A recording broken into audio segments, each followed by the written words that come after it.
Lord of the Flies by William Golding. Chapter 1. The Sound of the Shell. The boy with fair hair lowered himself down the last few feet of rock and began to pick his way towards the lagoon. Though he had taken off his school sweater and trailed it now from one hand, his grey shirt stuck to him, and his hair was plastered to his forehead. All round him the long scar smashed into the jungle was a bath of heat. He was clambering heavily among the creepers and broken trunks when a bird, a vision of red and yellow, flashed upwards with a witch-like cry. And this cry was echoed by another. "Hi!" it said. "Wait a minute!" The undergrowth at the side of the scar was shaken, and a multitude of raindrops fell pattering. "Wait a minute," the voice said. "I got caught up." The fair boy stopped and jerked his stockings with an automatic gesture that made the jungle seem, for a moment, like the home counties. The voice spoke again. "I can't hardly move with all these creeper things." The owner of the voice came backing out of the undergrowth so that twigs scratched on a greasy windbreaker. The naked crooks of his knees were plump, caught and scratched by thorns. He bent down, removed the thorns carefully, and turned round. He was shorter than the fair boy, and very fat. He came forward searching out safe lodgments for his feet, and then looked up through thick spectacles. "Where's the man with the megaphone?" The fair boy shook his head. "This is an island. At least I think it's an island. There's a reef out in the sea. Perhaps there aren't any grown-ups anywhere." The fat boy looked startled. "There was that pilot, but he wasn't in the passenger tube. He was up in the cabin in front." The fair boy was peering at the reef through screwed-up eyes. "All them other kids," the fat boy went on. "Some of them must have got out. They must have, mustn't they?" The fair boy began to pick his way as casually as possible towards the water. He tried to be offhand and not too obviously uninterested, but the fat boy hurried after him. "Aren't there any grown-ups at all?" "I don't think so." The fair boy said this solemnly, but then the delight of a realized ambition overcame him. In the middle of the scar he stood on his head and grinned at the reversed fat boy. "No grown-ups." The fat boy thought for a moment. "That pilot." The fair boy allowed his feet to come down and sat on the steamy earth. He must have flown off after he dropped us. He couldn't land here. Not in a plane with wheels. "We was attacked." "He'll be back all right." The fat boy shook his head. "When we was coming down, I looked through one of them windows. I saw the other part of the plane. There were flames coming out of it." He looked up and down the scar. "And this is what the tube done." The fair boy reached out and touched the jagged end of a trunk. For a moment he looked interested. "What happened to it?" he asked. "Where's it got to now?" "That storm dragged it out to sea. It wasn't half dangerous with all them tree trunks falling. There must have been some kids still in it." He hesitated for a moment, then spoke again. "What's your name?" "Ralph." The fat boy waited to be asked his name in turn, but this proffer of acquaintance was not made. The fair boy, called Ralph, smiled vaguely, stood up, and began to make his way once more towards the lagoon. The fat boy hung steadily at his shoulder. "I expect there's a lot more of us scattered about. You haven't seen any others, have you?" Ralph shook his head and increased his speed. Then he tripped over a branch and came down with a crash. The fat boy stood by him, breathing hard. "My auntie told me not to run," he explained, "on account of my asthma." "Asthma?" "That's right. Can't catch me breath. I was the only boy in our school what had asthma," said the fat boy, with a touch of pride. "And I've been wearing specs since I was 3. He took off his glasses and held them out to Ralph, blinking and smiling, and then started to wipe them against his grubby windbreaker. An expression of pain and inward concentration altered the pale contours of his face. He smeared the sweat from his cheeks and quickly adjusted the spectacles on his nose. "Them fruit." He glanced round the scar. "Them fruit," he said, "I expect." He put on his glasses, waded away from Ralph, and crouched down among the tangled foliage. "I'll be out again in just a minute." Ralph disentangled himself cautiously and stole away through the branches. In a few seconds the fat boy's grunts were behind him, and he was hurrying towards the screen that still lay between him and the lagoon. He climbed over a broken trunk and was out of the jungle. The shore was fledged with palm trees. These stood or leaned or reclined against the light, and their green feathers were 100 feet up in the air. The ground beneath them was a bank covered with coarse grass, torn everywhere by the upheavals of fallen trees, scattered with decaying coconuts and palm saplings. Behind this was the darkness of the forest proper, and the open space of the scar. Ralph stood, one hand against a grey trunk, and screwed up his eyes against the shimmering water. Out there, perhaps a mile away, the white surf flinked on a coral reef, and beyond that the open sea was dark blue. Within the irregular arc of coral, the lagoon was still as a mountain lake, blue of all shades and shadowy green and purple. The beach between the palm terrace and the water was a thin bowstave, endless apparently, for to Ralph's left the perspectives of palm and beach and water drew to a point at infinity, and always, almost invisible, was the heat. He jumped down from the terrace. The sand was thick over his black shoes, and the heat hit him. He became conscious of the weight of his clothes, kicked his shoes off fiercely, and ripped off each stocking with its elastic garter in a single movement. Then he leapt back on the terrace, pulled off his shirt, and stood there among the skull-like coconuts, with green shadows from the palms and the forest sliding over his skin. He undid the snake clasp of his belt, lugged off his shorts and pants, and stood there naked, looking at the dazzling beach and the water. He was old enough, 12 years and a few months, to have lost the prominent tummy of childhood, not yet old enough for adolescence to have made him awkward. You could see now that he might make a boxer, as far as width and heaviness of shoulders went, but there was a mildness about his mouth and eyes that proclaimed no devil. He patted the palm trunk softly, and, forced at last to believe in the reality of the island, laughed delightedly again, and stood on his head. He turned neatly onto his feet, jumped down to the beach, knelt, and swept a double armful of sand into a pile against his chest. Then he sat back and looked at the water with bright, excited eyes. "Ralph!" The fat boy lowered himself over the terrace and sat down carefully, using the edge as a seat. "I'm sorry I've been such a time. Them fruits." He wiped his glasses and adjusted them on his button nose. The frame had made a deep pink V on the bridge. He looked critically at Ralph's golden body, and then down at his own clothes. He laid a hand on the end of a zipper that extended down his chest. "My auntie—" Then he opened the zipper with decision and pulled the whole windbreaker over his head. "There!" Ralph looked at him sidelong and said nothing. "I expect we'll want to know all their names," said the fat boy. "I'll make a list. We ought to have a meeting." Ralph did not take the hint, so the fat boy was forced to continue. "I don't care what they call me," he said confidentially, "so long as they don't call me what they used to call me at school." Ralph was faintly interested. "What was that?" The fat boy glanced over his shoulder, then leaned towards Ralph. He whispered, "They used to call me Piggy." Ralph shrieked with laughter. He jumped up. "Piggy! Piggy! Ralph, please!" Piggy clasped his hands in apprehension. "I said I didn't want Piggy! Piggy!" Ralph danced out into the hot air of the beach, and then returned as a fighter plane with wings swept back, and machine-gunned Piggy. Sheow! He dived in the sand at Piggy's feet, and lay there laughing. "Piggy!" Piggy grinned reluctantly, pleased, despite himself, at even this much recognition. "So long as you don't tell the others." Ralph giggled into the sand. The expression of pain and concentration returned to Piggy's face. "Half a sec." He hastened back into the forest. Ralph stood up and trotted along to the right. Here the beach was interrupted abruptly by the square motif of the landscape. A great platform of pink granite thrust up uncompromisingly through forest and terrace and sand and lagoon to make a raised jetty 4 feet high. The top of this was covered with a thin layer of soil and coarse grass, and shaded with young palm trees. There was not enough soil for them to grow to any height, and when they reached perhaps 20 feet they fell and dried, forming a criss-cross pattern of trunks, very convenient to sit on. The palms that still stood made a green roof, covered on the underside with a quivering tangle of reflections from the lagoon. Ralph hauled himself onto this platform, noted the coolness and shade, shut one eye, and decided that the shadows on his body were really green.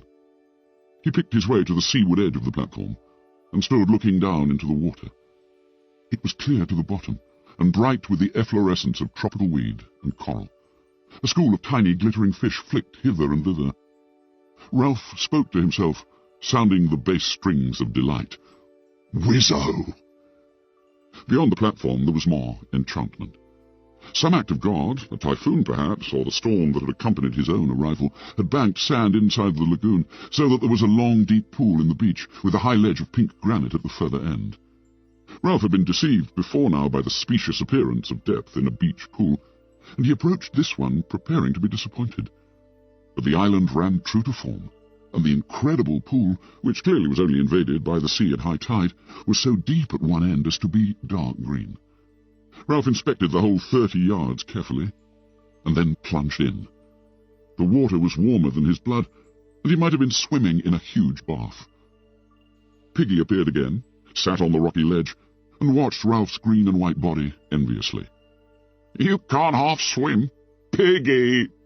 Piggy took off his shoes and socks, ranged them carefully on the ledge, and tested the water with one toe.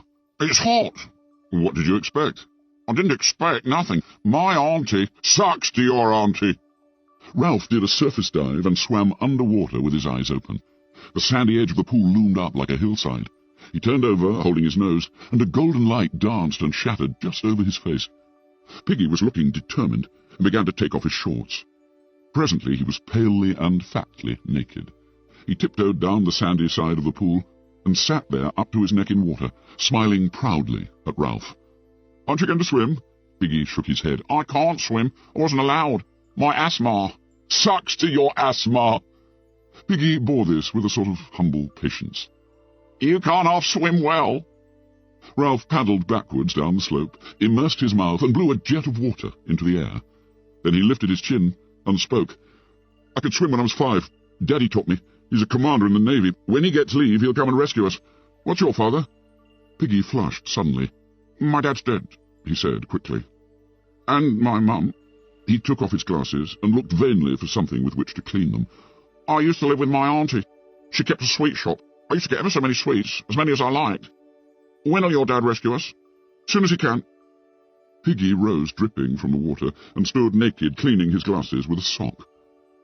The only sound that reached them now through the heat of the morning was the long, grinding roar of the breakers on the reef. "How does he know we're here?"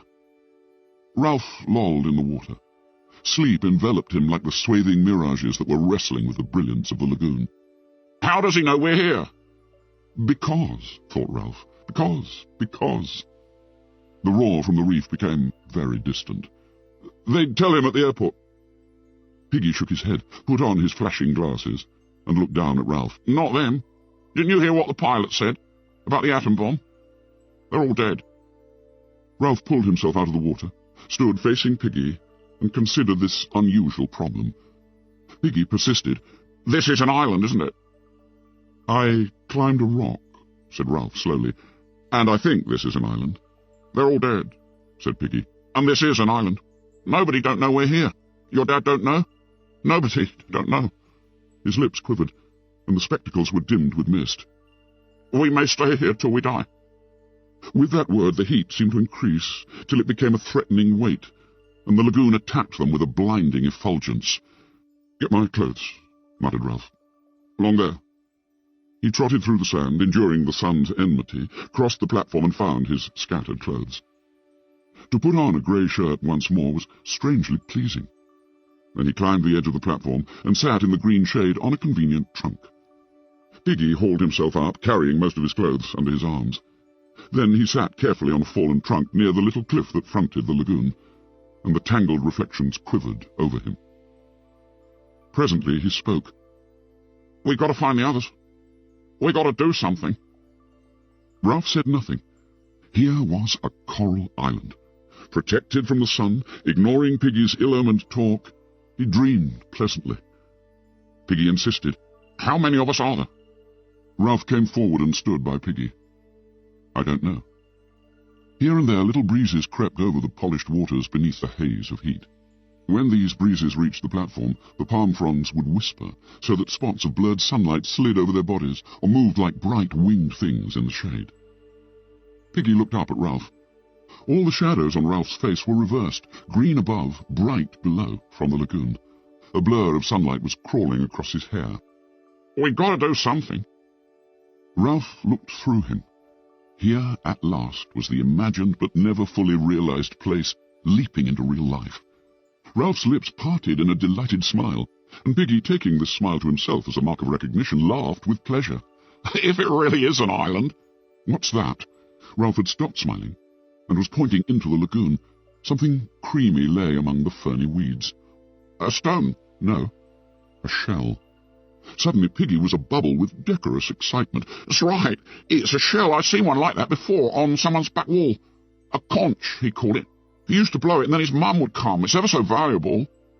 Near to Ralph's elbow, a palm sapling leaned out over the lagoon. Indeed, the weight was already pulling a lump from the poor soil, and soon it would fall.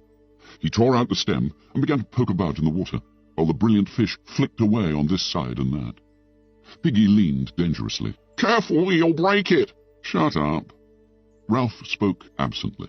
The shell was interesting and pretty, and a worthy plaything, but the vivid phantoms of his daydream still interposed between him and Piggy, who in this context was an irrelevance. The palm sapling, bending, pushed the shell across the weeds. Ralph used one hand as a fulcrum and pressed down with the other till the shell rose, dripping, and Piggy could make a grab. Now the shell was no longer a thing seen but not to be touched. Ralph, too, became excited. Piggy babbled, "A conch, ever so expensive. I bet if you wanted to buy one, you'd have to pay pounds and pounds and pounds. He had it on his garden wall, and my auntie—" Ralph took the shell from Piggy, and a little water ran down his arm. In colour, the shell was deep cream, touched here and there with fading pink. Between the point, worn away into a little hole, and the pink lips of the mouth, lay 18 inches of shell with a slight spiral twist, and covered with a delicate, embossed pattern. Ralph shook sand out of the deep tube. "Mooed like a cow," said Piggy. "He had some white stones, too, and a birdcage with a green parrot. He didn't blow the white stones, of course. And he said—" Piggy paused for breath and stroked the glistening thing that lay in Ralph's hands. "Ralph!" Ralph looked up. "We can use this to call the others. Have a meeting. They'll come when they hear us." He beamed at Ralph. "That was what you meant, didn't you? That's why you got the conch out of the water?" Ralph pushed back his fair hair. "How did your friend blow the conch?" "It kind of spat," said Piggy. "My auntie wouldn't let me blow on account of my asthma. You said you blew from down here." Piggy laid a hand on his jutting abdomen. "You try, Ralph. You'll call the others." Doubtfully, Ralph laid the small end of the shell against his mouth and blew. There came a rushing sound from its mouth, but nothing more. Ralph wiped the salt water off his lips and tried again, but the shell remained silent. "He kind of spat." Ralph pursed his lips and squirted air into the shell, which emitted a low farting noise. This amused both boys so much that Ralph went on squirting for some minutes, between bouts of laughter. "He blew from down here." Ralph grasped the idea and hit the shell with air from his diaphragm. Immediately the thing sounded. A deep, harsh note boomed under the palms, spread through the intricacies of the forest, and echoed back from the pink granite of the mountain. Clouds of birds rose from the treetops, and something squealed and ran in the undergrowth. Ralph took the shell away from his lips. "Gosh!" His ordinary voice sounded like a whisper after the harsh note of the conch. He laid the conch against his lips, took a deep breath, and blew once more. The note boomed again, and then, at his firmer pressure, the note, fluking up an octave, became a strident blare more penetrating than before. Piggy was shouting something, his face pleased, his glasses flashing. The birds cried, small animals scuttered. Ralph's breath failed. The note dropped the octave, became a low whubber, was a rush of air. The conch was silent, a gleaming tusk. Ralph's face was dark with breathlessness, and the air over the island was full of bird clamour and echoes ringing. "I bet you can hear that for miles." Ralph found his breath and blew a series of short blasts. Piggy exclaimed, "There's one!" A child had appeared among the palms about 100 yards along the beach. He was a boy of perhaps 6 years, sturdy and fair, his clothes torn, his face covered with a sticky mess of fruit. His trousers had been lowered for an obvious purpose, and had only been pulled back halfway. He jumped off the palm terrace into the sand, and his trousers fell about his ankles. He stepped out of them and trotted to the platform. Piggy helped him up. Meanwhile, Ralph continued to blow till voices shouted in the forest. The small boy squatted in front of Ralph, looking up brightly and vertically. As he received the assurance of something purposeful being done, he began to look satisfied, and his only clean digit, a pink thumb, slid into his mouth. Piggy leaned down to him. "What's your name?" "Johnny." Piggy muttered the name to himself and shouted it to Ralph, who was not interested because he was still blowing. His face was dark with the violent pleasure of making this stupendous noise, and his heart was making the stretched shirt shake. The shouting in the forest was nearer. Signs of life were visible now on the beach. The sand, trembling beneath the heat haze, concealed many figures in its miles of length. Boys were making their way towards the platform through the hot, dumb sand. 3 small children, no older than Johnny, appeared from startlingly close at hand, where they'd been gorging fruit in the forest. A dark little boy, not much younger than Piggy, parted a tangle of undergrowth, walked onto the platform, and smiled cheerfully at everybody. More and more of them came. Taking their cue from the innocent Johnny, they sat down on the fallen palm trunks and waited. Ralph continued to blow short, penetrating blasts. Piggy moved among the crowd, asking names and frowning to remember them. The children gave him the same simple obedience that they had given to the men with megaphones. Some were naked and carrying their clothes, others half-naked or more or less dressed in school uniforms, grey, blue, fawn, jacketed or jerseyed. There were badges, mottos even, stripes of colour in stockings and pullovers. Their heads clustered above the trunks in the green shade, heads brown, fair, black, chestnut, sandy, mouse-coloured, heads muttering, whispering, heads full of eyes that watched Ralph and speculated. Something was being done. The children who came along the beach, singly or in twos, leapt into visibility when they crossed the line from heat haze to nearer sand. Here the eye was first attracted to a black bat-like creature that danced on the sand, and only later perceived the body above it. The bat was the child's shadow, shrunk by the vertical sun to a patch between the hurrying feet. Even while he blew, Ralph noticed the last pair of bodies that reached the platform above a fluttering patch of black. The 2 boys, bullet-headed and with hair like tow, flung themselves down and lay grinning and panting at Ralph like dogs. They were twins, and the eye was shocked and incredulous at such cheery duplication. They breathed together, they grinned together, they were chunky and vital. They raised wet lips at Ralph, for they seemed provided with not quite enough skin, so that their profiles were blurred and their mouths pulled open. Piggy bent his flashing glasses to them, and could be heard between the blasts repeating their names. Sam, Eric, Sam, Eric. Then he got muddled. The twins shook their heads and pointed at each other, and the crowd laughed. At last Ralph ceased to blow, and sat there, the conch trailing from one hand, his head bowed on his knees. As the echoes died away, so did the laughter, and there was silence. Within the diamond haze of the beach, something dark was fumbling along. Ralph saw it first, and watched till the intentness of his gaze drew all eyes that way. Then the creature stepped from mirage onto clear sand, and they saw that the darkness was not all shadow, but mostly clothing.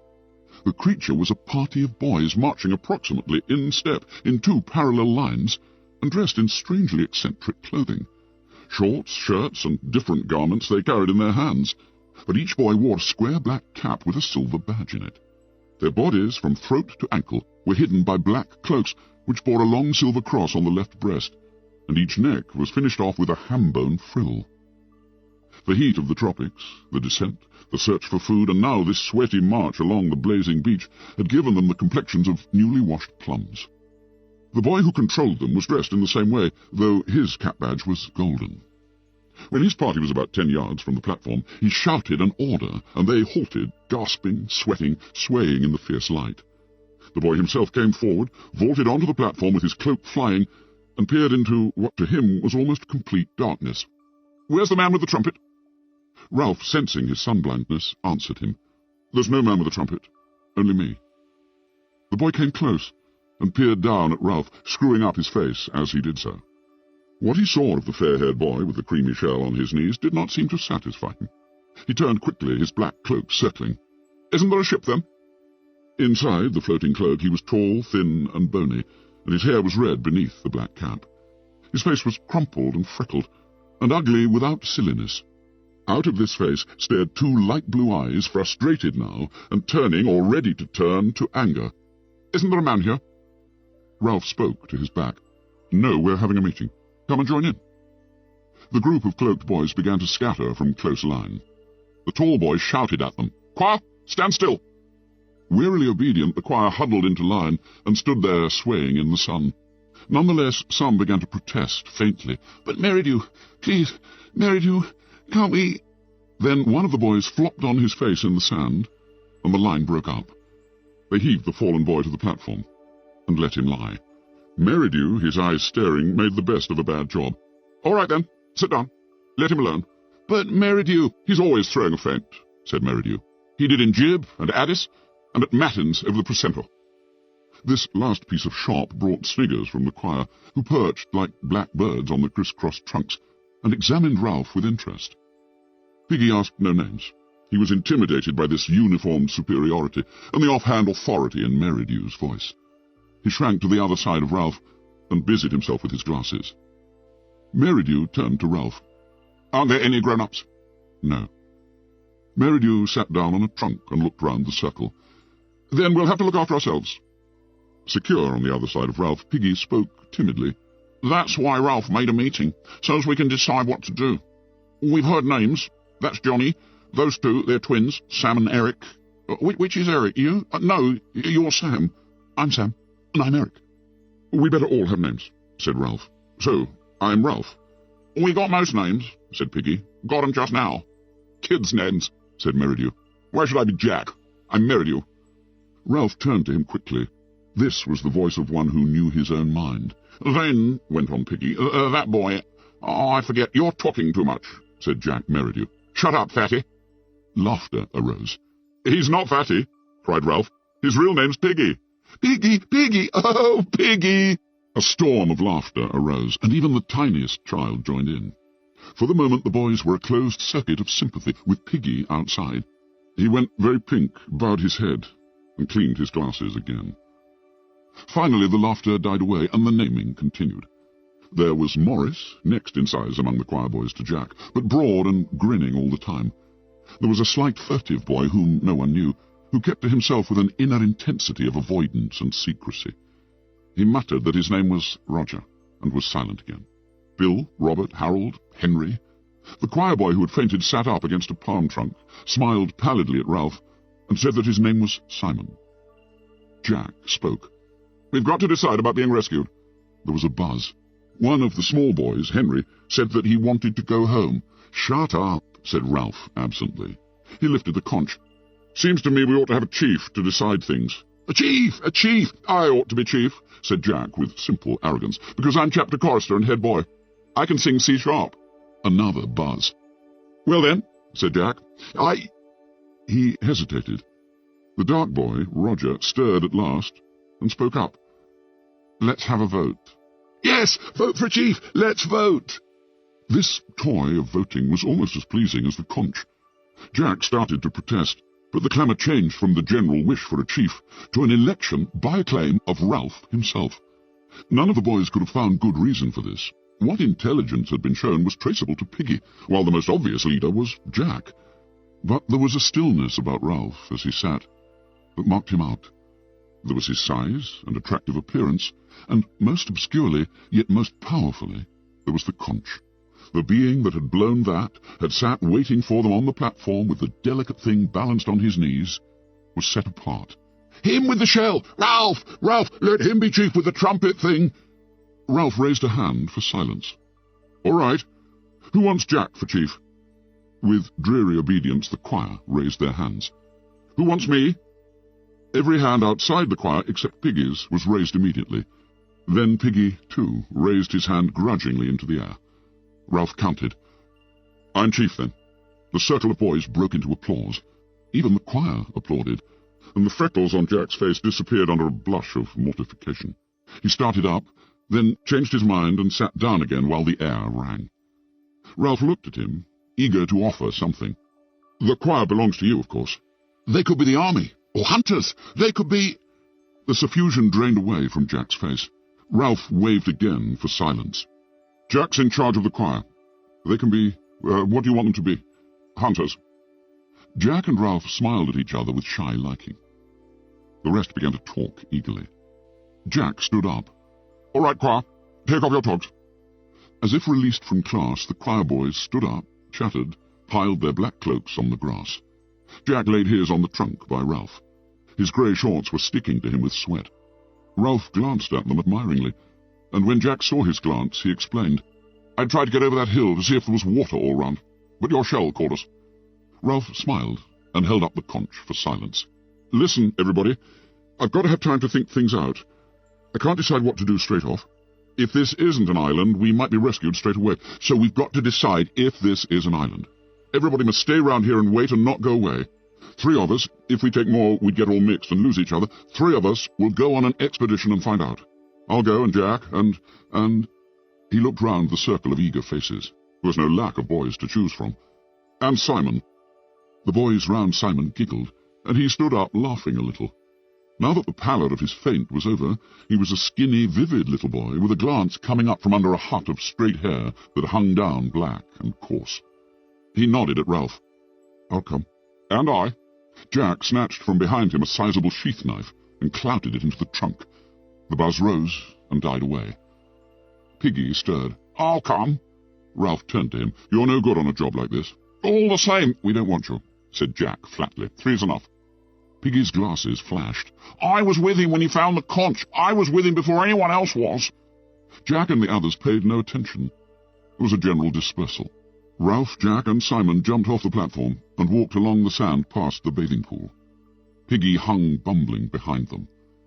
If Simon walks in the middle of us, said Ralph, then we could talk over his head. The 3 of them fell into step. This meant that every now and then Simon had to do a double shuffle to catch up with the others. Presently Ralph stopped and turned back to Piggy. Look. Jack and Simon pretended to notice nothing. They walked on. You can't come. Piggy's glasses were misted again, this time with humiliation. You told him. After what I said. His face flushed. His mouth trembled. After I said I didn't want... What on earth are you talking about? About being called Piggy. I said I didn't care as long as they didn't call me Piggy. And I said not to tell, and then you went and said straight out.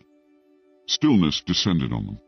Ralph, looking with more understanding at Piggy, saw that he was hurt and crushed. He hovered between the 2 courses of apology or further insult. Better Piggy than Fatty, he said at last, with the directness of genuine leadership. And anyway, I'm sorry if you feel like that. Now go back, Piggy, and take names. That's your job. So long. He turned and raced after the other 2. Piggy stood, and the rose of indignation faded slowly from his cheeks. He went back to the platform. The 3 boys walked briskly on the sand. The tide was low, and there was a strip of weed-strewn beach that was almost as firm as a road. A kind of glamour was spread over them and the scene, and they were conscious of the glamour, and made happy by it. They turned to each other, laughing excitedly, talking, not listening. The air was bright. Ralph, faced by the task of translating all this into an explanation, stood on his head and fell over. When they had done laughing, Simon stroked Ralph's arm shyly, and they had to laugh again. Come on, said Jack presently. We're explorers. We'll go to the end of the island, said Ralph, and look round the corner. If it is an island. Now, towards the end of the afternoon, the mirages were settling a little. They found the end of the island, quite distinct and not magicked out of shape or sense. There was a jumble of the usual squareness, with one great block sitting out in the lagoon. Seabirds were nesting there. Like icing, said Ralph. On a pink cake. We shan't see round this corner, said Jack, because there isn't one, only a slow curve, and you can see the rocks get worse. Ralph shaded his eyes and followed the jagged outline of the crags up towards the mountain. This part of the beach was nearer the mountain than any other that they had seen. We'll try climbing the mountain from here, he said. I should think this is the easiest way. There's less of that jungly stuff, and more pink rock. Come on. The 3 boys began to scramble up.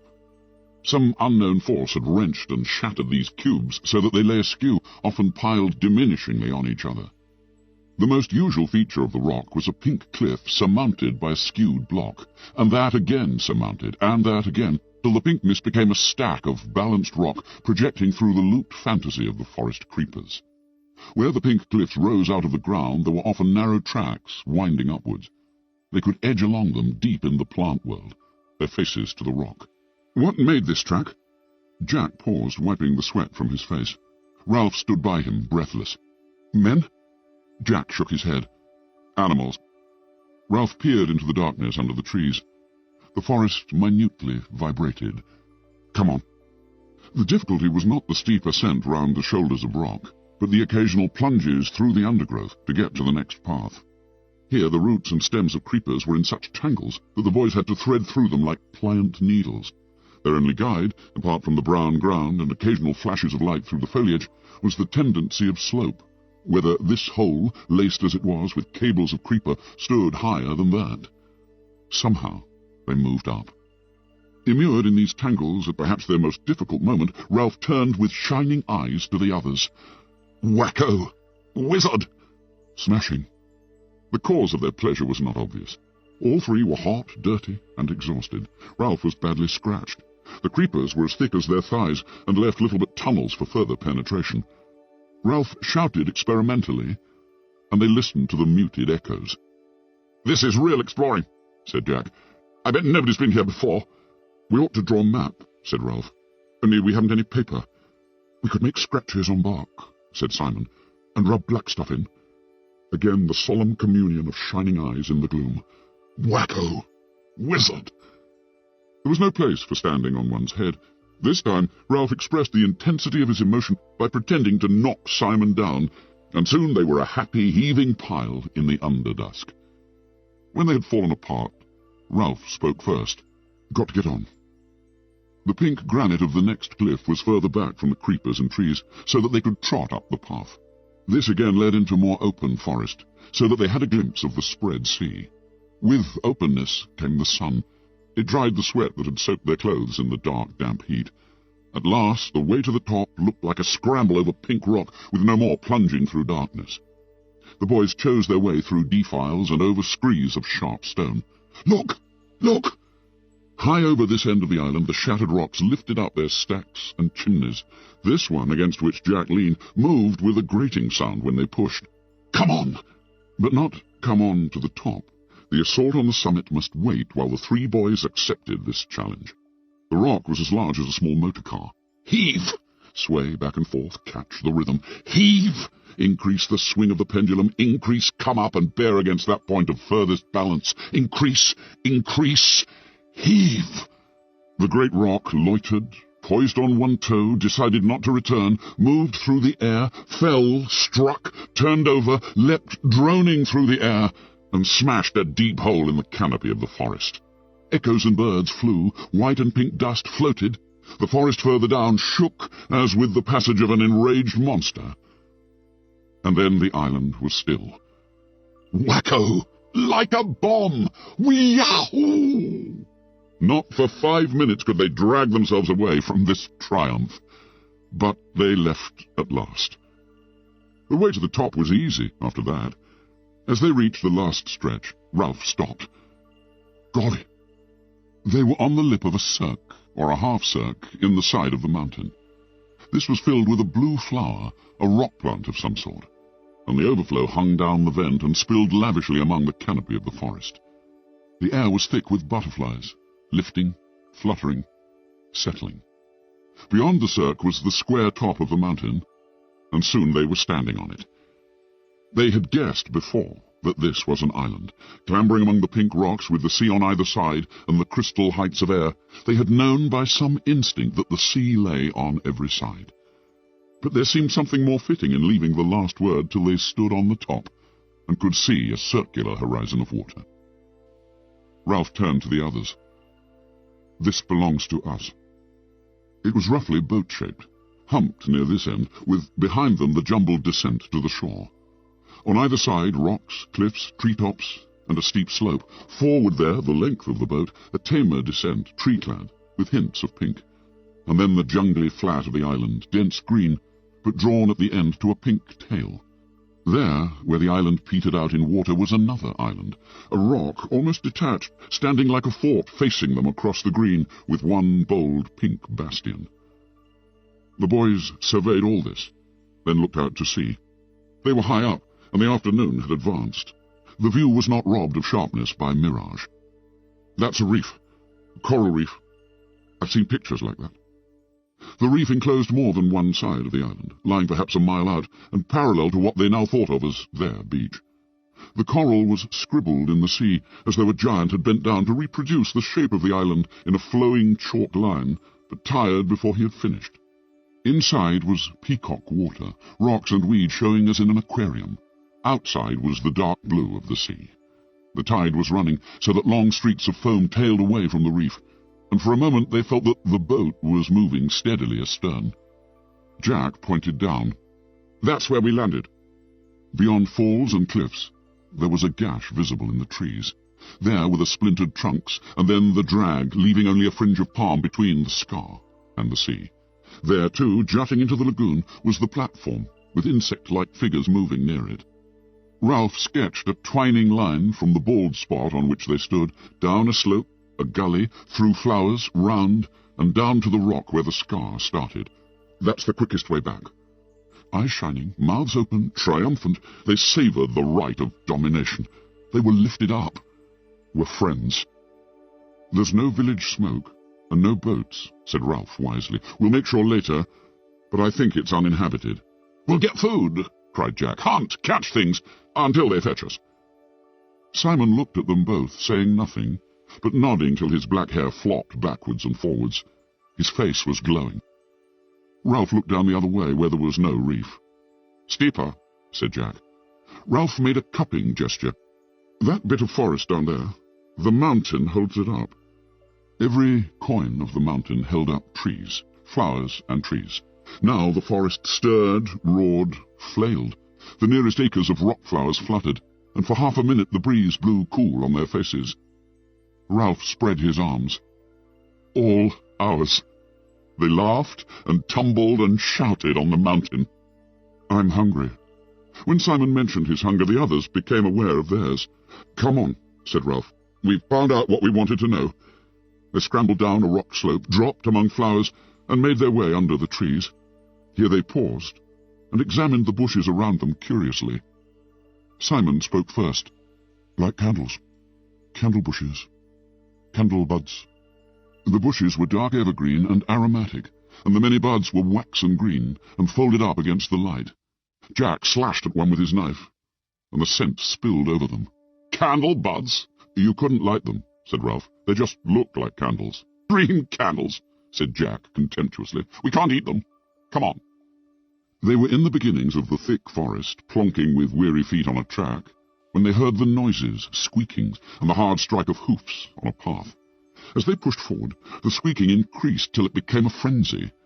They found a piglet caught in a curtain of creepers, throwing itself at the elastic traces in all the madness of extreme terror. Its voice was thin, needle-sharp, and insistent. The three boys rushed forward, and Jack drew his knife again with a flourish. He raised his arm in the air. There came a pause, a hiatus. The pig continued to scream and the creepers to jerk, and the blade continued to flash at the end of a bony arm. The pause was only long enough for them to realize what an enormity the downward stroke would be. Then the piglet tore loose from the creepers and scurried into the undergrowth. They were left looking at each other and the place of terror. Jack's face was white under the freckles. He noticed that he still held the knife aloft, and brought his arm down, replacing the blade in the sheath. Then they all three laughed ashamedly, and began to climb back to the track. I was choosing a place, said Jack. I was just waiting for a moment to decide where to stab him. You should stick a pig, said Ralph fiercely. They always talk about sticking a pig. You cut a pig's throat to let the blood out, said Jack. Otherwise you can't eat the meat. Why didn't you? They knew very well why he hadn't. Because of the enormity of the knife descending and cutting into living flesh. Because of the unbearable blood. I was going to, said Jack. He was ahead of them, and they could not see his face. I was choosing a place. Next time, he snatched his knife out of the sheath and slammed it into a tree trunk. Next time there would be no mercy. He looked round, fiercely daring them to contradict. Then they broke out into the sunlight, and for a while they were busy finding and devouring food as they moved down the scar towards the platform and the meeting. Chapter 2. Fire on the Mountain. By the time Ralph finished blowing the conch, the platform was crowded. There were differences between this meeting and the one held in the morning. The afternoon sun slanted in from the other side of the platform, and most of the children, feeling too late the smart of sunburn, had put their clothes on. The choir, noticeably less of a group, had discarded their cloaks. Ralph sat on a fallen trunk, his left side to the sun. On his right were most of the choir. On his left, the larger boys who had known each other before the evacuation. Before him, small children squatted in the grass. Silence now. Ralph lifted the cream and pink shell to his knees, and a sudden breeze scattered light over the platform. He was uncertain whether to stand up or remain sitting. He looked sideways to his left, towards the bathing pool. Piggy was sitting near, but giving no help. Ralph cleared his throat. Well then, all at once he found he could talk fluently and explain what he had to say. He passed a hand through his fair hair and spoke. We're on an island. We've been on the mountaintop and seen water all round. We saw no houses, no smoke, no footprints, no boats, no people. We're on an uninhabited island with no other people on it. Jack broke in. All the same, you need an army for hunting. Hunting pigs. Yes, there are pigs on the island. All three of them tried to convey the sense of the pink, live thing struggling in the creepers. We saw squealing. It broke away before I could kill it, but next time... Jack slammed his knife into a trunk and looked round challengingly. The meeting settled down again. So, you see, said Ralph, we need hunters to get us meat. And another thing. He lifted the shell on his knees and looked round the sun-slashed faces. There aren't any grown-ups. We shall have to look after ourselves. The meeting hummed and was silent. And another thing. We can't have everybody talking at once. We'll have to have hands up like at school. He held the conch before his face and glanced round the mouth. Then I'll give him the conch. Conch? That's what this shell's called. I'll give the conch to the next person to speak. He can hold it when he's speaking. But, look, and he won't be interrupted except by me. Jack was on his feet. We'll have rules, he cried excitedly. Lots of rules. Then when anyone breaks them, wee-hoo, wacko, bong, doink. Ralph felt the conch lifted from his lap. Then Piggy was standing cradling the great cream shell, and the shouting died down. Jack, left on his feet, looked uncertainly at Ralph, who smiled and patted the log. Jack sat down. Piggy took off his glasses and blinked at the assembly while he wiped them on his shirt. You're hindering Ralph. You're not letting him get to the most important thing. He paused effectively. Who knows we're here? Eh? They knew at the airport. The man with the trumpet thing. My dad. Piggy put on his glasses. Nobody knows where we are, said Piggy. He was paler than before, and breathless. Perhaps they knew where we was going to, and perhaps not, but they don't know where we are, because we never got there. He gaped at them for a moment, then swayed and sat down. Ralph took the conch from his hands. That's what I was going to say, he went on, when you all... He gazed at their intent faces. The plane was shot down in flames. Nobody knows where we are. We may be here a long time. The silence was so complete that they could hear the fetch and miss of Piggy's breathing. The sun slanted in and lay golden over half the platform. The breezes that on the lagoon had chased their tails like kittens were finding their way across the platform and into the forest. Ralph pushed back the tangle of fair hair that hung on his forehead. So we may be here a long time. Nobody said anything. He grinned suddenly. But this is a good island. We, Jack, Simon and me, we climbed the mountain. It's wizard. There's food and drink and rocks, blue flowers. Piggy, partly recovered, pointed to the conch in Ralph's hands, and Jack and Simon fell silent. Ralph went on. While we're waiting, we can have a good time on this island. He gesticulated widely. It's like in a book.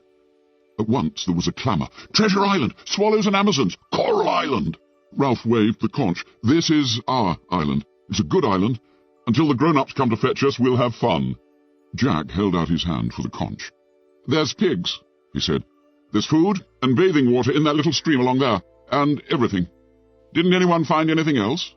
He handed the conch back to Ralph and sat down. Apparently no one had found anything. The older boys first noticed the child when he resisted. There was a group of little boys urging him forward, and he did not want to go. He was a shrimp of a boy, about 6 years old, and one side of his face was blotted out by a mulberry-coloured birthmark.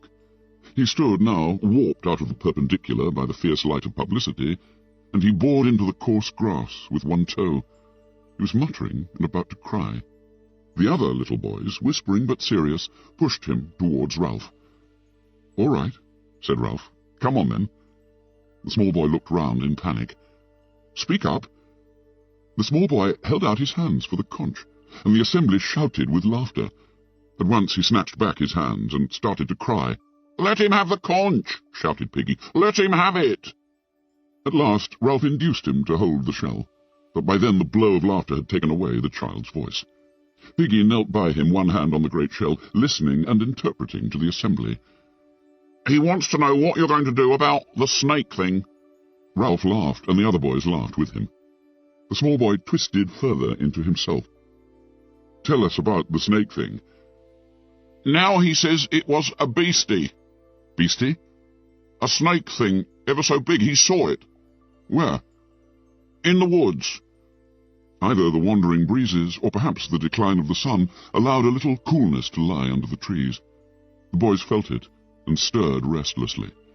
"You couldn't have a beastie, a snake thing, on an island this size," Ralph explained kindly. "You only get them in big countries like Africa or India." Murmur, and the grave nodding of heads.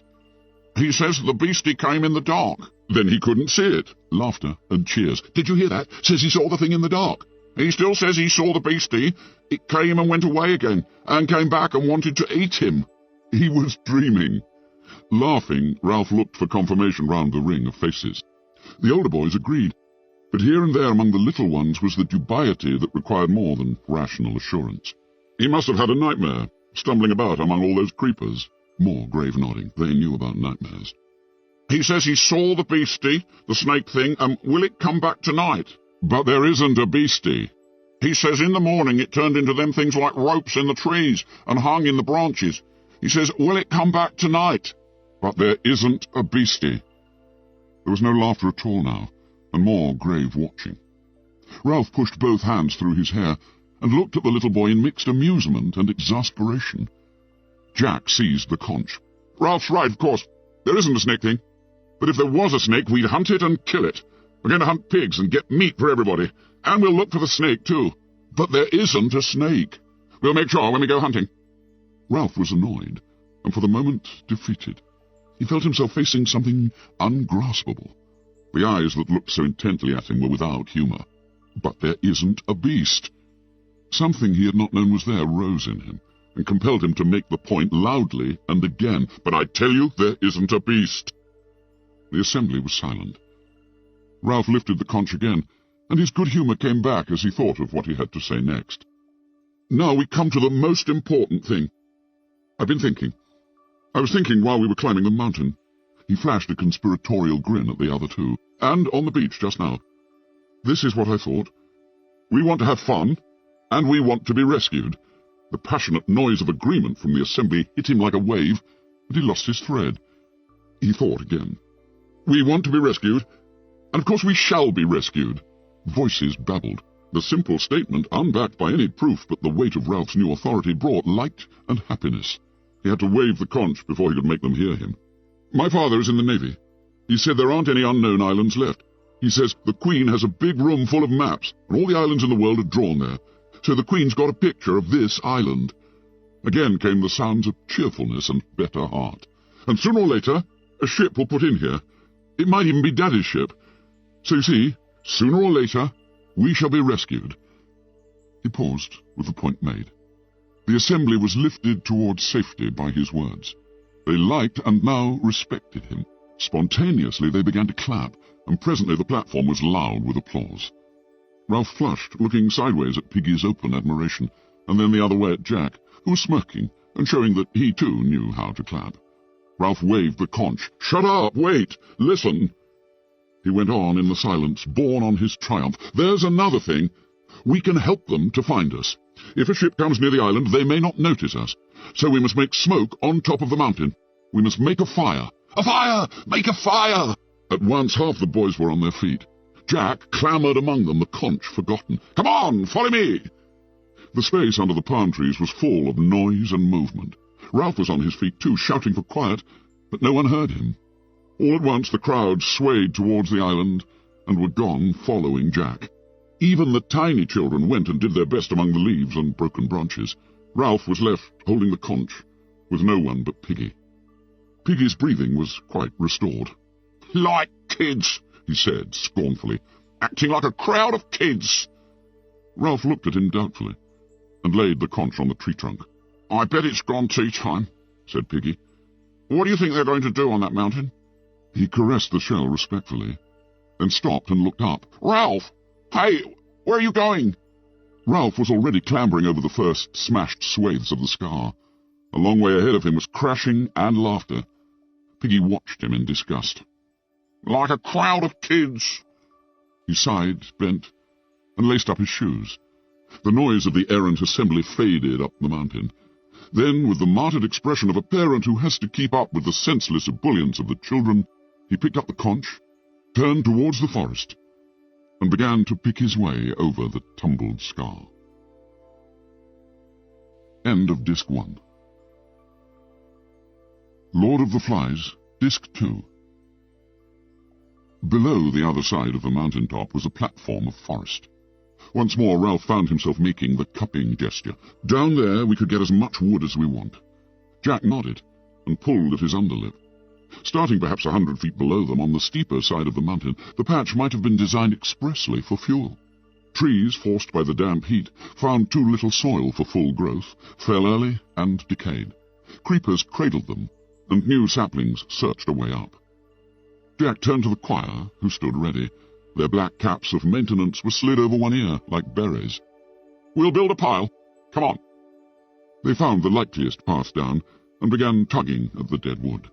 And the small boys who had reached the top came sliding too till everyone but Piggy was busy. Most of the wood was so rotten that when they pulled it, it broke up into a shower of fragments and woodlice and decay. But some trunks came out in one piece. The twins, Sam and Eric, were the first to get a likely log, but they could do nothing till Ralph, Jack, Simon, Roger, and Morris found room for a handhold. Then they inched the grotesque dead thing up the rock and toppled it over on top. Each party of boys added a quota, less or more, and the pile grew. At the return, Ralph found himself alone on a limb with Jack, and they grinned at each other, sharing this burden. Once more, amid the breeze, the shouting, the slanting sunlight on the high mountain, was shed that glamour, that strange invisible light of friendship, adventure, and content. "Almost too heavy." Jack grinned back. "Not for the two of us." Together, joined in effort by the burden, they staggered up the last steep of the mountain. Together they chanted, 1, 2, 3, and crashed the log onto the great pile. Then they stepped back, laughing with triumphant pleasure, so that immediately Ralph had to stand on his head. Below them boys were still labouring, though some of the small ones had lost interest, and were searching this new forest for fruit. Now the twins, with unsuspected intelligence, came up the mountain with armfuls of dried leaves, and dumped them against the pile. One by one, as they sensed that the pile was complete, the boys stopped going back for more, and stood with the pink, shattered top of the mountain around them. Breath came even by now, and sweat dried. Ralph and Jack looked at each other while society paused about them. The shameful knowledge grew in them, and they did not know how to begin confession. Ralph spoke first, crimson in the face. "Will you?" He cleared his throat and went on. "Will you light the fire?" Now the absurd situation was open, Jack blushed too. He began to mutter vaguely. "You rub 2 sticks. You rub—" He glanced at Ralph, who blurted out the last confession of incompetence. "Has anyone got any matches?" "You make a bow and spin the arrow," said Roger. He rubbed his hands in mime. Psst, psst. A little air was moving over the mountain. Piggy came with it in shorts and shirt, labouring cautiously out of the forest, with the evening sunlight gleaming from his glasses. He held the conch under his arm. Ralph shouted at him, "Piggy, have you got any matches?" The other boys took up the cry till the mountain rang. Piggy shook his head and came to the pile. "My, you've made a big heap, haven't you?" Jack pointed suddenly. "His specs! Use them as burning glasses!" Piggy was surrounded before he could back away. "Here, let me go!" His voice rose to a shriek of terror as Jack snatched the glasses off his face. "Find out! Give 'em back! I can hardly see! You'll break the conch!" Ralph elbowed him to one side and knelt by the pile. "Stand out of the light." There was pushing and pulling and officious cries. Ralph moved the lenses back and forth, this way and that, till a glossy white image of the declining sun lay on a piece of rotten wood. Almost at once, a thin trickle of smoke rose up and made him cough. Jack knelt too, and blew gently, so that the smoke drifted away, thickening, and a tiny flame appeared. The flame, nearly invisible at first in that bright sunlight, enveloped a small twig, grew, was enriched with colour, and reached up to a branch which exploded with a sharp crack. The flame flapped higher, and the boys broke into a cheer. "My specs!" howled Piggy. "Give me my specs!" Ralph stood away from the pile and put the glasses into Piggy's groping hands. His voice subsided to a mutter. "Just blurs, that's all. Hardly see my hand." The boys were dancing. The pile was so rotten and now so tinder-dry that whole limbs yielded passionately to the yellow flames that poured upwards and shook a great beard of flame 20 feet in the air. For yards round the fire the heat was like a blow, and the breeze was a river of sparks.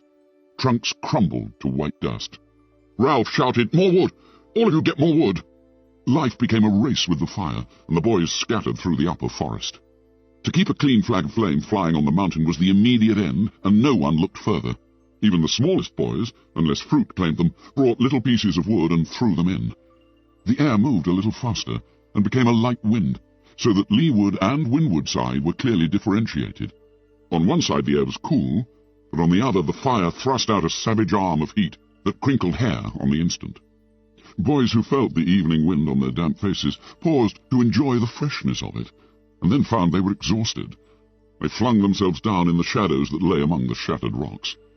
The beard of flame diminished quickly. Then the pile fell inwards with a soft, cindery sound, and sent a great tree of sparks upwards that leaned away and drifted downwind. The boys lay panting like dogs. Ralph raised his head off his forearms. That was no good. Roger spat efficiently into the hot dust. "What do you mean?" "There wasn't any smoke, only flame." Piggy had settled himself in a coign between two rocks, and sat with the conch on his knees. "We haven't made a fire," he said. "What's any use? We couldn't keep a fire like that going, not if we tried." "A fat lot you tried," said Jack contemptuously. "You just sat." "We used his specs," said Simon, smearing a black cheek with his forearm. "He helped that way." "I got the conch," said Piggy indignantly. "You let me speak." "The conch doesn't count on top of the mountain," said Jack, "so you shut up." "I got the conch in my hand." "Put on green branches," said Morris. "That's the best way to make smoke." "I got the conch." Jack turned fiercely. "You shut up."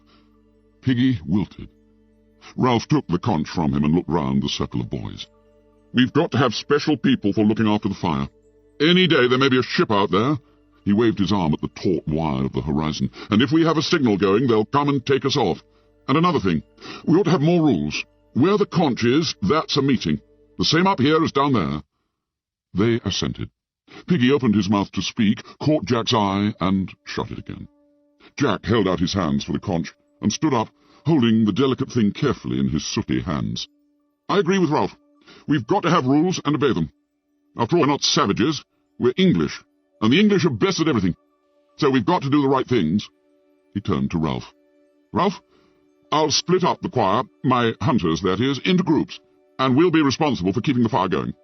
This generosity brought a spatter of applause from the boys, so that Jack grinned at them, then waved the conch for silence. "We'll let the fire burn out now. Who would see smoke at night time anyway? And we can start the fire again whenever we like. Altos, you can keep the fire going this week, and trebles the next." The assembly assented gravely. "And we'll be responsible for keeping a lookout, too.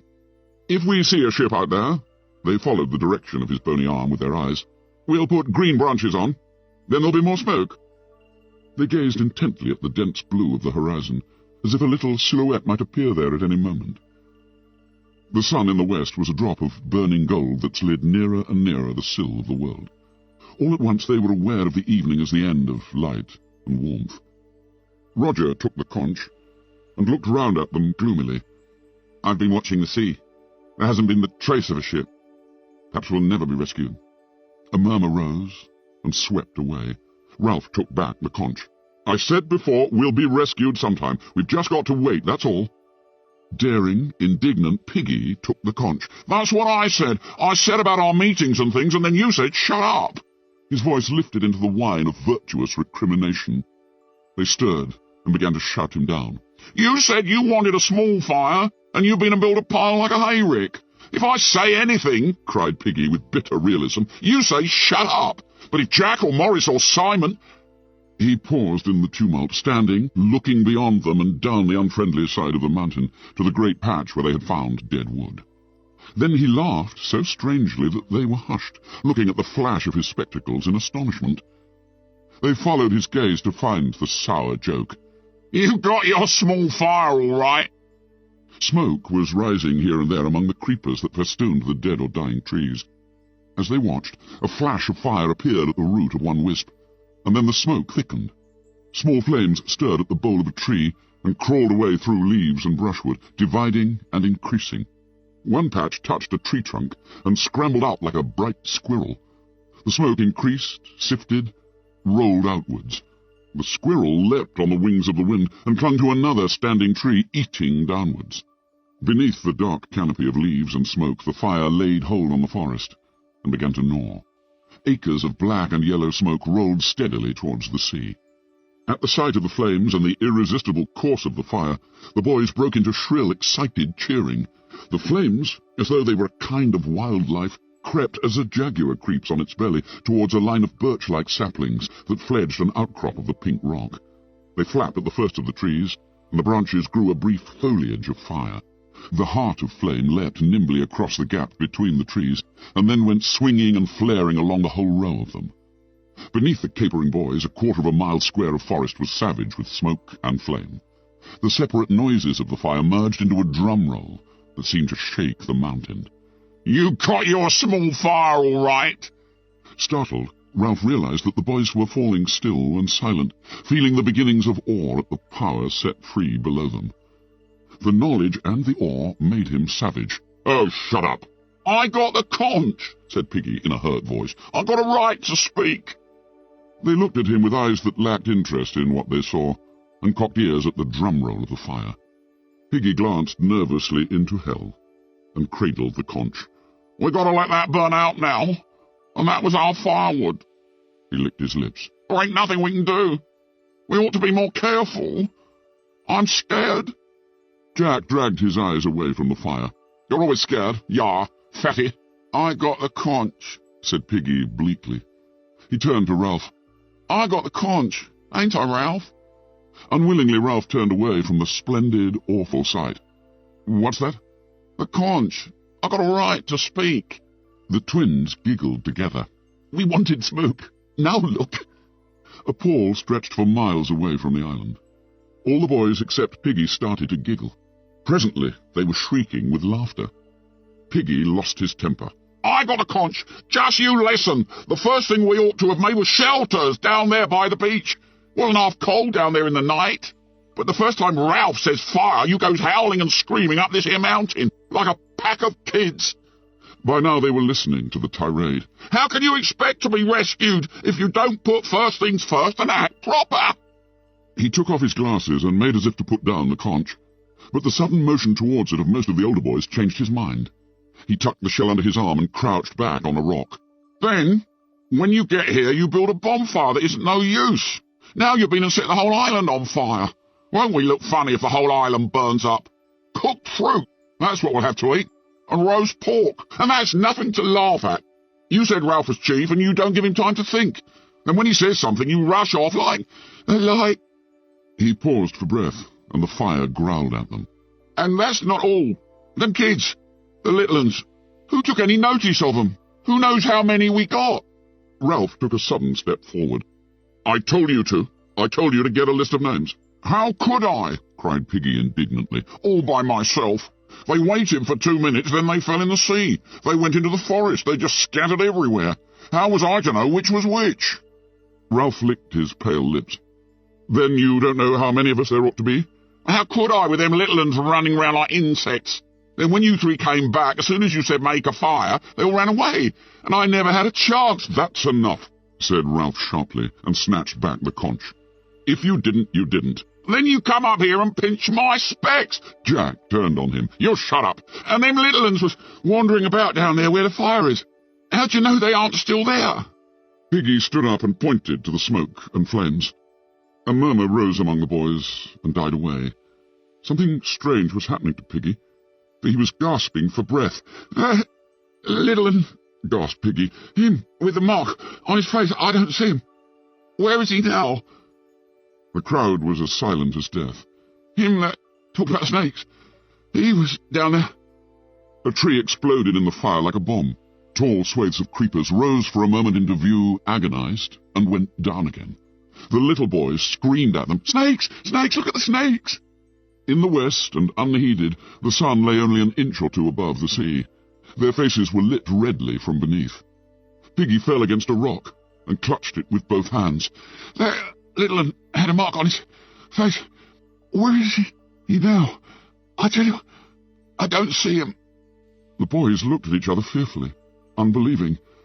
"Where is he now?" Ralph muttered the reply, as if in shame. "Perhaps he went back to the... Beneath them, on the unfriendly side of the mountain, the drum roll continued. Chapter 3. Huts on the Beach. Jack was bent double. He was down like a sprinter, his nose only a few inches from the humid earth. The tree trunks and the creepers that festooned them lost themselves in a green dusk 30 feet above him, and all about was the undergrowth. There was only the faintest indication of a trail here, a cracked twig and what might be the impression of one side of a hoof. He lowered his chin and stared at the traces as though he would force them to speak to him. Then, dog-like, uncomfortably on all fours, yet unheeding his discomfort, he stole forward 5 yards and stopped. Here was a loop of creeper with a tendril pendant from a node. The tendril was polished on the underside. Pigs passing through the loop brushed it with their bristly hide. Jack crouched with his face a few inches from this clue, then stared forward into the semi-darkness of the undergrowth. His sandy hair, considerably longer than it had been when they dropped in, was lighter now, and his bare back was a mass of dark freckles and peeling sunburn. A sharpened stick about 5 feet long trailed from his right hand, and except for a pair of tattered shorts held up by his knife belt, he was naked. He closed his eyes, raised his head, and breathed in gently with flared nostrils, assessing the current of warm air for information. The forest and he were very still. At length he let out his breath in a long sigh, and opened his eyes. They were bright blue, eyes that in this frustration seemed bolting and nearly mad. He passed his tongue across dry lips, and scanned the uncommunicative forest. Then again he stole forward, and cast this way and that over the ground. The silence of the forest was more oppressive than the heat, and at this hour of the day there was not even the whine of insects. Only when Jack himself roused a gaudy bird from a primitive nest of sticks was the silence shattered, and echoes set ringing by a harsh cry that seemed to come out of the abyss of ages. Jack himself shrank at this cry with a hiss of indrawn breath, and for a minute became less a hunter than a furtive thing, ape-like, among the tangle of trees. Then the trail, the frustration, claimed him again, and he searched the ground avidly. By the bole of a vast tree that grew pale flowers on a grey trunk, he checked, closed his eyes, and once more drew in the warm air. And this time his breath came short. There was even a passing pallor in his face, and then the surge of blood again. He passed like a shadow under the darkness of the tree, and crouched, looking down at the trodden ground at his feet. The droppings were warm. They lay piled among turned earth. They were olive-green, smooth, and they steamed a little. Jack lifted his head and stared at the inscrutable masses of creeper that lay across the trail. Then he raised his spear and sneaked forward. Beyond the creeper, the trail joined a pig run that was wide enough and trodden enough to be a path. The ground was hardened by an accustomed tread, and as Jack rose to his full height he heard something moving on it. He swung back his right arm and hurled the spear with all his strength. From the pig run came the quick, hard patter of hoofs, a castanet sound, seductive, maddening, the promise of meat. He rushed out of the undergrowth and snatched up his spear. The pattering of pigs' trotters died away in the distance. Jack stood there, streaming with sweat, streaked with brown earth, stained by all the vicissitudes of a day's hunting. Swearing, he turned off the trail and pushed his way through until the forest opened a little, and instead of bald trunks supporting a dark roof, there were light grey trunks and crowns of feathery palm. Beyond these was the glitter of the sea, and he could hear voices.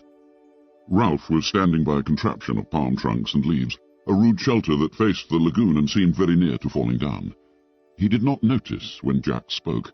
"Got any water?" Ralph looked up, frowning from the complication of leaves. He did not notice Jack even when he saw him. "I said, have you got no water? I'm thirsty." Ralph withdrew his attention from the shelter and realized Jack with a start. "Oh, hello. Water. There by the tree. Ought to be some left."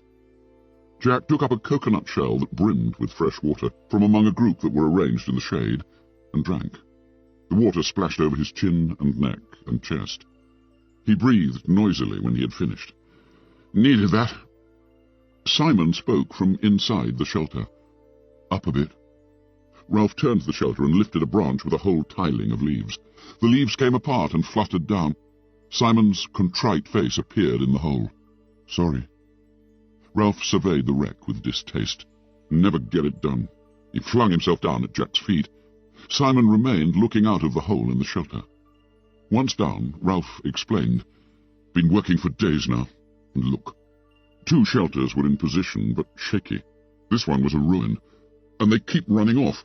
You remember the meeting? How everyone was going to work hard until the shelters were finished. Except me and my hunters. Except the hunters. Well, the little uns are... He gesticulated, sought for a word. "They're hopeless. The older ones aren't much better. Do you see? All day I've been working with Simon, no one else. They're off bathing or eating or playing." Simon poked his head out carefully. "You're chief. You tell 'em off." Ralph lay flat and looked up at the palm trees and the sky. "Meetings. Don't we love meetings? Every day, twice a day, we talk." He got on one elbow. "I bet if I blew the conch this minute they'd come running. Then we'd be, very solemn, and someone would say we ought to build a jet or a submarine or a TV set. When the meeting was over, they'd work for 5 minutes, then wander off or go hunting." Jack flushed. "We want meat." "Well, we haven't got any yet, and we want shelters. Besides, the rest of your hunters came back hours ago. They've been swimming." "I went on," said Jack. "I let them go. I had to go on. He tried to convey the compulsion to track down and kill that was swallowing him up. I went on. I thought, by myself..." The madness came into his eyes again. "I thought I might kill, but you didn't. I thought I might." Some hidden passion vibrated in Ralph's voice. "But you haven't yet." His invitation might have passed as casual were it not for the undertone. "You wouldn't care to help with the shelters, I suppose?" "We want meat." "And we don't get it." Now the antagonism was audible. "But I shall, next time. I've got to get a barb on this spear. We wounded a pig and the spear fell out.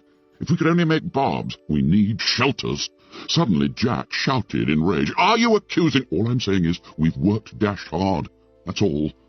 They were both red in the face and found looking at each other difficult. Ralph rolled on his stomach and began to play with the grass. "If it rains like when we dropped in, we'll need shelters all right. And then another thing, we need shelters because of the—" He paused for a moment, and they both pushed their anger away. Then he went on with the safe, changed subject. "You've noticed, haven't you?" Jack put down his spear and squatted. "Noticed what?" "Well, they're frightened." He rolled over and peered into Jack's fierce, dirty face. "I mean the way things are. They dream. You can hear 'em. Have you been awake at night?" Jack shook his head. "They talk and scream, the little uns. Even some of the others. As if it wasn't a good island." Astonished at the interruption, they looked up at Simon's serious face. "As if," said Simon, the beastie or the snake thing was real. Remember?" The 2 older boys flinched when they heard the shameful syllable. Snakes were not mentioned now, were not mentionable. "As if this wasn't a good island," said Ralph slowly. "Yes, that's right." Jack sat up and stretched out his legs. "They're batty. Crackers. Remember when we went exploring?" They grinned at each other, remembering the glamour of the first day. Ralph went on, "So we need shelters as a sort of home." "That's right." Jack drew up his legs, clasped his knees, and frowned in an effort to attain clarity. "All the same, in the forest, I mean when you're hunting, not when you're getting fruit, of course, but when you're on your own..." He paused for a moment, not sure if Ralph would take him seriously. "Go on."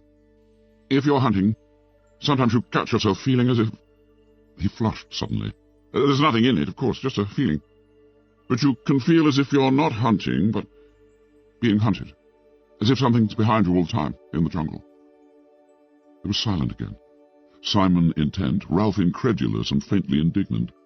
He sat up, rubbing one shoulder with a dirty hand. "Well, I don't know." Jack leapt to his feet and spoke very quickly. "That's how you can feel in the forest. Of course, there's nothing in it, only—" He took a few rapid steps towards the beach, then came back. "Only I know how they feel. See? That's all. The best thing we can do is get ourselves rescued."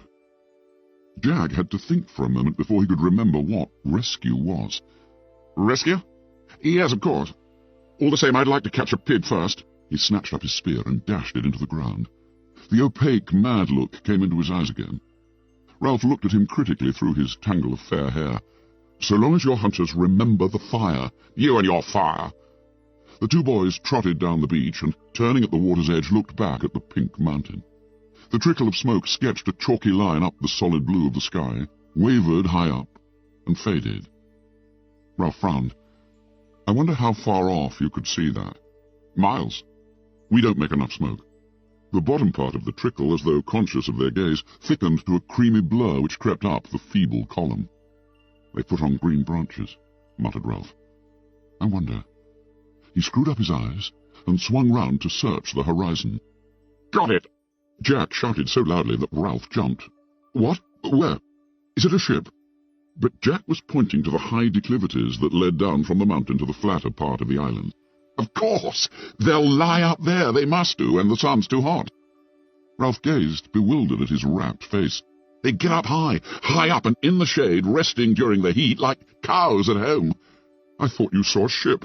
We could steal up on one, paint our faces so they wouldn't see, perhaps surround them, and then—" Indignation took away Ralph's control. "I was talking about smoke. Don't you want to be rescued? All you can talk about is pig, pig, pig. But we want meat, and I work all day with nothing but Simon, and you come back and don't even notice the hearts. I was working too." "But you like it," shouted Ralph. "You want to hunt, while I—" They faced each other on the bright beach, astonished at the rub of feeling. Ralph looked away first, pretending interest in a group of little uns on the sand. From beyond the platform came the shouting of the hunters in the swimming pool. On the end of the platform, Piggy was lying flat, looking down into the brilliant water. People don't help much. He wanted to explain how people were never quite what you thought they were. Simon, he helps. He pointed at the shelters. All the rest rush off. He's done as much as I have, only, well, Simon's always about. Ralph started back to the shelters with Jack by his side. "Do a bit for you," muttered Jack, "before I have a bathe." "Don't bother." But when they reached the shelters, Simon was not to be seen. Ralph put his head in the hole, withdrew it, and turned to Jack. "He's buzzed off." "Got fed up," said Jack, "and gone for a bathe." Ralph frowned. "He's queer. He's funny." Jack nodded, as much for the sake of agreeing as anything, and by tacit consent they left the shelter and went towards the bathing pool.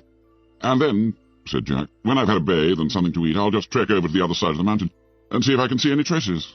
Coming?" "But the sun's nearly set." "I might have time." They walked along, two continents of experience and feeling, unable to communicate.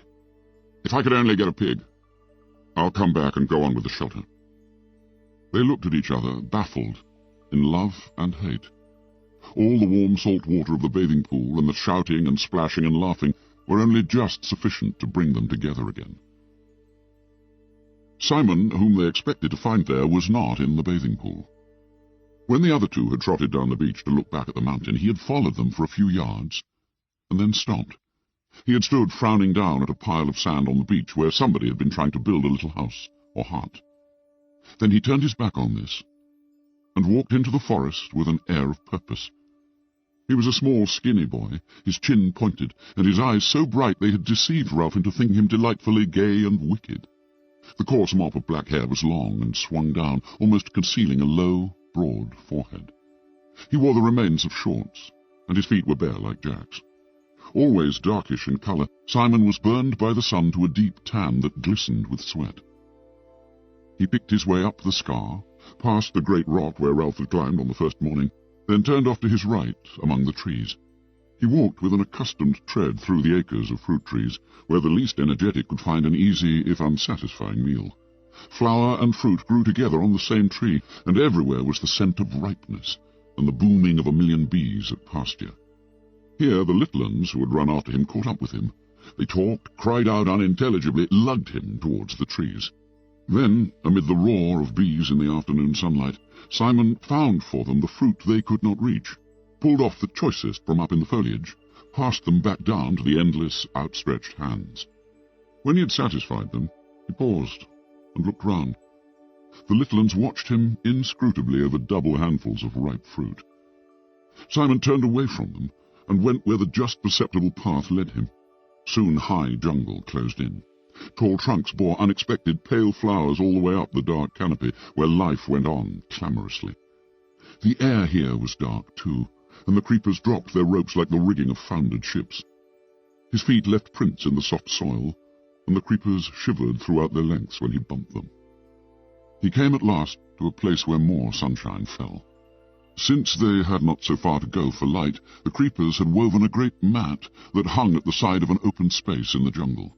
For here a patch of rock came close to the surface and would not allow more than little plants and ferns to grow. The whole space was walled with dark aromatic bushes, and was a bowl of heat and light. A great tree, fallen across one corner, leaned against the trees that still stood, and a rapid climber flaunted red and yellow sprays right to the top. Simon paused. He looked over his shoulder, as Jack had done at the close ways behind him, and glanced swiftly round to confirm that he was utterly alone. For a moment his movements were almost furtive. Then he bent down and wormed his way into the centre of the mat. The creepers and the bushes were so close that he left his sweat on them, and they pulled together behind him. When he was secure in the middle, he was in a little cabin screened off from the open space by a few leaves. He squatted down, parted the leaves, and looked out into the clearing. Nothing moved but a pair of gaudy butterflies that danced round each other in the hot air. Holding his breath, he cocked a critical ear at the sounds of the island. Evening was advancing towards the island. The sounds of the bright fantastic birds, the bee sounds, even the crying of the gulls that were returning to their roosts among the square rocks, were fainter. The deep sea, breaking miles away on the reef, made an undertone less perceptible than the susurration of the blood. Simon dropped the screen of leaves back into place. The slope of the bars of honey-coloured sunlight decreased. They slid up the bushes, passed over the green candle-like buds, moved up towards the canopy, and darkness thickened under the trees. With the fading of the light, the riotous colours died, and the heat and the urgency cooled away. The candle buds stirred. Their green sepals drew back a little, and the white tips of the flowers rose delicately to meet the open air. Now the sunlight had lifted clear of the open space and withdrawn from the sky. Darkness poured out, submerging the ways between the trees till they were dim and strange as the bottom of the sea. The candle buds opened, their wide white flowers glimmering under the light that pricked down from the first stars. Their scent spilled out into the air and took possession of the island. Chapter 4. Painted Faces and Long Hair. The first rhythm that they became used to was the slow swing from dawn to quick dusk. They accepted the pleasures of morning, the bright sun, the whelming sea and sweet air, as a time when play was good, and life so full that hope was not necessary, and therefore forgotten. Towards noon, as the floods of light fell more nearly to the perpendicular, the stark colours of the morning were smoothed in pearl and opalescence, and the heat, as though the impending sun's height gave it momentum, became a blow that they ducked, running to the shade and lying there, perhaps even sleeping. Strange things happened at midday. The glittering sea rose up, moved apart in plains of blatant impossibility. The coral reef and the few stunted palms that clung to the more elevated parts would float up into the sky, would quiver, be plucked apart, run like raindrops on a wire, or be repeated, as in an odd succession of mirrors. Sometimes land loomed where there was no land, and flicked out like a bubble as the children watched. Piggy discounted all this learnedly as a mirage, and since no boy could reach even the reef over the stretch of water where the snapped sharks waited, they grew accustomed to these mysteries, and ignored them, just as they ignored the miraculous throbbing stars. At midday the illusions merged into the sky, and there the sun gazed down like an angry eye. Then, at the end of the afternoon, the mirage subsided, and the horizon became level and blue and clipped as the sun declined. That was another time of comparative coolness, but menaced by the coming of the dark. When the sun sank, darkness dropped on the island like an extinguisher, and soon the shelters were full of restlessness under the remote stars. Nevertheless, the northern European tradition of work, play, and food right through the day made it impossible for them to adjust themselves wholly to this new rhythm. The little and Percival had early crawled into a shelter and stayed there for 2 days, talking, singing, and crying, till they thought him batty, and were faintly amused. Ever since then he had been peaked, red-eyed, and miserable, a little un who played little and cried often. The smaller boys were known now by the generic title of little uns. The decrease in size from Ralph down was gradual, and though there was a dubious region inhabited by Simon and Robert and Morris, nevertheless no one had any difficulty in recognizing big uns at one end and little uns at the other. The undoubted little uns, those aged about 6, led a quite distinct and at the same time intense life of their own. They ate most of the day, picking fruit where they could reach it, and not particular about ripeness and quality. They were used now to stomach aches and a sort of chronic diarrhea. They suffered untold terrors in the dark, and huddled together for comfort. Apart from food and sleep, they found time for play, aimless and trivial, among the white sand by the bright water. They cried for their mothers much less often than might have been expected. They were very brown and filthily dirty. They obeyed the summons of the conch, partly because Ralph blew it, and he was big enough to be a link with the adult world of authority, and partly because they enjoyed the entertainment of the assemblies. But otherwise they seldom bothered with the big uns, and their passionately emotional and corporate life was their own. They had built castles in the sand at the bar of the little river. These castles were about 1 foot high, and were decorated with shells, withered flowers, and interesting stones. Round the castles was a complex of marks, tracks, walls, railway lines, that were of significance only if inspected with the eye at beach level. The little uns played here, if not happily, at least with absorbed attention, and often as many as 3 of them would play the same game together. 3 were playing here now. Henry was the biggest of them. He was also a distant relative of that other boy whose mulberry-marked face had not been seen since the evening of the Great Fire. But he was not old enough to understand this, and if he had been told that the other boy had gone home in an aircraft, he would have accepted the statement without fuss or disbelief. Henry was a bit of a leader this afternoon, because the other 2 were Percival and Johnny, the smallest boys on the island. Percival was mouse-coloured, and had not been very attractive even to his mother. Johnny was well-built, with fair hair and a natural belligerence. Just now he was being obedient, because he was interested, and the 3 children, kneeling in the sand, were at peace. Roger and Morris came out of the forest. They were relieved from duty at the fire, and had come down for a swim. Roger led the way straight through the castles, kicking them over, burying the flowers, scattering the chosen stones. Morris followed, laughing, and added to the destruction. The 3 little uns paused in their game, and looked up. As it happened, the particular marks in which they were interested had not been touched, so they made no protest. Only Percival began to whimper with an eye full of sand, and Morris hurried away. In his other life, Morris had received chastisement for filling a younger eye with sand. Now, though there was no parent to let fall a heavy hand, Morris still felt the unease of wrongdoing. At the back of his mind formed the uncertain outlines of an excuse. He muttered something about a swim, and broke into a trot. Roger remained, watching the little uns.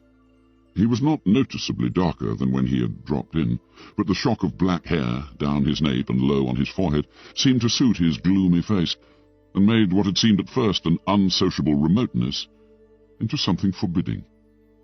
Percival finished his whimper and went on playing, for the tears had washed the sand away. Johnny watched him with china blue eyes, then began to fling up sand in a shower, and presently Percival was crying again. When Henry tired of his play and wandered off along the beach, Roger followed him, keeping beneath the palms and drifting casually in the same direction. Henry walked at a distance from the palms and the shade because he was too young to keep himself out of the sun. He went down the beach and busied himself at the water's edge. The great Pacific tide was coming in, and every few seconds the relatively still water of the lagoon heaved forwards an inch. There were creatures that lived in this last fling of the sea, tiny transparencies that came questing in with the water over the hot, dry sand. With impalpable organs of sense, they examined this new field. Perhaps food had appeared where, the last incursion, there had been none. bird droppings, insects perhaps, any of the strewn detritus of landward life. Like a myriad of tiny teeth in a saw, the transparencies came scavenging over the beach. This was fascinating to Henry. He poked about with a bit of stick that itself was wave-worn and whitened and vagrant, and tried to control the motions of the scavengers. He made little runnels that the tide filled and tried to crowd them with creatures. He became absorbed beyond mere happiness as he felt himself exercising control over living things. He talked to them, urging them, ordering them. Driven back by the tide, his footprints became bays in which they were trapped and gave him the illusion of mastery. He squatted on his hams at the water's edge, bowed, with a shock of hair falling over his forehead and past his eyes, and the afternoon sun emptied down invisible arrows. Roger waited too. At first he had hidden behind a great palm bowl, but Henry's absorption with the transparencies was so obvious that at last he stood out in full view. He looked along the beach. Percival had gone off, crying, and Johnny was left in triumphant possession of the castles. He sat there crooning to himself and throwing sand at an imaginary Percival. Beyond him, Roger could see the platform and the glints of spray where Ralph and Simon and Piggy and Morris were diving in the pool. He listened carefully, but could only just hear them. A sudden breeze shook the fringe of palm trees so that the fronds tossed and fluttered. 60 feet above Roger, a cluster of nuts, fibrous lumps as big as rugby balls, were loosed from their stems. They fell about him with a series of hard thumps, but he was not touched. Roger did not consider his escape, but looked from the nuts to Henry and back again. The subsoil beneath the palm trees was a raised beach, and generations of palms had worked loose in this, the stones that had lain on the sands of another shore. Roger stooped, picked up a stone, aimed, and threw it at Henry, threw it to miss. The stone, that token of preposterous time, bounced 5 yards to Henry's right and fell in the water. Roger gathered a handful of stones and began to throw them. Yet there was a space round Henry, perhaps 6 yards in diameter, into which he dare not throw. Here, invisible yet strong, was the taboo of the old life. Round the squatting child was the protection of parents and school and policemen and the law. Roger's arm was conditioned by a civilization that knew nothing of him and was in ruins. Henry was surprised by the plopping sounds in the water. He abandoned the noiseless transparencies and pointed at the center of the spreading rings like a setter. This side and that the stones fell, and Henry turned obediently, but always too late to see the stones in the air. At last he saw one, and laughed, looking for the friend who was teasing him. But Roger had whipped behind the palm bowl again, was leaning against it, breathing quickly, his eyelids fluttering. Then Henry lost interest in stones, and wandered off. "Roger?" Jack was standing under a tree about 10 yards away. When Roger opened his eyes and saw him, a darker shadow crept beneath the swarthiness of his skin. But Jack noticed nothing. He was eager, impatient, beckoning, so that Roger went to him. There was a pool at the end of the river, a tiny mere dammed back by sand and full of white water lilies and needle-like reeds. Here Sam and Eric were waiting, and Bill. Jack, concealed from the sun, knelt by the pool and opened the 2 large leaves that he carried. One of them contained white clay, and the other red. By them lay a stick of charcoal brought down from the fire. Jack explained to Roger as he worked. "They don't smell me, they see me, I think. Something pink under the trees." He smeared on the clay. "If only I'd some green." He turned a half-concealed face up to Roger and answered the comprehension of his gaze. "For hunting, like in the war. You know, dazzle paint, like things trying to look like something else." He twisted in the urgency of telling, "Like moths on a tree trunk." Roger understood and nodded gravely. The twins moved towards Jack and began to protest timidly about something. Jack waved them away. "Shut up!" He rubbed the charcoal stick between the patches of red and white on his face. "No, you two come with me." He peered at his reflection and disliked it. He bent down, took up a double handful of lukewarm water, and rubbed the mess from his face. Freckles and sandy eyebrows appeared. Roger smiled unwillingly. "You don't half look a mess." Jack planned his new face. He made one cheek and one eye socket white, then rubbed red over the other half of his face, and slashed a black bar of charcoal across from right ear to left jaw. He looked in the mirror for his reflection, but his breathing troubled the mirror. "Sam and Eric, get me a coconut, an empty one." He knelt, holding the shell of water. A rounded patch of sunlight fell on his face, and a brightness appeared in the depths of the water. He looked in astonishment, no longer at himself, but at an awesome stranger. He spilt the water and leapt to his feet, laughing excitedly. Beside the mirror, his sinewy body held up a mask that drew their eyes and appalled them. He began to dance, and his laughter became a bloodthirsty snarling.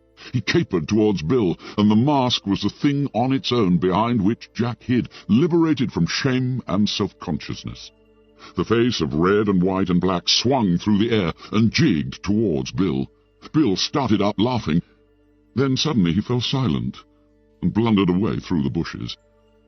Jack rushed towards the twins. "The rest are making a line. Come on." "But come on. I'll creep up and stab." The mask compelled them. Ralph climbed out of the bathing pool and trotted up the beach and sat in the shade beneath the palms. His fair hair was plastered over his eyebrows, and he pushed it back. Simon was floating in the water and kicking with his feet, and Morris was practicing diving. Piggy was mooning about, aimlessly picking up things and discarding them. The rock pools which so fascinated him were covered by the tide, and so he was without an interest until the tide went back.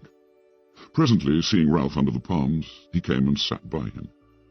Piggy wore the remainders of a pair of shorts. His fat body was golden brown, and the glasses still flashed when he looked at anything. He was the only boy on the island whose hair never seemed to grow. The rest were shock-headed, but Piggy's hair still lay in wisps over his head, as though baldness were his natural state, and this imperfect covering would soon go, like the velvet on a young stag's antlers. "I've been thinking," he said, "about a clock. We could make a sundial. We could put a stick in the sand, and then—" The effort to express the mathematical processes involved was too great. He made a few passes instead. "And an airplane and a TV set," said Ralph sourly, "and a steam engine." Piggy shook his head. "You have to have a lot of metal things for that," he said, "and we haven't got no metal, but we've got a stick." Ralph turned and smiled involuntarily. Piggy was a bore. His fat, his asthma, and his matter-of-fact ideas were dull. But there was always a little pleasure to be got out of pulling his leg, even if one did it by accident. Piggy saw the smile and misinterpreted it as friendliness. There had grown up, tacitly among the big uns, the opinion that Piggy was an outsider, not only by accent, which did not matter, but by fat and asthma and specs and a certain disinclination for manual labour. Now, finding that something he had said made Ralph smile, he rejoiced and pressed his advantage. "We got a lot of sticks. We could have a sundial each. Then we should know what the time was." "A fat lot of good that would be." "Well, you said you wanted things done so as we could be rescued." "Oh, shut up." He leapt to his feet and trotted back to the pool just as Morris did a rather poor dive. Ralph was glad of a chance to change the subject. He shouted as Morris came to the surface, "Belly flop, belly flop." Morris flashed a smile at Ralph, who slid easily into the water. Of all the boys, he was the most at home there. But today, irked by the mention of rescue, the useless, footling mention of rescue, even the green depths of water and the shattered golden sun held no balm. Instead of remaining and playing, he swam with steady strokes under Simon and crawled out of the other side of the pool to lie there, sleek and streaming like a seal. Piggy, always clumsy, stood up and came to stand by him, so that Ralph rolled on his stomach and pretended not to see. The mirages had died away, and gloomily he ran his eye along the taut blue line of the horizon. The next moment he was on his feet and shouting, "Smoke! Smoke!" Simon tried to sit up in the water and got a mouthful. Morris, who'd been standing ready to dive, swayed back on his heels, made a bolt for the platform, then swerved back to the grass under the palms. There he started to pull on his tattered shorts to be ready for anything. Ralph stood, one hand holding back his hair, the other clenched. Simon was climbing out of the water. Piggy was rubbing his glasses on his shorts and squinting at the sea. Morris had got both legs through one leg of his shorts. Of all the boys, only Ralph was still. "I can't see no smoke," said Piggy incredulously. "I can't see no smoke, Ralph. Where is it?" Ralph said nothing. Now both his hands were clenched over his forehead, so that the fair hair was kept out of his eyes. He was leaning forward, and already the salt was whitening his body. "Ralph, where's the ship?" Simon stood by, looking from Ralph to the horizon. Morris's trousers gave way with a sigh, and he abandoned them as a wreck, rushed towards the forest, and then came back again. The smoke was a tight little knot on the horizon, and was uncoiling slowly. Beneath the smoke was a dot that might be a funnel. Ralph's face was pale as he spoke to himself. They'll see our smoke. Piggy was looking in the right direction now. It don't look much. He turned round and peered up at the mountain. Ralph continued to watch the ship ravenously. Colour was coming back into his face. Simon stood by him, silent. I know I can't see very much, said Piggy, but have we got any smoke? Ralph moved impatiently, still watching the ship. The smoke on the mountain. Morris came running and stared out to sea. Both Simon and Piggy were looking up at the mountain. Piggy screwed up his face, but Simon cried out as though he had hurt himself. Ralph! Ralph! The quality of his speech slewed Ralph on the sand. You tell me, said Piggy anxiously. Is there a signal? Ralph looked back at the dispersing smoke on the horizon, then up at the mountain. Ralph, please! Is there a signal? Simon put out his hand timidly to touch Ralph. But Ralph started to run, splashing through the shallow end of the bathing pool, across the hot white sand, and under the palms. A moment later, he was battling with the complex undergrowth that was already engulfing the scar. Simon ran after him, then Morris. Piggy shouted, Ralph! Please, Ralph! Then he too started to run, stumbling over Morris's discarded shorts before he was across the terrace.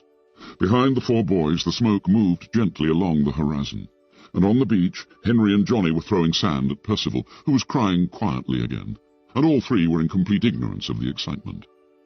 By the time Ralph had reached the landward end of the scar, he was using precious breath to swear. He did desperate violence to his naked body among the rasping creepers, so that blood was sliding over him. Just where the steep ascent to the mountain began, he stopped. Morris was only a few yards behind him. Piggy's specs, shouted Ralph. If the fire's right out, we'll need them. He stopped shouting and swayed on his feet. Piggy was only just visible, bumbling up from the beach. Ralph looked at the horizon, then up to the mountain. Was it better to fetch Piggy's glasses, or would the ship have gone? Or, if they climbed on, supposing the fire was right out and they had to watch Piggy crawling nearer and the ship sinking under the horizon?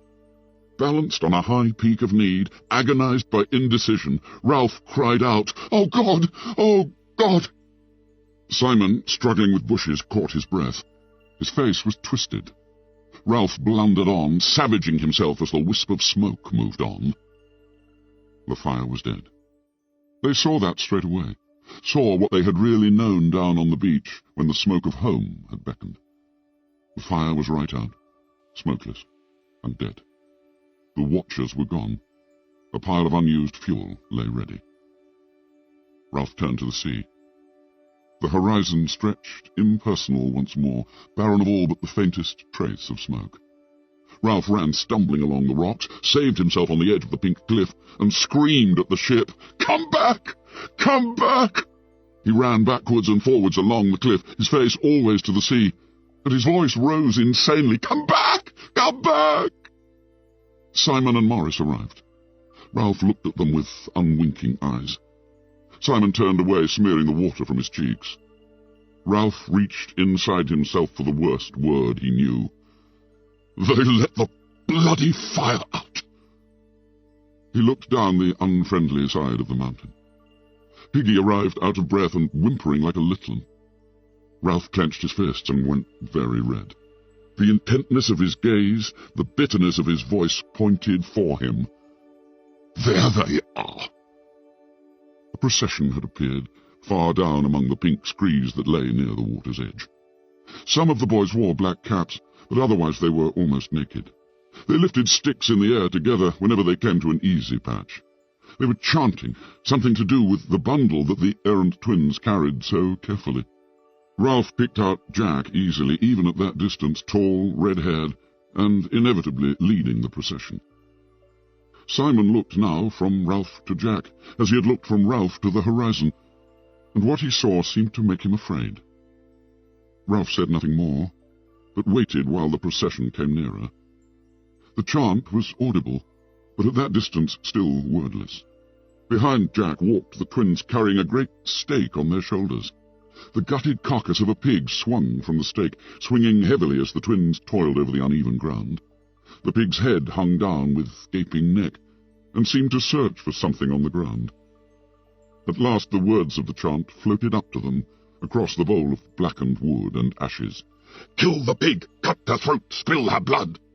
Yet as the words became audible, the procession reached the steepest part of the mountain, and in a minute or two the chant had died away. Piggy snivelled, and Simon shushed him quickly as though he had spoken too loudly in church. Jack, his face smeared with clays, reached the top first, and hailed Ralph excitedly with lifted spear. "Look! We've killed a pig! We stole up on them! We got in a circle!" Voices broke from the hunters. "We got in a circle! We crept up! The pig squealed!" The twins stood with the pig swinging between them, dropping black gouts on the rock. They seemed to share one wide, ecstatic grin. Jack had too many things to tell Ralph at once. Instead, he danced a step or two, then remembered his dignity, and stood still, grinning. He noticed blood on his hands, and grimaced distastefully, looked for something on which to clean them, then wiped them on his shorts, and laughed. Ralph spoke. "You let the fire out." Jack checked, vaguely irritated by this irrelevance, but too happy to let it worry him. "We can light the fire again. You should have been with us, Ralph. We had a smashing time. The twins got knocked over. We hit the pig. I fell on top. I cut the pig's throat," said Jack, proudly, and yet twitched as he said it. "Can I borrow yours, Ralph, to make a nick in the hilt?" The boys chattered and danced. The twins continued to grin.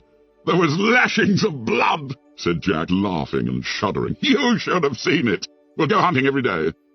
Ralph spoke again, hoarsely. He had not moved. "You let the fire out." This repetition made Jack uneasy. He looked at the twins and then back at Ralph. "We had to have them in the hunt," he said, "or there wouldn't have been enough for a ring." He flushed, conscious of a fault. "The fire's only been out an hour or two. We can light up again." He noticed Ralph's scarred nakedness, and the sombre silence of all four of them. He sought, charitable in his happiness, to include them in the thing that had happened. His mind was crowded with memories of the knowledge that had come to them when they closed in on the struggling pig, knowledge that they had outwitted a living thing, imposed their will upon it, taken away its life, like a long, satisfying drink. He spread his arms wide. "You should have seen the blood." The hunters were more silent now, but at this they buzzed again. Ralph flung back his hair. One arm pointed at the empty horizon.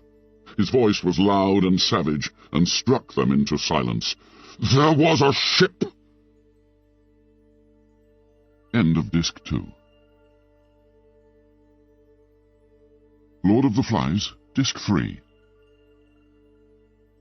Jack, faced at once with too many awful implications, ducked away from them. He laid a hand on the pig and drew his knife. Ralph brought his arm down, fist clenched, and his voice shook. "There was a ship out there. You said you'd keep the fire going, and you let it out." He took a step towards Jack, who turned and faced him. "They might have seen us. We might have gone home." This was too bitter for Piggy, who forgot his timidity in the agony of his loss. He began to cry out shrilly, "You and your blood, Jack married you. You and your hunting. We might have gone home." Ralph pushed Piggy on one side. "I was chief, and you were going to do what I said. You talk, but you can't even build huts. Then you go off hunting and let out the fire." He turned away, silent for a moment. Then his voice came again on a peak of feeling. "There was a ship." One of the smaller hunters began to wail. The dismal truth was filtering through to everybody. Jack went very red as he hacked and pulled at the pig. "The job was too much. We needed everyone." Ralph turned. "You could have had everyone when the shelters were finished, but you had to hunt. We needed meat." Jack stood up as he said this, the bloodied knife in his hand.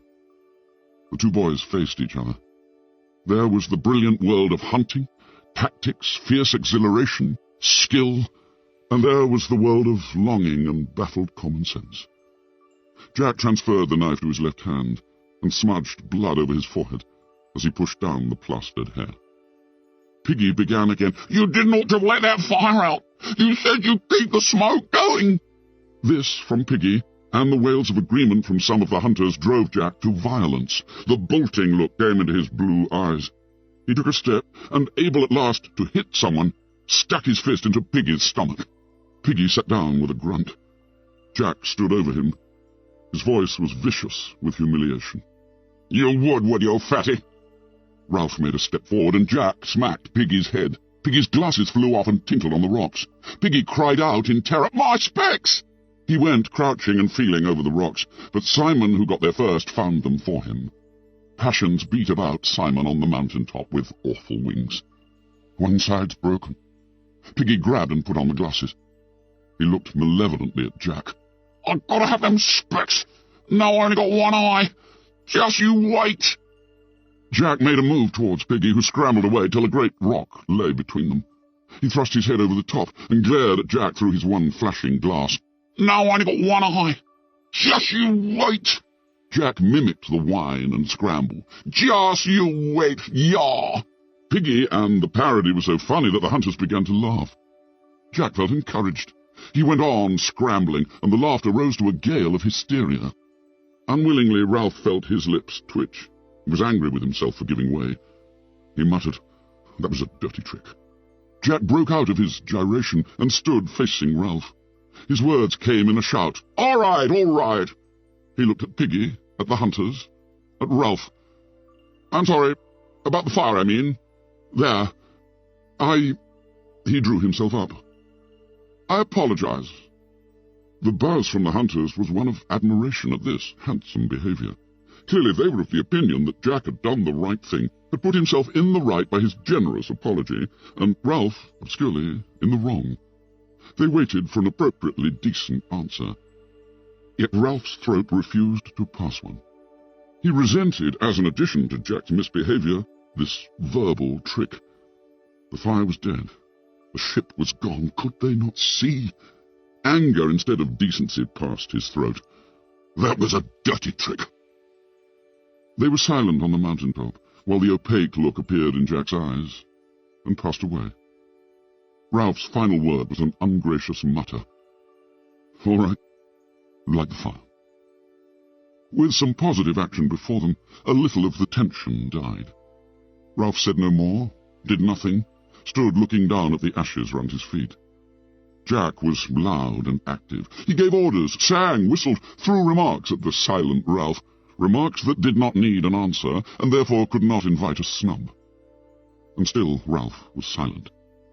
No one, not even Jack, would ask him to move, and in the end they had to build the fire 3 yards away, and in a place not really as convenient. So Ralph asserted his chieftainship, and could not have chosen a better way if he had thought for days. Against this weapon, so indefinable and so effective, Jack was powerless, and raged without knowing why. By the time the pile was built, they were on different sides of a high barrier. When they had dealt with the fire, another crisis arose. Jack had no means of lighting it. Then, to his surprise, Ralph went to Piggy and took the glasses from him. Not even Ralph knew how a link between him and Jack had been snapped and fastened elsewhere. "I'll bring them back." "I'll come too." Piggy stood behind him, islanded in a sea of meaningless colour, while Ralph knelt and focused the glossy spot. Instantly the fire was alight. Piggy held out his hand and grabbed the glasses back. Before these fantastically attractive flowers of violet and red and yellow, unkindness melted away. They became a circle of boys round a campfire, and even Piggy and Ralph were half drawn in. Soon some of the boys were rushing down the slope for more wood, while Jack hacked the pig. They tried holding the whole carcass on a stake over the fire, but the stake burnt more quickly than the pig roasted. In the end they skewered bits of meat on branches, and held them in the flames, and even then almost as much boy was roasted as meat. Ralph dribbled. He meant to refuse meat, but his past diet of fruit and nuts with an odd crab or fish gave him too little resistance. He accepted a piece of half-raw meat, and gnawed it like a wolf. Piggy spoke, almost dribbling. "Aren't I having none?" Jack had meant to leave him in doubt as an assertion of power, but Piggy, by advertising this omission, made more cruelty necessary. "You didn't hunt."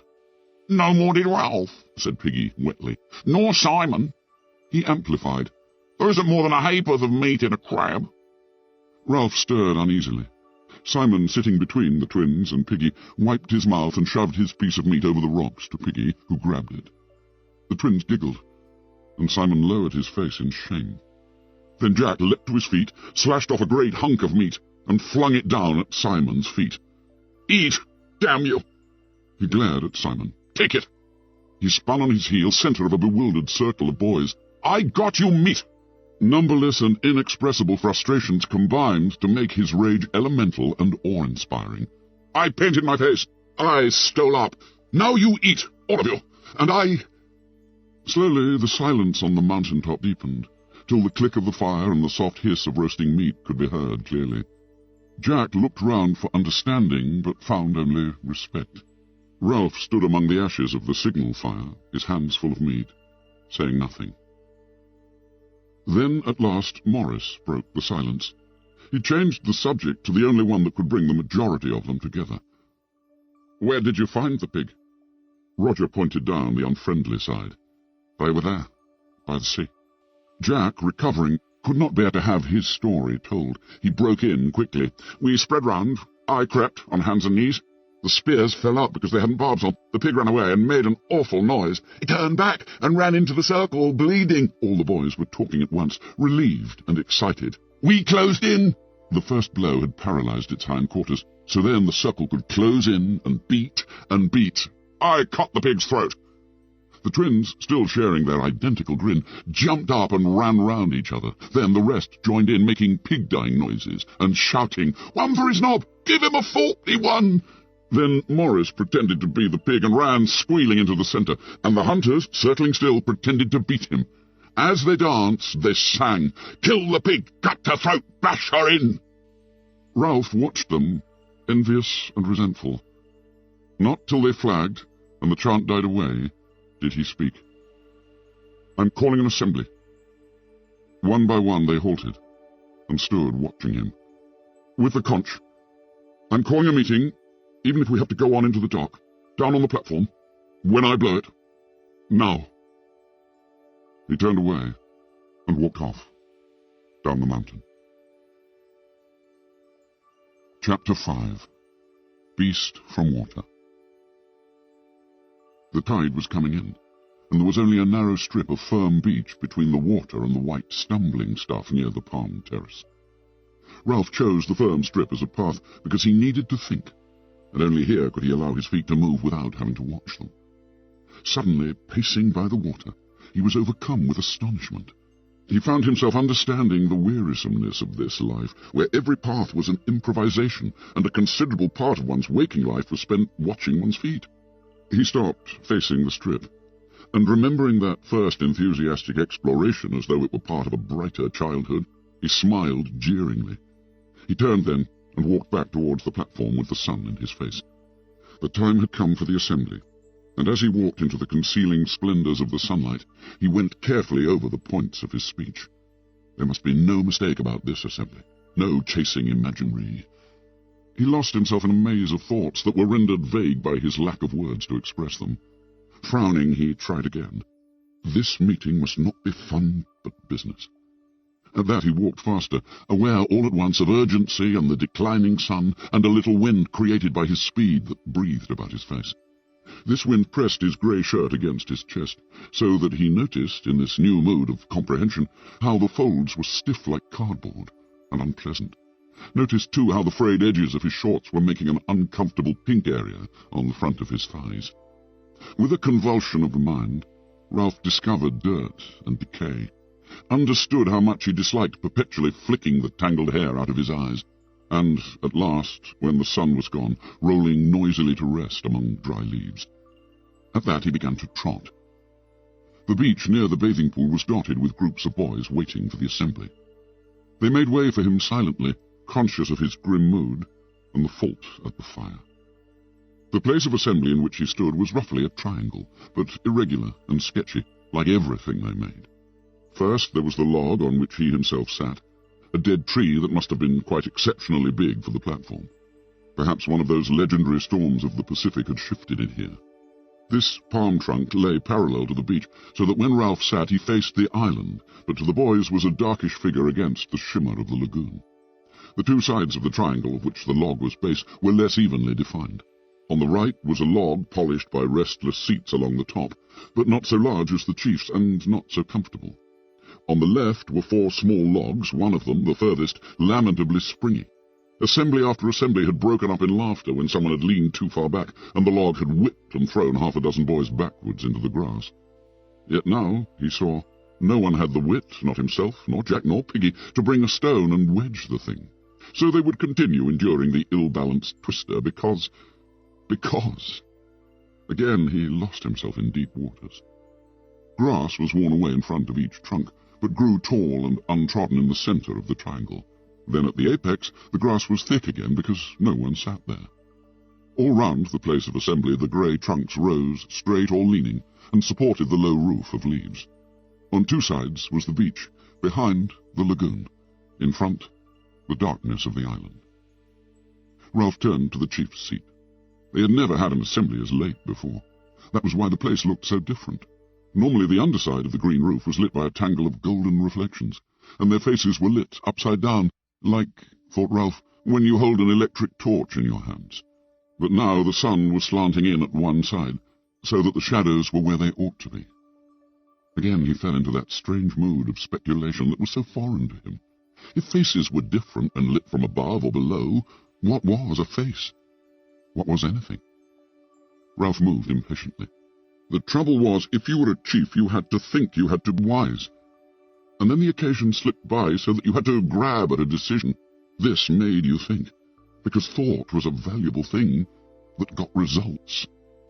Only, decided Ralph as he faced the chief's seat, I can't think, not like Piggy. Once more that evening Ralph had to adjust his values. Piggy could think. He could go step by step inside that fat head of his, only Piggy was no chief. But Piggy, for all his ludicrous body, had brains. Ralph was a specialist in thought now, and could recognize thought in another. The sun in his eyes reminded him how time was passing, so he took the conch down from the tree and examined the surface. Exposure to the air had bleached the yellow and pink to near white and transparency.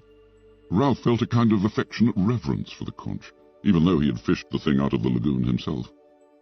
He faced the place of assembly and put the conch to his lips. The others were waiting for this and came straight away. Those who were aware that a ship had passed the island while the fire was out were subdued by the thought of Ralph's anger, while those, including the little ones who did not know, were impressed by the general air of solemnity. The place of assembly filled quickly. Jack, Simon, Morris, most of the hunters on Ralph's right, the rest on the left under the sun. Piggy came and stood outside the triangle. This indicated that he wished to listen but would not speak, and Piggy intended it as a gesture of disapproval. The thing is, we need an assembly. No one said anything, but the faces turned to Ralph were intent. He flourished the conch. He had learned, as a practical business, that fundamental statements like this had to be said at least twice before everyone understood them.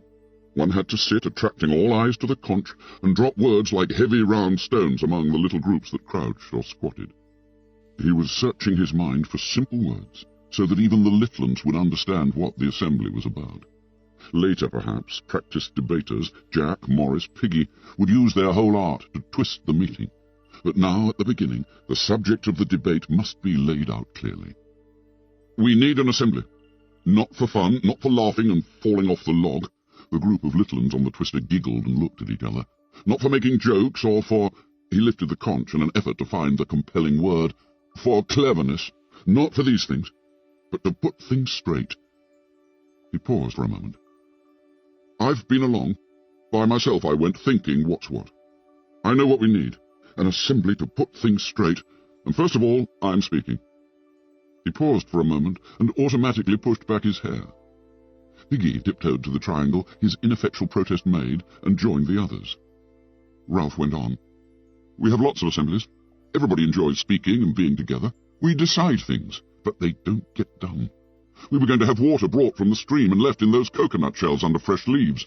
So it was for a few days. Now there's no water. The shells are dry. People drink from the river. There was a murmur of assent. Not that there's anything wrong with drinking from the river. I mean, I'd sooner have water from that place, you know, the pool where the waterfall is, than out of an old coconut shell. Only we said we'd have the water brought, and now not.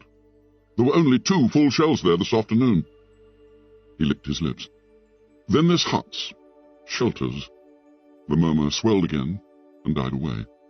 You mostly sleep in shelters. Tonight, except for Sam Nerrick up by the fire, you'll all sleep there. Who built the shelters? Clamour rose at once. Everyone had built the shelters. Ralph had to wave the conch once more. Wait a minute. I mean, who built all three? We all built the first one, 4 of us the second, and me and Simon built the last one over there. That's why it's so tottery. No, don't laugh. That shelter might fall down if the rain comes back. We'll need those shelters then. He paused and cleared his throat. There's another thing. We chose those rocks right along beyond the bathing pool as a lavatory. That was sensible too. The tide cleans the place up. You little uns know about that. There were sniggers here and there, and swift glances. Now people seem to use everywhere, even near the shelters and the platforms. You little uns, when you're getting fruit, if you're taken short— the assembly roared. I said, if you're taken short, you keep away from the fruit. That's dirty. Laughter rose again. I said, that's dirty. He plucked at his stiff grey shirt. That's really dirty. If you're taken short, you go right along the beach to the rocks. See? Piggy held out his hands for the conch, but Ralph shook his head. This speech was planned point by point. We've all got to use the rocks again. This place is getting dirty. He paused. The assembly, sensing a crisis, was tensely expectant. And then, about the fire. Ralph let out his spare breath with a little gasp that was echoed by his audience. Jack started to chip a piece of wood with his knife and whispered something to Robert, who looked away. The fire is the most important thing on the island. How can we ever be rescued except by luck if we don't keep a fire going? Is a fire too much for us to make? He flung out an arm. Look at us. How many are we? And yet we can't keep a fire going to make smoke. Don't you understand? Can't you see we ought to die before we let the fire out? There was a self-conscious giggling among the hunters. Ralph turned on them passionately. You hunters, you can laugh, but I tell you smoke is more important than the pig, however often you kill one. Do all of you see? He spread his arms wide and turned to the whole triangle. We've got to make smoke up there, or die. He paused, feeling for his next point. And another thing. Someone called out, too many things. There came mutters of agreement. Ralph overrode them. And another thing, we nearly set the whole island on fire. And we waste time rolling rocks and making little cooking fires. Now, I say this and make it a rule because I'm chief. We won't have a fire anywhere but on the mountain, ever.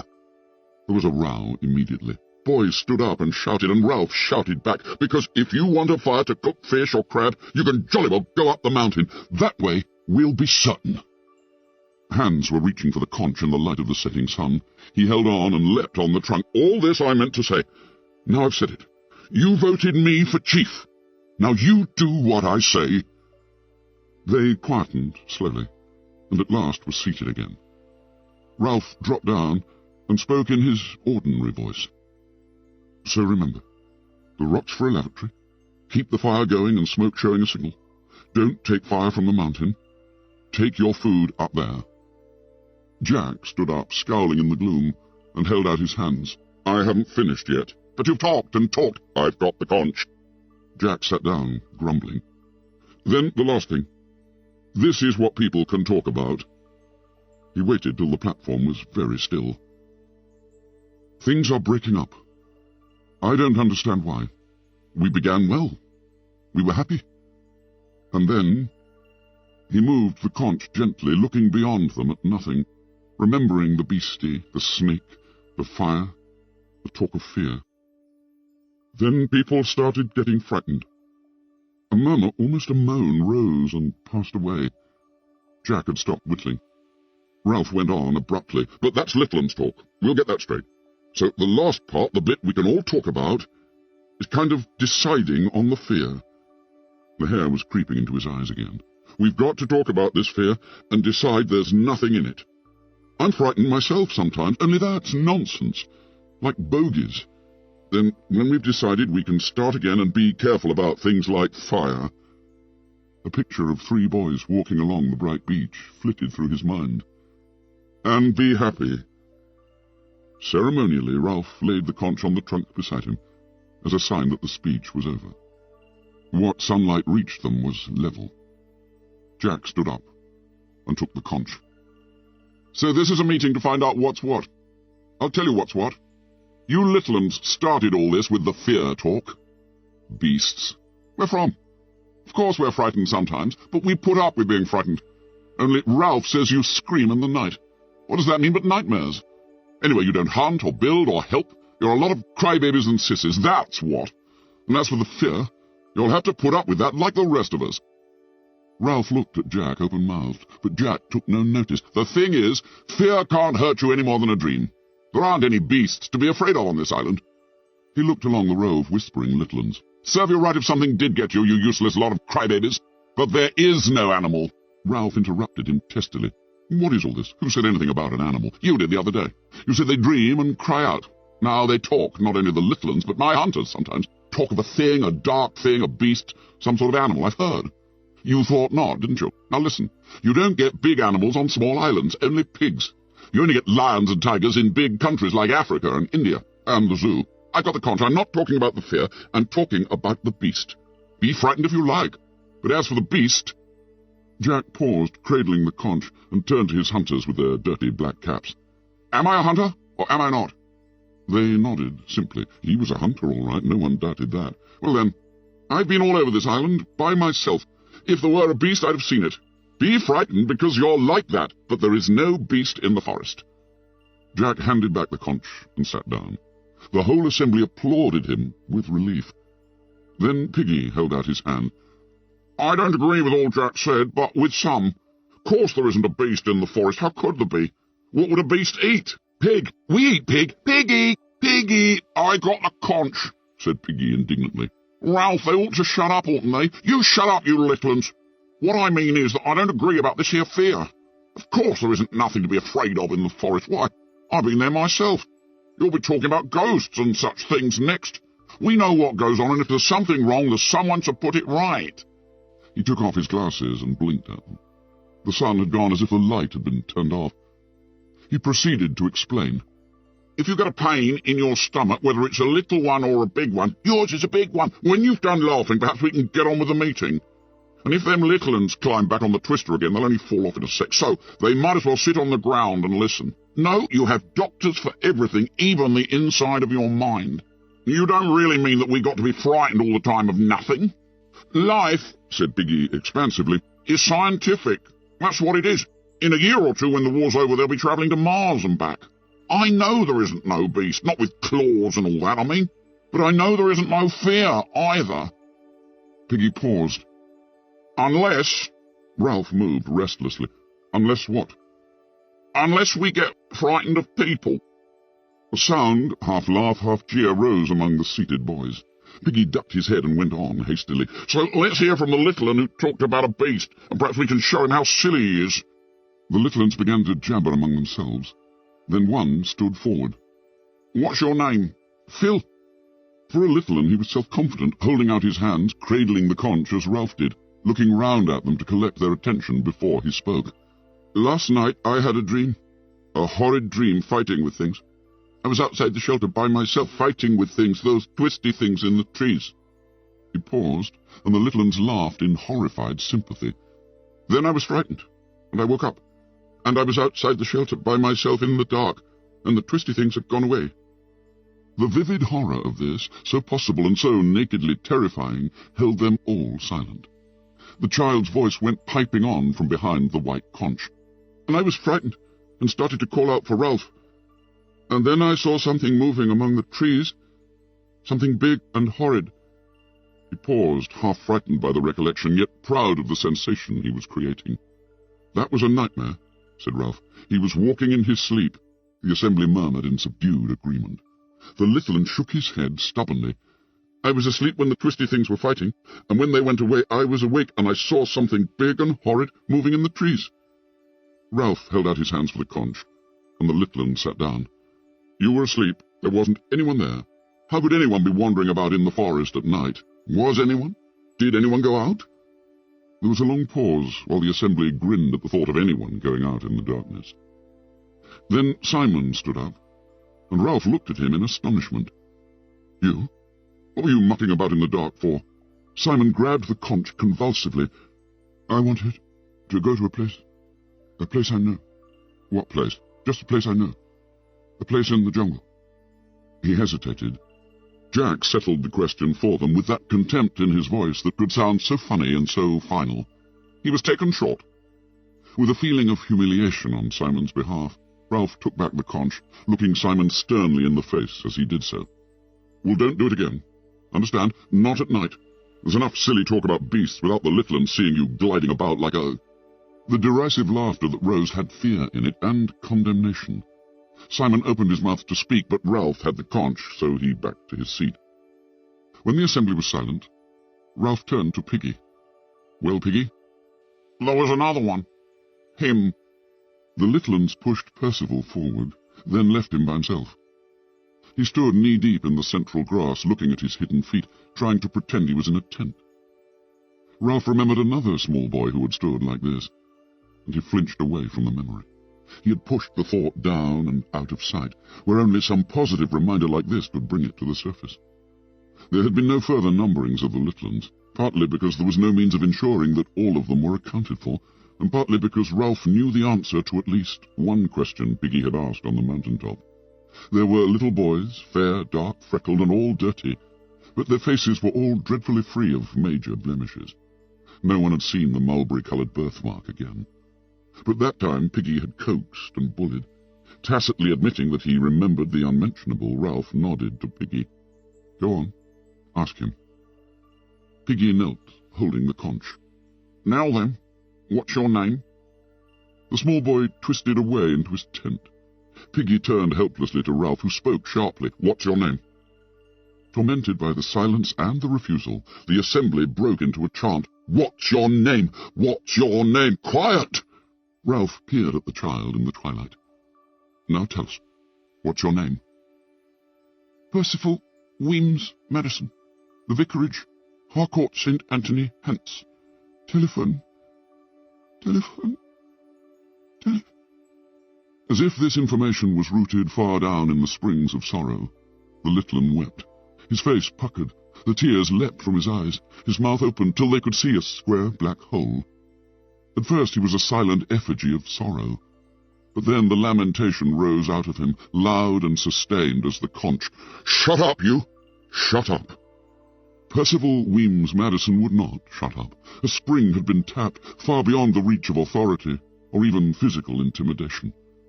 The crying went on, breath after breath, and seemed to sustain him upright, as if he were nailed to it. "Shut up! Shut up!" For now the little ones were no longer silent. They were reminded of their personal sorrows, and perhaps felt themselves to share in a sorrow that was universal. They began to cry in sympathy, two of them almost as loud as Percival. Morris saved them. He cried out, "Look at me!" He pretended to fall over. He rubbed his rump and sat on the twister so that he fell in the grass. He clowned badly, but Percival and the others noticed and sniffed and laughed. Presently they were all laughing so absurdly that the big uns joined in. Jack was the first to make himself heard. He had not got the conch and thus spoke against the rules, but nobody minded. "And what about the beast?" Something strange was happening to Percival. He yawned and staggered so that Jack seized and shook him. "Where does the beast live?" Percival sagged in Jack's grip. "That's a clever beast," said Piggy, jeering. "If it can hide on this island. Jack's been everywhere. Where could the beast live? Beast, my foot." Percival muttered something, and the assembly laughed again. Ralph leaned forward. "What does he say?" Jack listened to Percival's answer, and then let go of him. Percival, released, surrounded by the comfortable presence of humans, fell in the long grass and went to sleep. Jack cleared his throat, then reported casually, "He says the beast comes out of the sea." The last laugh died away. Ralph turned involuntarily, a black humped figure against the lagoon. The assembly looked with him, considered the vast stretches of water, the high sea beyond, unknown indigo of infinite possibility, heard silently the sough and whisper from the reef. Morris spoke, so loudly that they jumped. "Daddy says they haven't found all the animals in the sea yet." Argument started again. Ralph held out the glimmering conch, and Morris took it obediently. The meeting subsided. "I mean, when Jack says you can be frightened because people are frightened anyway, that's all right. But when he says there's only pigs on this island, I expect he's right, but he doesn't know. Not really, not certainly, I mean." Morris took a breath. My daddy says there's things, what do you call them, that make ink, squids, that are hundreds of yards long and eat whales whole. He paused again and laughed gaily. I don't believe in the beast, of course. As Piggy says, life's scientific, but we don't know, do we? Not certainly, I mean. Someone shouted. A squid couldn't come up out of the water. Couldn't. In a moment, the platform was full of arguing, gesticulating shadows. To Ralph, seated, this seemed the breaking up of sanity. Fear, beasts, no general agreement that the fire was all-important. And when one tried to get the thing straight, the argument sheared off, bringing up fresh, unpleasant matter. He could see a whiteness in the gloom near him, so he grabbed it from Morris and blew as loudly as he could. The assembly was shocked into silence. Simon was close to him, laying hands on the conch. Simon felt a perilous necessity to speak, but to speak in assembly was a terrible thing to him. Maybe, he said hesitantly, maybe there is a beast. The assembly cried out savagely, and Ralph stood up in amazement. You, Simon? You believe in this? I don't know, said Simon. His heartbeats were choking him. But the storm broke. Sit down! Shut up! Take the conch! Sod you! Shut up! Ralph shouted. Hear him! He's got the conch! What I mean is, maybe it's only us. Nuts! That was from Piggy, shocked out of decorum. Simon went on. We could be sort of... Simon became inarticulate in his effort to express mankind's essential illness. Inspiration came to him. What's the dirtiest thing there is? As an answer, Jack dropped into the uncomprehending silence that followed it, the one crude expressive syllable. Release was like an orgasm. Those little uns who had climbed back on the twister fell off again and did not mind. The hunters were screaming with delight. Simon's effort fell about him in ruins. The laughter beat him cruelly, and he shrank away, defenseless, to his seat. At last the assembly was silent again. Someone spoke out of turn. Maybe he means it's some sort of ghost. Ralph lifted the conch and peered into the gloom. The lightest thing was the pale beach. Surely the little uns were nearer. Yes, there was no doubt about it. They were huddled into a tight knot of bodies in the central grass. A flurry of wind made the palms talk, and the noise seemed very loud, now that darkness and silence made it so noticeable. Two grey trunks rubbed each other with an evil squeaking that no one had noticed by day. Piggy took the conch out of his hands. His voice was indignant. I don't believe in no ghosts, ever. Jack was up too, unaccountably angry. Who cares what you believe, fatty? I got the conch. There was the sound of a brief tussle, and the conch moved to and fro. You give me the conch back. Ralph pushed between them and got a thump on the chest. He wrested the conch from someone and sat down breathlessly. There's too much talk about ghosts. We ought to have left all this for daylight. A hushed and anonymous voice broke in. Perhaps that's what the beast is. A ghost. The assembly was shaken as by a wind. There's too much talking out of turn, Ralph said, because we can't have proper assemblies if you don't stick to the rules. He stopped again. The careful plan of this assembly had broken down. What do you want me to say, then? I was wrong to call this assembly so late. We'll have to vote on them. On ghost, I mean. And then go to the shelters because we're all tired. No, Jack, is it? Wait a minute. I'll say here and now that I don't believe in ghosts, or I don't think I do. But I don't like the thought of them. Not now, that is, in the dark. But we were going to decide what's what. He raised the conch for a moment. Very well, then. I suppose what's what is whether there are ghosts or not. He thought for a moment, formulating the question. Who thinks there may be ghosts? For a long time there was silence, and no apparent movement. Then Ralph peered into the gloom and made out the hands. He spoke flatly. I see. The world, that understandable and lawful world, was slipping away. Once there was this and that, and now. And the ship had gone. The conch was snatched from his hands, and Piggy's voice shrilled, I didn't vote for no ghosts! He whirled round on the assembly. Remember that, all of you! They heard him stamp. What are we, humans, or animals, or savages? What's grown-ups going to think? Going off, hunting pigs, letting fires out. And now... A shadow fronted him tempestuously. You shut up, you fat slug! There was a moment's struggle, and the glimmering conch jigged up and down. Ralph leapt to his feet. Jack, you haven't got the conch. Let him speak. Jack's face swam near him. "And you shut up! Who are you anyway, sitting there telling people what to do? You can't hunt, you can't sing. I'm chief. I was chosen.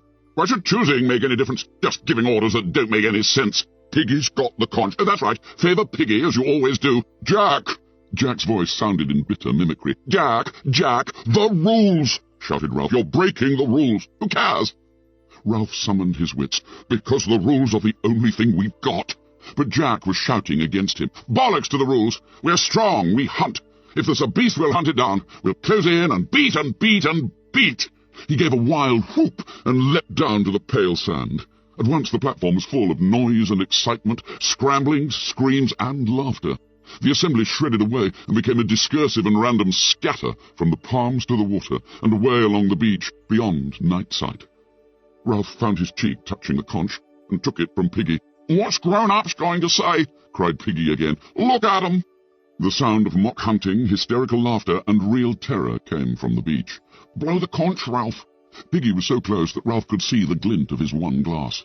"There's the fire. Can't they see?" "You've got to be tough now. Make 'em do what you want." Ralph answered in the cautious voice of one who rehearses a theorem. "If I blow the conch and they don't come back, then we've had it. We shan't keep the fire going. We'll be like animals. We'll never be rescued." "If you don't blow, we'll soon be animals anyway. I can't see what they're doing, but I can hear." The dispersed figures had come together on the sand and were a dense black mass that revolved. They were chanting something, and little uns that had had enough were staggering away, howling. Ralph raised the conch to his lips and then lowered it. "The trouble is, are there ghosts, Piggy? Or beasts?" "Course there aren't." "Why not?" "'Cause things wouldn't make sense. Houses and streets and TV. They wouldn't work." The dancing, chanting boys had worked themselves away till their sound was nothing but a wordless rhythm. "But suppose they don't make sense. Not here, on this island. Supposing things are watching us and waiting." Ralph shuddered violently and moved closer to Piggy, so that they bumped frighteningly. "You stop talking like that. We got enough trouble, Ralph, and I've had as much as I can stand. If there is ghosts—" "I ought to give up being chief. Hear 'em." "Oh, Lord! Oh, no!" Piggy gripped Ralph's arm. "If Jack was chief, he'd have all hunting and no fire. We'd be here till we died." His voice ran up to a squeak. "Who's that sitting there?" "Me, Simon." "Fat lot of good we are," said Ralph. "3 blind mice. I'll give up." "If you give up," said Piggy in an appalled whisper, "what'd happen to me?" "Nothing." "He hates me. I don't know why. If he could do what he wanted, you're all right, he respects you. Besides, you'd hit him. You were having a nice fight with him just now." "I had the conch," said Piggy simply. "I had a right to speak." Simon stirred in the dark. "Go on being chief." "You shut up, young Simon. Why couldn't you say there wasn't a beast?" "I'm scared of him," said Piggy, "and that's why I know him. If you're scared of someone, you hate him, but you can't stop thinking about him. You kid yourself he's all right, really, and then when you see him again, it's like asthma, and you can't breathe. I tell you what, he hates you too, Ralph." "Me? Why me?" "I don't know. You've got him over the fire, and you're chief and he isn't." "But he's Jack married you." "I've been in bed so much I've done some thinking. I know about people. I know about me and him. He can't hurt you, but if you stand out of the way, he'd hurt the next thing. And that's me." "Piggy's right, Ralph. There's you and Jack. Go on being chief. We're all drifting when things are going wrong. At home there was always a grown-up, 'Please, sir, please, miss,' and then you've got an answer. How I wish my auntie was here." "I wish my father. Oh, what's the use? Keep the fire going." The dance was over, and the hunters were going back to the shelters. "Grown-ups know things," said Piggy. "They ain't afraid of the dark. They'd meet and have tea and discuss.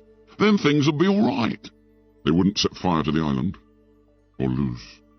They'd build a ship. The 3 boys stood in the darkness, striving unsuccessfully to convey the majesty of adult life. They wouldn't quarrel. "Or break my specs." Or talk about a beast. "If only they could get a message to us," cried Ralph desperately. "If only they could send us something grown up, a sign or something." A thin wail out of the darkness chilled them and set them grabbing for each other. Then the wail rose, remote and unearthly, and turned to an inarticulate gibbering. Percival Weems Madison, of the vicarage, Harcourt St. Anthony, lying in the long grass, was living through circumstances in which the incantation of his address was powerless to help him. Chapter 6. Beast from Air. There was no light left save that of the stars. When they had understood what made this ghostly noise, and Percival was quiet again, Ralph and Simon picked him up unhandily and carried him to a shelter. Piggy hung about near for all his brave words, and the three bigger boys went together to the next shelter. They lay restlessly and noisily among the dry leaves, watching the patch of stars that was opening towards the lagoon. Sometimes a little un cried out from the other shelters, and once a big un spoke in the dark. Then they too fell asleep. A sliver of moon rose over the horizon, hardly large enough to make a path of light, even when it sat right down on the water. But there were other lights in the sky that moved fast, winked, or went out, though not even a faint popping came down from the battle fought at 10 miles height. But a sign came down from the world of grown-ups, though at the time there was no child awake to read it. There was a sudden bright explosion, and a corkscrew trail across the sky, then darkness again, and stars. There was a speck above the island, a figure dropping swiftly beneath a parachute, a figure that hung with dangling limbs. The changing winds of various altitudes took the figure where they would.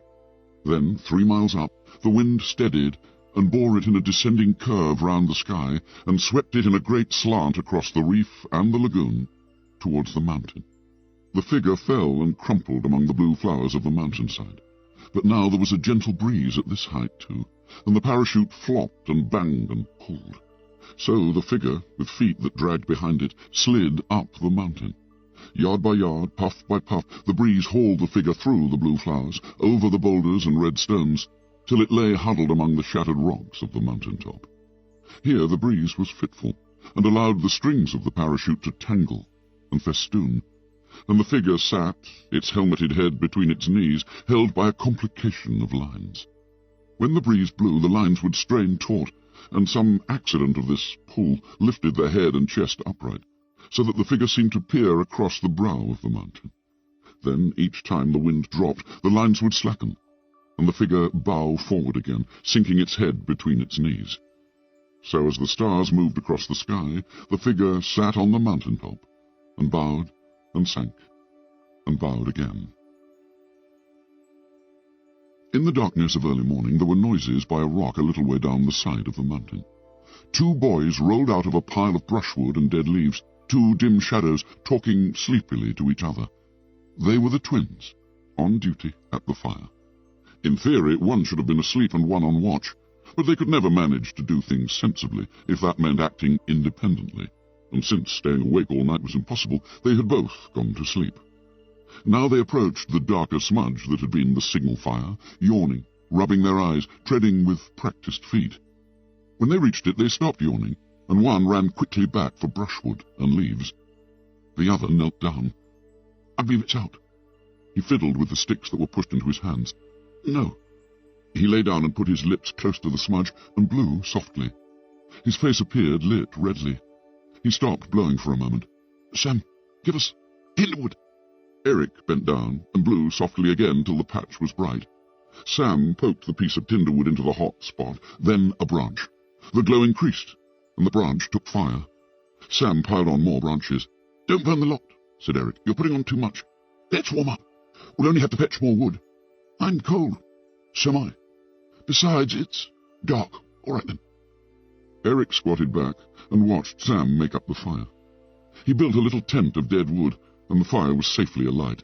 "That was near. He'd have been waxy." For a few moments the twins watched the fire in silence. Then Eric sniggered. "Wasn't he waxy? About the fire and the pig. Lucky he went for Jack instead of us. Remember old Waxy at school? Boy, you are driving me slowly insane." The twins shared their identical laughter, then remembered the darkness and other things, and glanced round uneasily. The flames busy about the tent drew their eyes back again. Eric watched the scurrying woodlice that were so frantically unable to avoid the flames, and thought of the first fire, just down there on the steeper side of the mountain, where now was complete darkness. He did not like to remember it, and looked away at the mountain top. Warmth radiated now, and beat pleasantly on them. Sam amused himself by fitting branches into the fire as closely as possible. Eric spread out his hands, searching for the distance at which the heat was just bearable. Idly looking beyond the fire, he resettled the scattered rocks from their flat shadows into daylight contours. Just there was the big rock, and the 3 stones there, that split rock, and there beyond was a gap, just there. Sam? Huh? Nothing. The flames were mastering the branches. The bark was curling and falling away, the wood exploding. The tent fell inwards and flung a wide circle of light over the mountain top. Sam? Huh? Sam? Sam? Sam looked at Eric irritably. The intensity of Eric's gaze made the direction in which he looked terrible, for Sam had his back to it. He scrambled round the fire, squatted by Eric, and looked to see. They became motionless, gripped in each other's arms, 4 unwinking eyes aimed, and 2 mouths open. Far beneath them the trees of the forest sighed, then roared. The hair on their foreheads fluttered, and flames blew out sideways from the fire. 15 yards away from them came the plopping noise of fabric blown open. Neither of the boys screamed, but the grip of their arms tightened, and their mouths grew peaked. For perhaps 10 seconds they crouched like that, while the flailing fire sent smoke and sparks and waves of inconstant light over the top of the mountain. Then, as though they had but one terrified mind between them, they scrambled away over the rocks and fled. Ralph was dreaming. He had fallen asleep after what seemed hours of tossing and turning noisily among the dry leaves. Even the sounds of nightmare from the other shelters no longer reached him, for he was back from where he came from, feeding the ponies with sugar over the garden wall. Then someone was shaking his arm, telling him that it was time for tea. "Ralph, wake up!" The leaves were roaring like the sea. "Ralph, wake up!" "What's the matter?" "We saw the beast! Plain!" "Who are you? The twins?" "We saw the beast!" "Quiet. Piggy." The leaves were roaring still. Piggy bumped into him, and a twin grabbed him as he made for the oblong of paling stars. "You can't go out. It's horrible." "Piggy, where are the spears?" "I can hear the—" "Quiet then. Lie still." They lay there listening, at first with doubt, but then with terror, to the description the twins breathed at them between bouts of extreme silence. Soon the darkness was full of claws, full of the awful unknown and menace. An interminable dawn faded the stars out, and at last light, sad and grey, filtered into the shelter. They began to stir, though still the world outside the shelter was impossibly dangerous.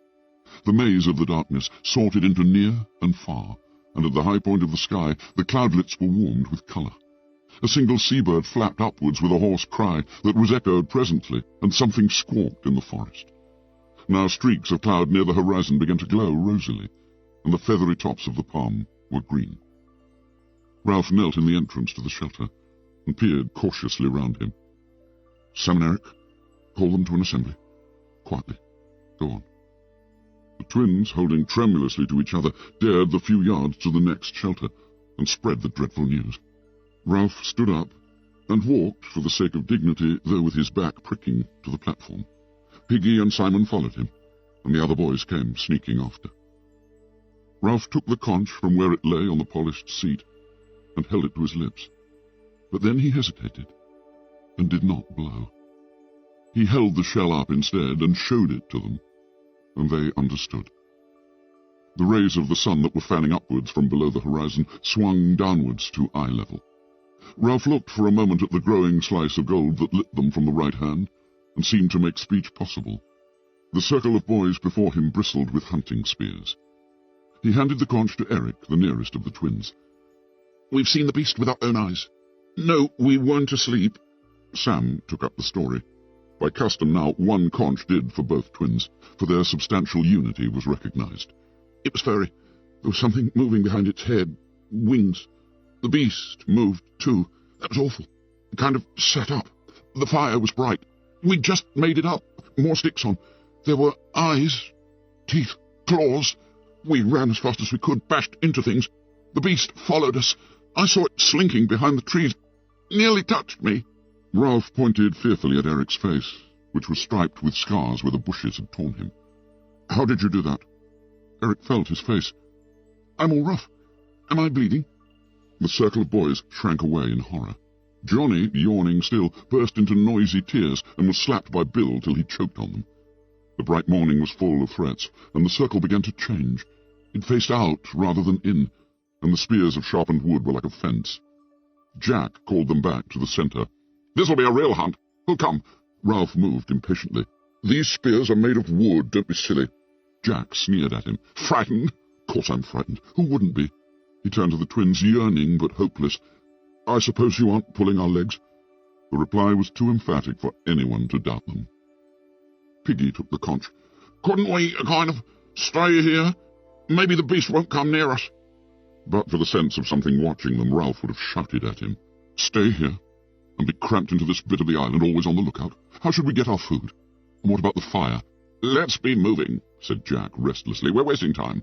"No, we're not. What about the little uns?" "Sucks to the little uns. Someone's got to look after them. Nobody has so far." "There was no need. Now there is. Piggy'll look after them." "That's right. Keep Piggy out of danger. Have some sense. What can Piggy do with only one eye?" The rest of the boys were looking from Jack to Ralph curiously. "And another thing. You can't have an ordinary hunt because the beast doesn't leave tracks. If it did, you'd have seen them. For all we know, the beast may swing through the trees like what's-its-name." They nodded. "So we've got to think." Piggy took off his damaged glasses and cleaned the remaining lens. "How about us, Ralph?" "You haven't got the conch. Here." How about us? Suppose the beast comes when you're all away. I can't see proper, and if I get scared—" Jack broke in contemptuously. "You're always scared. I got the conch." Conch, shouted Jack. "We don't need the conch anymore. We know who ought to say things. What good did Simon do speaking, or Bill, or Walter? It's time some people knew they'd got to keep quiet and leave deciding things to the rest of us." Ralph could no longer ignore his speech. The blood was hot in his cheeks. "You haven't got the conch," he said. "Sit down." Jack's face went so white that the freckles showed as clear brown flecks. He licked his lips and remained standing. "This is a hunter's job." The rest of the boys watched intently. Piggy, finding himself uncomfortably embroiled, slid the conch to Ralph's knees and sat down. The silence grew oppressive, and Piggy held his breath. "This is more than a hunter's job," said Ralph at last, "because you can't track the beast. And don't you want to be rescued?" He turned to the assembly. "Don't you all want to be rescued?" He looked back at Jack. "I said before, the fire is the main thing. Now the fire must be out." The old exasperation saved him and gave him the energy to attack. "Hasn't anyone got any sense? We've got to relight that fire. You never thought of that, Jack, did you? Or don't any of you want to be rescued?" Yes, they wanted to be rescued. There was no doubt about that. And with a violent swing to Ralph's side, the crisis passed. Piggy let out his breath with a gasp, reached for it again, and failed. He lay against a log, his mouth gaping, blue shadows creeping round his lips. Nobody minded him. "Now think, Jack. Is there anywhere on the island you haven't been?" Unwillingly, Jack answered. "There's only... But of course, you remember the tail-end part where the rocks are all piled up? I've been near there. The rock makes a sort of bridge. There's only one way up. And the thing might live there." All the assembly talked at once. "Quiet! All right. That's where we'll look. If the beast isn't there, we'll go up the mountain and look, and light the fire. Let's go. We'll eat first, then go." Ralph paused. "We'd better take spears." End of Disc 3. Lord of the Flies, Disc 4. After they had eaten, Ralph and the big uns set out along the beach. They left Piggy propped up on the platform. This day promised, like the others, to be a sunbath under a blue dome. The beach stretched away before them in a gentle curve, till perspective drew it into one with the forest. For the day was not advanced enough to be obscured by the shifting veils of mirage. Under Ralph's direction, they picked a careful way along the palm terrace, rather than dare the hot sand down by the water. He let Jack lead the way, and Jack trod with theatrical caution, though they could have seen an enemy 20 yards away. Ralph walked in the rear, thankful to have escaped responsibility for a time. Simon, walking in front of Ralph, felt a flicker of incredulity. A beast with claws that scratched, that sat on a mountain top, that left no tracks, and yet was not fast enough to catch Sam Nerrick. However Simon thought of the beast, there rose before his inward sight the picture of a human, at once heroic and sick. He sighed. Other people could stand up and speak to an assembly, apparently, without that dreadful feeling of the pressure of personality, could say what they would, as though they were speaking to only one person. He stepped aside and looked back. Ralph was coming along holding his spear over his shoulder. Diffidently, Simon allowed his pace to slacken, until he was walking side by side with Ralph, and looking up at him through the coarse black hair that fell now to his eyes. Ralph glanced sideways, smiled constrainedly as though he had forgotten that Simon had made a fool of himself, then looked away again, at nothing. For a moment or two Simon was happy to be accepted, and then he ceased to think about himself. When he bashed into a tree, Ralph looked sideways impatiently, and Robert sniggered. Simon reeled, and a white spot on his forehead turned red and trickled. Ralph dismissed Simon, and returned to his personal hell. They would reach the castle sometime, and the chief would have to go forward. Jack came trotting back. "We're in sight now." "All right. We'll get as close as we can." He followed Jack towards the castle, where the ground rose slightly. On their left was an impenetrable tangle of creepers and trees. "Why couldn't there be something in that?" "Because you can see, nothing goes in or out." "What about the castle, then?" "Look." Ralph parted the screen of grass and looked out. There were only a few more yards of stony ground, and then the two sides of the island came almost together, so that one expected a peak of headland. But instead of this, a narrow ledge of rock, a few yards wide and perhaps 15 long, continued the island out into the sea. There lay another of those pieces of pink squareness that underlay the structure of the island. This side of the castle, perhaps 100 feet high, was the pink bastion they had seen from the mountain top. The rock of the cliff was split, and the top littered with great lumps that seemed to totter. Behind Ralph, the tall grass had filled with silent hunters. Ralph looked at Jack. "You're a hunter." Jack went red. "I know. All right." Something deep in Ralph spoke for him. "I'm chief. I'll go. Don't argue." He turned to the others. "You, hide here. Wait for me." He found his voice tended either to disappear or to come out too loud. He looked at Jack. "Do you think—" Jack muttered, "I've been all over. It must be here." "I see." Simon mumbled confusedly, "I don't believe in the beast." Ralph answered him politely, as if agreeing about the weather. "No, I suppose not." His mouth was tight and pale. He put back his hair very slowly. "Well, so long." He forced his feet to move until they had carried him out onto the neck of land. He was surrounded on all sides by chasms of empty air. There was nowhere to hide, even if one did not have to go on. He paused on the narrow neck and looked down. Soon, in a matter of centuries, the sea would make an island of the castle. On the right hand was the lagoon, troubled by the open sea. And on the left— Ralph shuddered. The lagoon had protected them from the Pacific, and for some reason only Jack had gone right down to the water on the other side. Now he saw the landsman's view of the swell, and it seemed like the breathing of some stupendous creature. Slowly the waters sank among the rocks, revealing pink tables of granite, strange growths of coral, polyp, and weed. Down, down the waters went, whispering like the wind among the heads of the forest.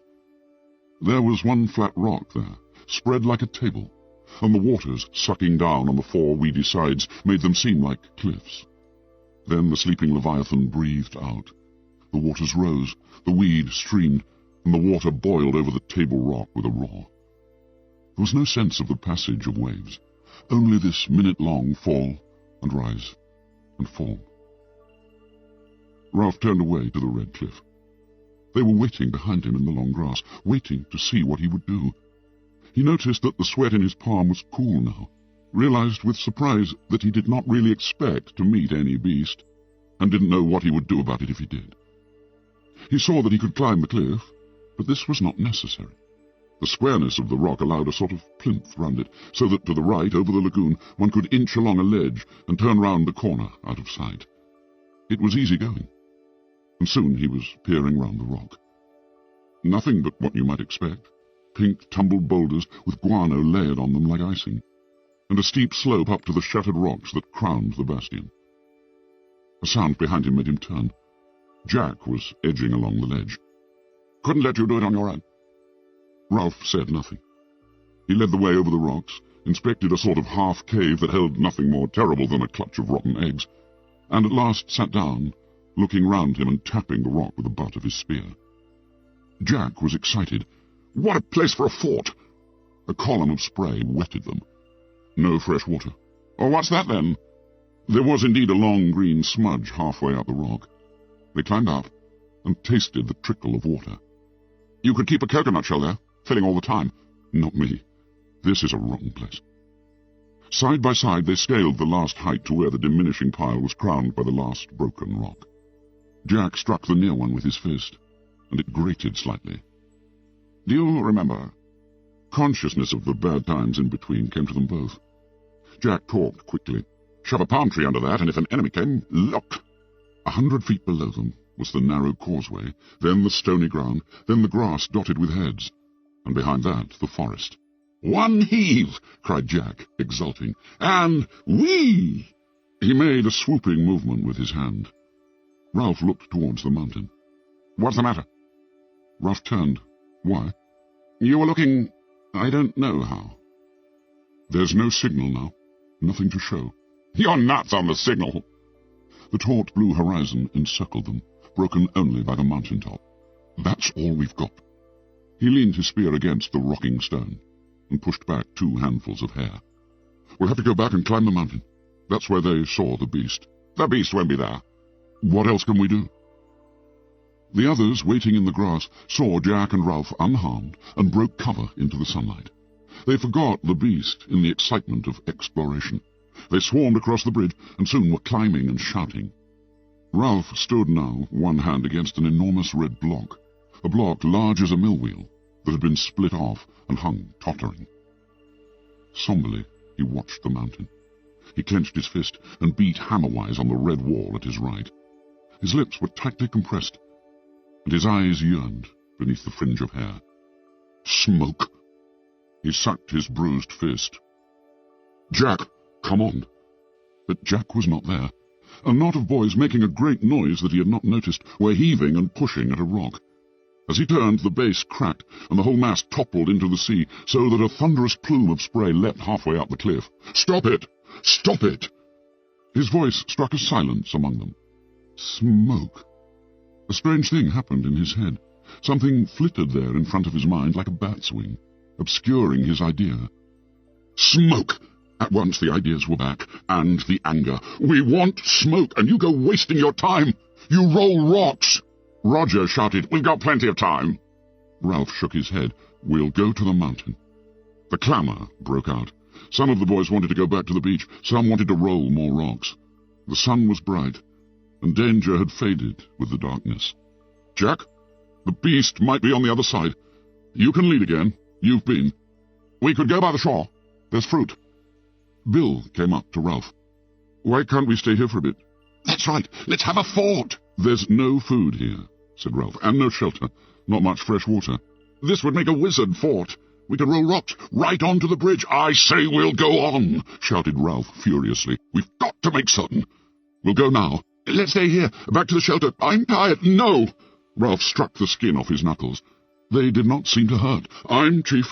We've got to make certain. Can't you see the mountain? There's no signal showing. There may be a ship out there. Are you all off your rockers? Mutinously the boys fell silent, or muttering. Jack led the way down the rock and across the bridge. Chapter 7. Shadows and Tall Trees. The pig run kept close to the jumble of rocks that lay down by the water on the other side, and Ralph was content to follow Jack along it. If you could shut your ears to the slow suck-down of the sea and boil of the return, if you could forget how dun and unvisited were the ferny coverts on either side, then there was a chance that you might put the beast out of mind and dream for a while. The sun had swung over the vertical, and the afternoon heat was closing in on the island. Ralph passed a message forward to Jack, and when they next came to fruit, the whole party stopped and ate. Sitting, Ralph was aware of the heat for the first time that day. He pulled distastefully at his grey shirt, and wondered whether he might undertake the adventure of washing it. Sitting under what seemed an unusual heat even for this island, Ralph planned his toilet. He would like to have a pair of scissors and cut this hair. He flung the mass back. Cut this filthy hair right back to half an inch. He would like to have a bath, a proper wallow with soap. He passed his tongue experimentally over his teeth and decided that a toothbrush would come in handy too. Then there were his nails. Ralph turned his hand over and examined them. They were bitten down to the quick, though he could not remember when he had restarted this habit, nor any time when he indulged it. Be sucking my thumb next. He looked round furtively. Apparently no one had heard. The hunters sat stuffing themselves with this easy meal, trying to convince themselves that they got sufficient kick out of bananas and that other olive-grey, jelly-like fruit. With the memory of his sometime clean self as a standard, Ralph looked them over. They were dirty, not with the spectacular dirt of boys who had fallen into mud or been brought down hard on a rainy day. Not one of them was an obvious subject for a shower, and yet hair much too long, tangled here and there, knotted round a dead leaf or a twig, faces cleaned fairly well by the process of eating and sweating, but marked in the less accessible angles with a kind of shadow. Clothes worn away stiff like his own with sweat, put on not for decorum or comfort, but out of custom. The skin of the body scurfy with brine. He discovered, with a little fall of the heart, that these were the conditions he took as normal now, and that he did not mind. He sighed, and pushed away the stalk from which he had stripped the fruit. Already the hunters were stealing away to do their business in the woods, or down by the rocks. He turned, and looked out to sea. Here, on the other side of the island, the view was utterly different. The filmy enchantments of mirage could not endure the cold ocean water, and the horizon was hard, clipped blue. Ralph wandered down to the rocks. Down here, almost on a level with the sea, you could follow with your eye the ceaseless bulging passage of the deep-sea waves. They were miles wide, apparently not breakers or the banked ridges of shallow water. They travelled the length of the island with an air of disregarding it and being set on other business. They were less a progress than a momentous rise and fall of the whole ocean. Now the sea would suck down, making cascades and waterfalls of retreating water, would sink past the rocks and plaster down the seaweed like shining hair, then, pausing, gather and rise with a roar, irresistibly swelling over point and outcrop, climbing the little cliff, sending, at last, an arm of surf up a gully, to end a yard or so from him, in fingers of spray. Wave after wave, Ralph followed the rise and fall, until something of the remoteness of the sea numbed his brain. Then, gradually, the almost infinite size of this land forced itself on his attention. This was the divider, the barrier. On the other side of the island, swathed at midday with mirage, defended by the shield of the quiet lagoon, one might dream of rescue. But here, faced by the brute obtuseness of the ocean, the miles of division, one was clamped down, one was helpless, one was condemned, one was... Simon was speaking almost in his ear. Ralph found that he had rock painfully gripped in both hands, found his body arched, the muscles of his neck stiff, his mouth strained open. "You'll get back to where you came from." Simon nodded as he spoke. He was kneeling on one knee, looking down from a higher rock, which he held with both hands. His other leg stretched down to Ralph's level. Ralph was puzzled, and searched Simon's face for a clue. "It's so big. I mean..." Simon nodded. "All the same, you'll get back all right. I think so, anyway." Some of the strain had gone from Ralph's body. He glanced at the sea, and then smiled bitterly at Simon. "Got a ship in your pocket?" Simon grinned and shook his head. "How do you know, then?" When Simon was still silent, Ralph said curtly, "You're batty." Simon shook his head violently, till the coarse black hair flew backwards and forwards across his face. "No, I'm not. I just think you'll get back all right."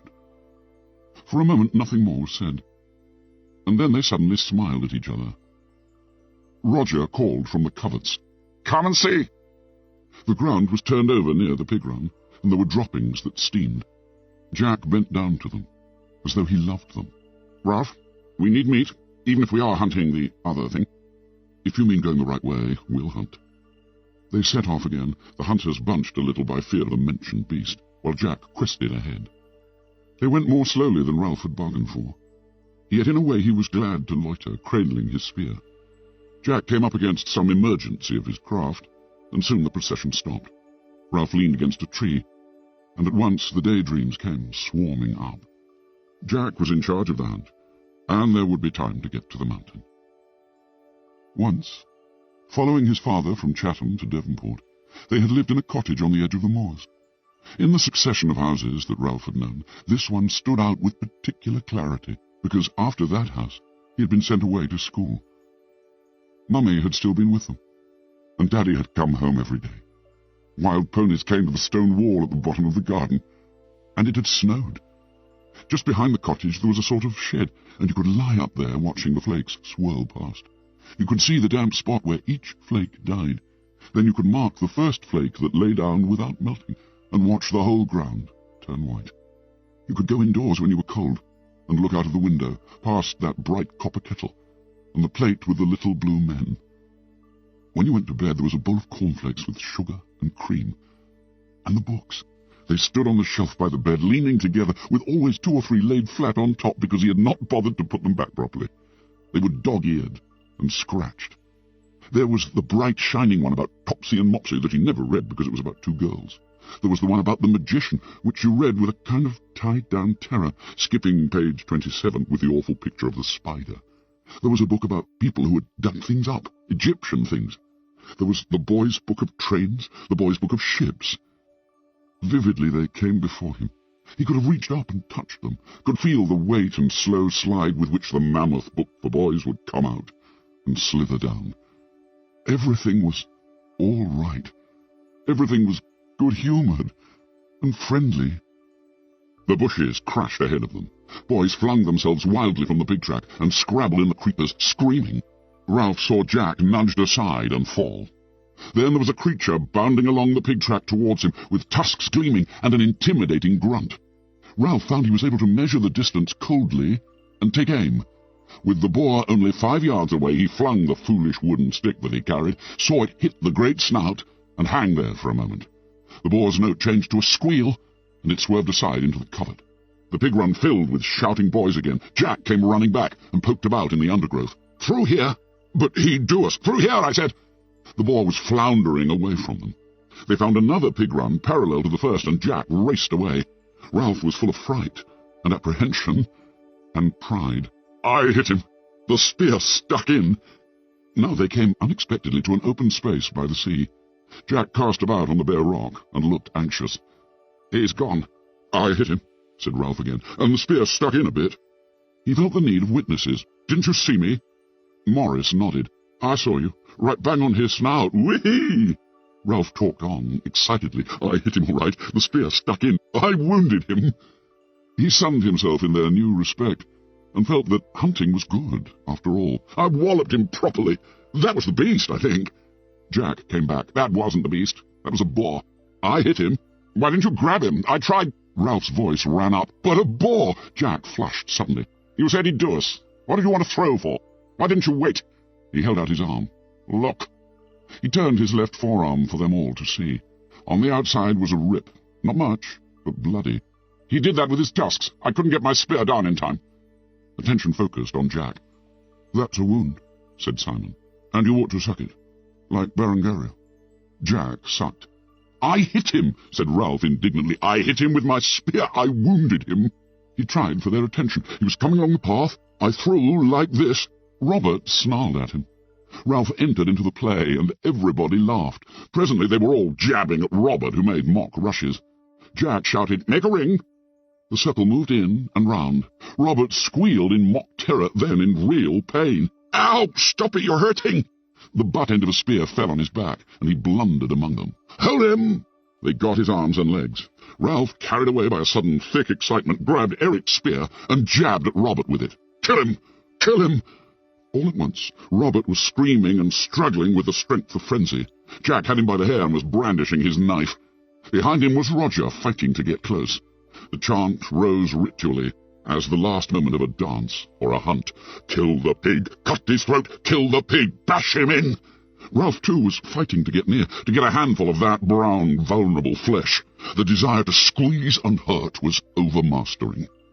Jack's arm came down. The heaving circle cheered and made pig-dying noises. Then they lay quiet, panting, listening to Robert's frightened snivels. He wiped his face with a dirty arm, and made an effort to retrieve his status. "Oh, my bum!" He rubbed his rump ruefully. Jack rolled over. "That was a good game."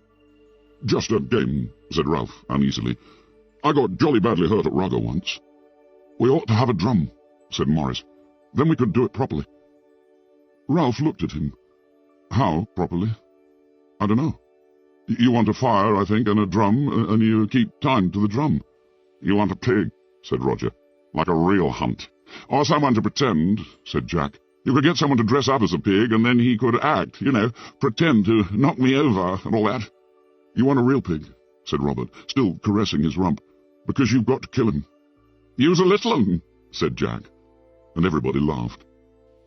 Ralph sat up. "Well, we shan't find what we're looking for at this rate." One by one they stood up, twitching rags into place.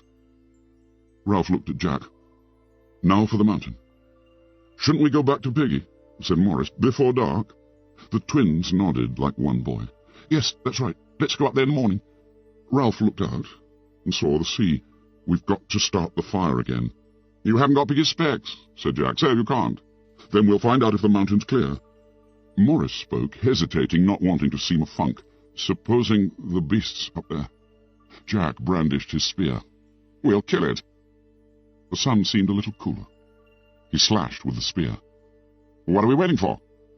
"I suppose," said Ralph, "if we keep on by the sea this way, we'll come out below the burnt bit, and then we can climb the mountain." Once more Jack led them along by the sark and heave of the blinding sea. Once more Ralph dreamed, letting his skilful feet deal with the difficulties of the path. Yet here his feet seemed less skilful than before. For most of the way they were forced right down to the bare rock by the water, and had to edge along between that and the dark luxuriance of the forest. There were little cliffs to be scaled, some to be used as paths, lengthy traverses where one used hands as well as feet. Here and there they could clamber over wave-wet rock, leaping across clear pools that the tide had left. They came to a gully that split the narrow foreshore like a defence. This seemed to have no bottom, and they peered awe-stricken into the gloomy crack where water gurgled.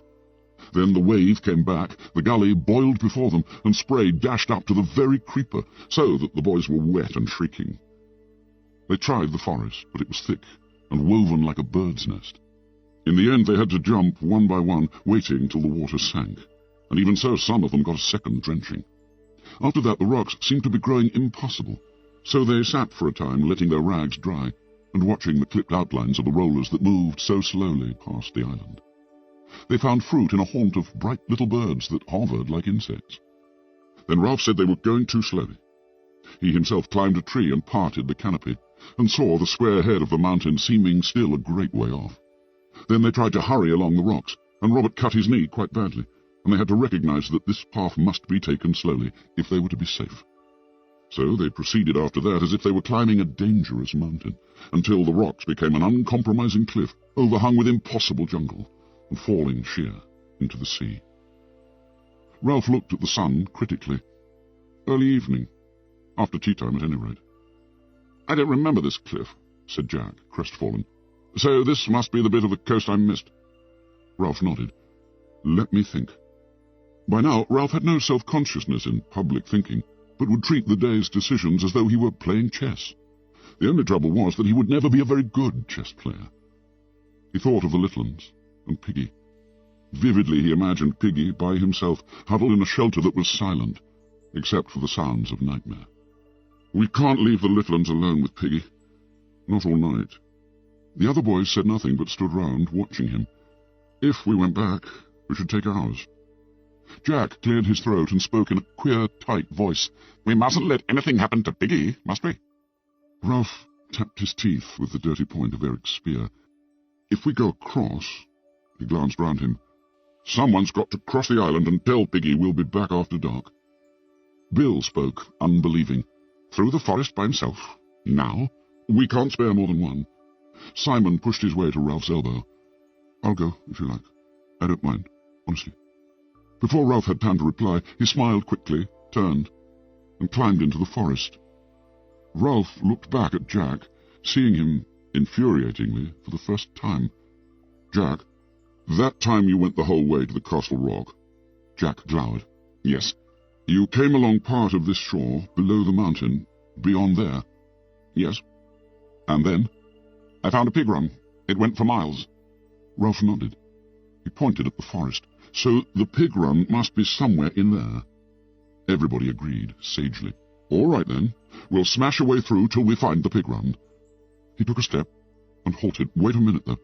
Where does the pig run go to? The mountain, said Jack. I tell you. He sneered. Don't you want to go to the mountain? Ralph sighed, sensing the rising antagonism, understanding that this was how Jack felt as soon as he ceased to lead. I was thinking of the lights. We'll be stumbling about. We were going to look for the beast. There won't be enough light. I don't mind going, said Jack hotly. I'll go when we get there. Won't you? Would you rather go back to the shelters and tell Piggy? Now it was Ralph's turn to flush, but he spoke despairingly, out of the new understanding that Piggy had given him. Why do you hate me? The boys stirred uneasily, as though something indecent had been said. The silence lengthened. Ralph, still hot and hurt, turned away first. Come on. He led the way, and set himself as by right to hack at the tangles. Jack brought up the rear, displaced and brooding. The pig track was a dark tunnel, for the sun was sliding quickly towards the edge of the world, and in the forest shadows were never far to seek. The track was broad and beaten, and they ran along at a swift trot. Then the roof of leaves broke up, and they halted, breathing quickly, looking at the few stars that pricked round the head of the mountain. There you are. The boys peered at each other doubtfully. Ralph made a decision. We'll go straight across to the platform and climb tomorrow. They murmured agreement. But Jack was standing by his shoulder. If you're frightened, of course. Ralph turned on him. Who went first on the castle rock? I went too, and that was daylight. All right. Who wants to climb the mountain now? Silence was the only answer. Sam Merrick, what about you? We ought to go and tell Piggy. Yes, tell Piggy that... But Simon went. We ought to tell Piggy in case... Robert? Bill? They were going straight back to the platform now. Not, of course, that they were afraid, but tired. Ralph turned back to Jack. You see? I'm going up the mountain. The words came from Jack viciously, as though they were a curse. He looked at Ralph, his thin body tensed, his spear held as if he threatened him. I'm going up the mountain to look for the beast. Now. Then the supreme sting, the casual, bitter word. Coming. At that word, the other boys forgot their urge to be gone, and turned back to sample this fresh rub of two spirits in the dark. The word was too good, too bitter, too successfully daunting to be repeated. It took Ralph at low water, when his nerve was relaxed for the return to the shelter, and the still friendly waters of the lagoon. I don't mind. Astonished, he heard his voice come out, cool and casual, so that the bitterness of Jack's taunt fell powerless. If you don't mind, of course. Oh, not at all. Jack took a step. Well then. Side by side, watched by silent boys, the two started up the mountain. Ralph stopped. We're silly. Why should only two go? If we find anything, two won't be enough. There came the sound of boys scuttling away. Astonishingly, a dark figure moved against the tide. Roger? Yes. Well, that's three then. Once more they set out to climb the slope of the mountain. The darkness seemed to flow round them like a tide. Jack, who said nothing, began to choke and cough, and a gust of wind set all three spluttering. Ralph's eyes were blinded with tears. Ashes. We're on the edge of the burnt patch. Their footsteps and the occasional breeze were stirring up small devils of dust. Now that they stopped again, Ralph had time, while he coughed, to remember how silly they were. If there was no beast, and almost certainly there was no beast, in that case, well and good. But if there was something waiting on top of the mountain, what was the use of three of them, handicapped by the darkness, and carrying only sticks? We're being fools. Out of the darkness came the answer. Windy? Irritably, Ralph shook himself. This was all Jack's fault. Course I am, but we're still being fools. If you don't want to go on, said the voice sarcastically, I'll go up by myself. Ralph heard the mockery and hated Jack. The sting of ashes in his eyes, tiredness, fear, enraged him. Go on then. We'll wait here. There was silence. Why don't you go? Are you frightened? A stain in the darkness, a stain that was Jack, detached itself, and began to draw away. All right. So long. The stain vanished. Another took its place. Ralph felt his knee against something hard, and rocked a charred trunk that was edgy to the touch. He felt the sharp cinders that had been bark push against the back of his knee, and knew that Roger had sat down. He felt with his hands, and lowered himself beside Roger, while the trunk rocked among invisible ashes. Roger, uncommunicative by nature, said nothing. He offered no opinion on the beast, nor told Ralph why he had chosen to come on this mad expedition. He simply sat and rocked the trunk gently. Ralph noticed a rapid and infuriating tapping noise, and realized that Roger was banging his silly wooden stick against something. So they sat, the rocking, tapping, impervious Roger, and Ralph fuming. Round them the close sky was loaded with stars, save where the mountain punched up a hole of blackness. There was a slithering noise high above them, the sound of someone taking giant and dangerous strides on rock or ash. Then Jack found them, and was shivering and croaking in a voice they could just recognize as his. "Ah, I saw a thing on top." They heard him blunder against the trunk, which rocked violently. He lay silent for a moment, then muttered, "Keep a good lookout. It may be following." A shower of ash pattered round them. Jack sat up. "I saw a thing bulge on the mountain." "You only imagined it," said Ralph shakily, "because nothing would bulge, not any sort of creature." Roger spoke. They jumped, for they'd forgotten him. "A frog." Jack giggled and shuddered. "Some frog. There was a noise too, a kind of plop noise. Then the thing bulged." Ralph surprised himself not so much by the quality of his voice, which was even, but by the bravado of its intention. "We'll go and look." For the first time since he had known Jack, Ralph could feel him hesitate. "Now?" His voice spoke for him, of course. He got off the trunk and led the way across the clinking cinders up into the dark, and the others followed. Now that his physical voice was silent, the inner voice of reason, and other voices too, made themselves heard. Piggy was calling him a kid. Another voice told him not to be a fool, and the darkness and desperate enterprise gave the night a kind of dentist's chair unreality. As they came to the last slope, Jack and Roger drew near, changed from ink stains to distinguishable figures. By common consent they stopped and crouched together. Behind them, on the horizon, was a patch of lighter sky where in a moment the moon would rise. The wind roared once in the forest, and pushed their rags against them. Ralph stirred. "Come on." They crept forward, Roger lagging a little. Jack and Ralph turned the shoulder of the mountain together. The glittering lengths of the lagoon lay below them, and beyond that a long white smudge that was the reef. Roger joined them. Jack whispered, "Let's creep forward, on hands and knees. Maybe it's asleep." Roger and Ralph moved on, this time leaving Jack in the rear for all his brave words. They came to the flat top where the rock was hard to hands and knees. A creature that bulged. Ralph put his hand in the cold, soft ashes of the fire and smothered a cry. His hand and shoulder were twitching from the unlooked-for contact. Green lights of nausea appeared for a moment and ate into the darkness. Roger lay behind him, and Jack's mouth was at his ear. "Over there, where there used to be a gap in the rock. A sort of hump. See?" Ashes blew into Ralph's face from the dead fire. He could not see the gap or anything else because the green lights were opening again and growing, and the top of the mountain was sliding sideways. Once more, from a distance, he heard Jack's whisper, "Scared." Not scared so much as paralyzed, hung up here, immovable on the top of the diminishing, moving mountain. Jack slid away from him. Roger bumped, fumbled with a hiss of breath, and passed onwards. He heard them whispering, "Can you see anything?" "There!" In front of them, only 3 or 4 yards away, was a rock-like hump where no rock should be. Ralph could hear a tiny chattering noise coming from somewhere, perhaps from his own mouth. He bound himself together with his will, fused his fear and loathing into a hatred, and stood up. He took 2 leaden steps forward. Behind them, the sliver of moon had drawn clear of the horizon. Before them, something like a great ape was sitting asleep, with its head between its knees.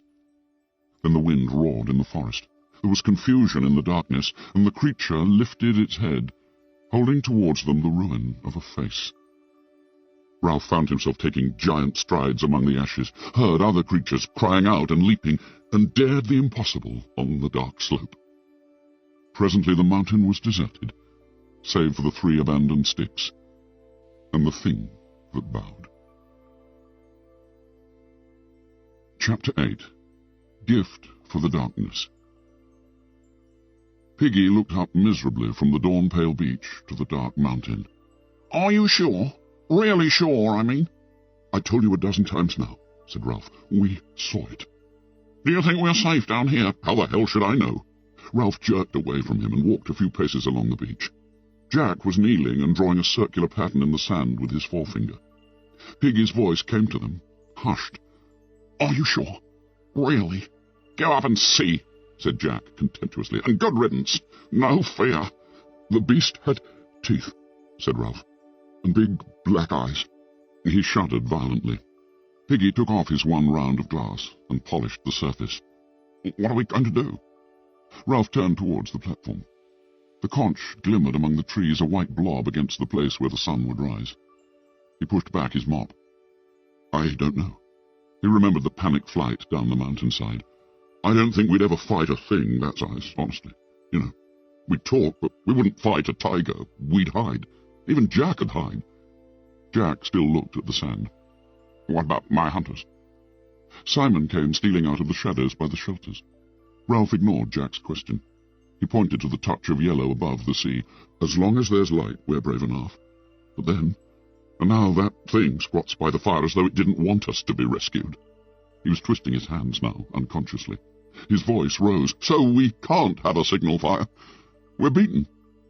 A point of gold appeared above the sea, and at once all the sky lightened. "What about my hunters?" "Boys armed with sticks." Jack got to his feet. His face was red as he marched away. Piggy put on his one glass and looked at Ralph. "Now you've done it, you've been rude about his hunters." "Oh, shut up." The sound of the inexpertly blown conch interrupted them. As though he was serenading the rising sun, Jack went on blowing till the shelters were astir, and the hunters crept to the platform, and the little uns whimpered as now they so frequently did. Ralph rose obediently, and Piggy, and they went to the platform. "Talk," said Ralph bitterly. "Talk, talk, talk." He took the conch from Jack. "This meeting—" Jack interrupted him. "I called it. If you hadn't called it, I should have. You just blew the conch." "Well, isn't that?" "Oh, take it. Go on, talk." Ralph thrust the conch into Jack's arms and sat down on the trunk. "I've called an assembly," said Jack, "because of a lot of things. First, you know now, we've seen the beast. We crawled up. We were only a few feet away. The beast sat up and looked at us. I don't know what it does. We don't even know what it is. The beast comes out of the sea, out of the dark. Trees—" "Quiet!" shouted Jack. "You listen. The beast is sitting up there, whatever it is. Perhaps it's waiting. Hunting. Yes, hunting, hunting," said Jack. He remembered his age-old tremors in the forest. "Yes, the beast is a hunter. Only shut up. The next thing is that we couldn't kill it. And the next thing is that Ralph said my hunters are no good." "I never said that." "I got the conch. Ralph thinks you're cowards running away from the boar and the beast. And that's not all." There was a kind of sigh on the platform, as if everyone knew what was coming. Jack's voice went on, tremulous yet determined, pushing against the uncooperative silence. "He's like Piggy. He says things like Piggy. He isn't a proper chief." Jack clutched the conch to him. "He's a coward himself." For a moment he paused, and then went on. "On top, when Roger and me went on, he stayed back. I went too. After." The two boys glared at each other through screens of hair. "I went on too," said Ralph. "Then I ran away. So did you. Call me a coward, then." Jack turned to the hunters. "He's not a hunter. He'd never have got us meat. He isn't a prefect, and we don't know anything about him. He just gives orders and expects people to obey for nothing." All this talk," shouted Ralph. "Talk, talk! Who wanted it? Who called the meeting?" Jack turned, red in the face, his chin sunk back. He glowered up under his eyebrows. "All right, then," he said, in tones of deep meaning and menace. "All right." He held the conch against his chest with one hand and stabbed the air with his index finger. "Who thinks Ralph oughtn't to be chief?" He looked expectantly at the boys ranged round, who had frozen. Under the palms there was deadly silence. "Hands up," said Jack strongly. "Whoever wants Ralph not to be chief?" The silence continued, breathless and heavy, and full of shame. Slowly the red drained from Jack's cheeks, then came back with a painful rush. He licked his lips and turned his head at an angle so that his gaze avoided the embarrassment of linking with another's eye. "How many think—" His voice tailed off. The hands that held the conch shook. He cleared his throat and spoke loudly. "All right, then." He laid the conch with great care in the grass at his feet. The humiliating tears were running from the corner of each eye. "I'm not going to play any longer. Not with you." Most of the boys were looking down now, at the grass or their feet. Jack cleared his throat again. "I'm not going to be part of Ralph's lot." He looked along the right-hand logs, numbering the hunters that had been a choir. "I'm going off by myself. He can catch his own pigs. Anyone who wants to hunt when I do can come too." He blundered out of the triangle towards the drop to the white sand. "Jack!" Jack turned and looked back at Ralph. For a moment he paused, and then cried out, high-pitched, enraged, "No!"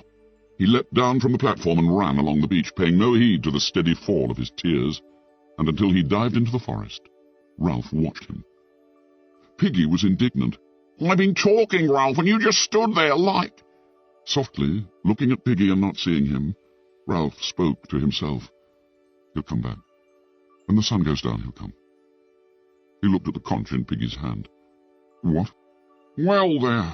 Piggy gave up the attempt to rebuke Ralph. He polished his glass again, and went back to his subject. "We can do without Jack Merridew. There's others besides him on this island, but now we really got a beast, though I can't hardly believe it. We'll need to stay close to the platform. There'll be less need of him and his hunting, so now we can really decide on what's what." "There's no help, Piggy. Nothing to be done." For a while they sat in depressed silence. Then Simon stood up and took the conch from Piggy, who was so astonished that he remained on his feet. Ralph looked up at Simon. "Simon, what is it this time?" A half-sound of jeering ran round the circle, and Simon shrank from it.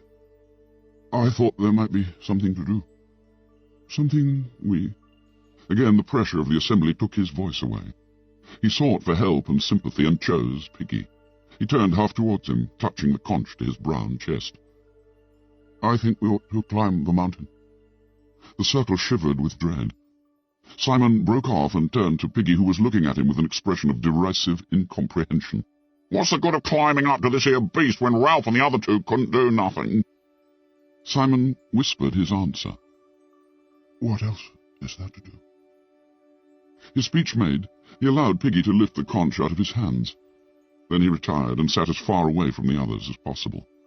Piggy was speaking now with more assurance, and with what, if the circumstances had not been so serious, the others would have recognized as pleasure.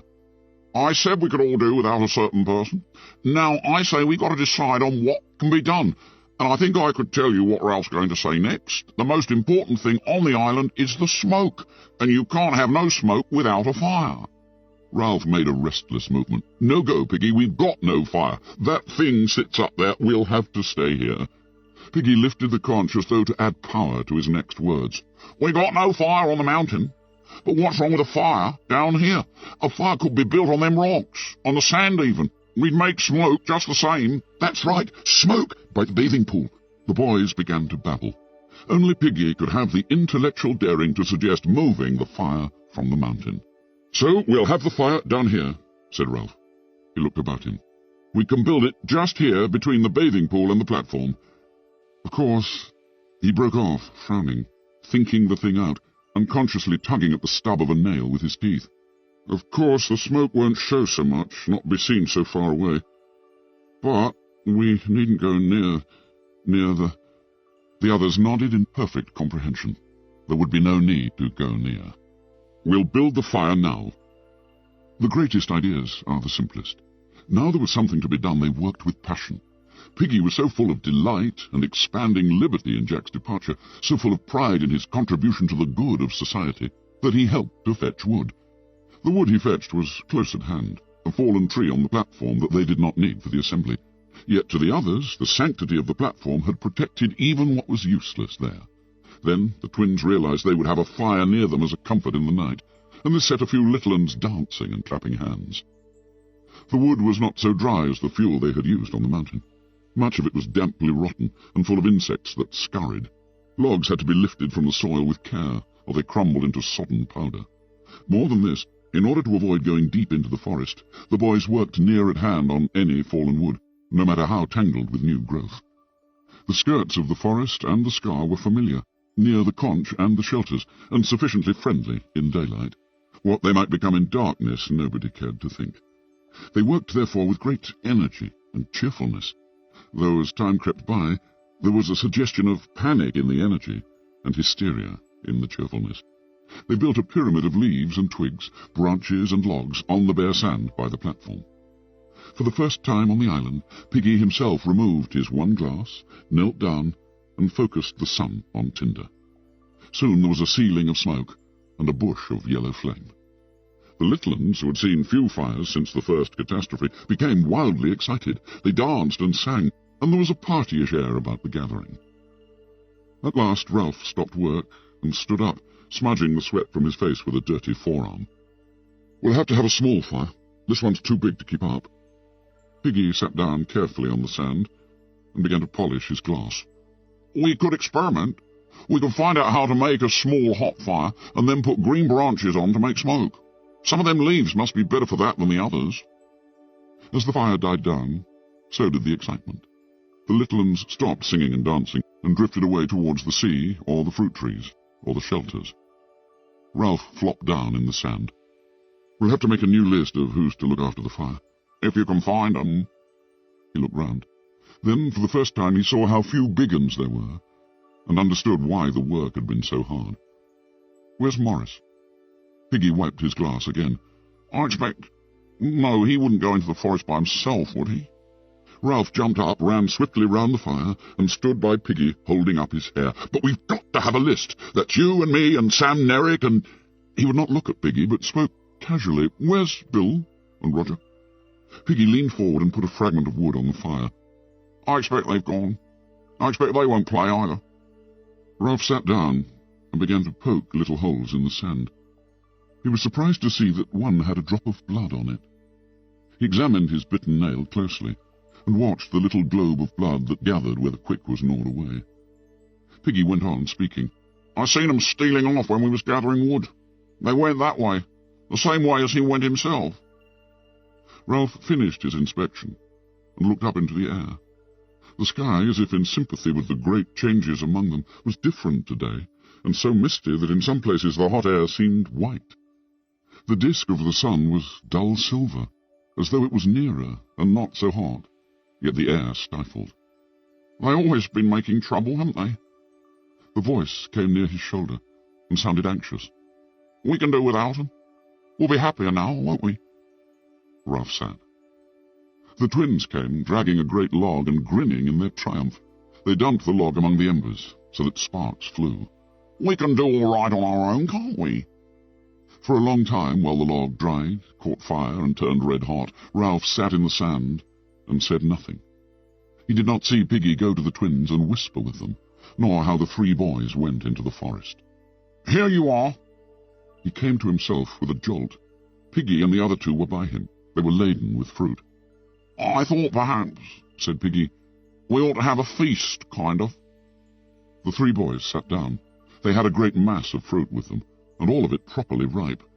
They grinned at Ralph as he took some and began to eat. "Thanks," he said. Then, with an accent of pleased surprise, "Thanks." "Do all right on our own," said Piggy. "It's them that haven't no common sense that make trouble on this island. We'll make a little hot fire." Ralph remembered what had been worrying him. "Where's Simon?" "I don't know." "You don't think he's climbing the mountain?" Piggy broke into noisy laughter and took more fruit. "He might be." He gulped his mouthful. "He's cracked." Simon had passed through the area of fruit trees, but today the little uns had been too busy with the fire on the beach, and they had not pursued him there. He went on among the creepers until he reached the great mat that was woven by the open space, and crawled inside. Beyond the screen of leaves, the sunlight pelted down, and the butterflies danced in the middle, their unending dance. He knelt down and the arrow of the sun fell on him. The other time the air had seemed to vibrate with heat, but now it threatened. Soon the sweat was running from his long, coarse hair. He shifted restlessly, but there was no avoiding the sun. Presently he was thirsty, and then very thirsty. He continued to sit. Far off along the beach, Jack was standing before a small group of boys. He was looking brilliantly happy. "Hunting," he said. He sized them up. Each of them wore the remains of a black cap, and ages ago they had stood in 2 demure rows, and their voices had been the song of angels. "We'll hunt. I'm going to be chief." They nodded, and the crisis passed easily. "And then, about the beast." They moved, looked at the forest. "I say this. We aren't going to bother about the beast." He nodded at them. "We're going to forget the beast." "That's right. Yes, forget the beast." If Jack was astonished by their fervour, he did not show it. "And another thing, we shan't dream so much down here. This is near the end of the island." They agreed passionately out of the depths of their tormented private lives. "Now listen, we might go later to the Castle Rock, but now I'm going to get more of the big uns away from the conch and all that. We'll kill a pig and give a feast." He paused and went on more slowly. "And about the beast, when we kill, we'll leave some of the kill for it. Then it won't bother us, maybe." He stood up abruptly. "We'll go into the forest now and hunt." He turned and trotted away, and after a moment they followed him obediently. They spread out nervously in the forest. Almost at once Jack found the dug and scattered roots that told of pig, and soon the track was fresh. Jack signalled the rest of the hunt to be quiet, and went forward by himself. He was happy, and wore the damp darkness of the forest like his old clothes. He crept down a slope to rocks and scattered trees by the sea. The pigs lay, bloated bags of fat, sensuously enjoying the shadows under the trees. There was no wind, and they were unsuspicious, and practice had made Jack silent as the shadows. He stole away again, and instructed his hidden hunters. Presently they all began to inch forward, sweating in the silence and heat. Under the trees an ear flapped idly. A little apart from the rest, sunk in deep maternal bliss, lay the largest sow of the lot. She was black and pink, and the great bladder of her belly was fringed with a row of piglets that slept or burrowed and squeaked.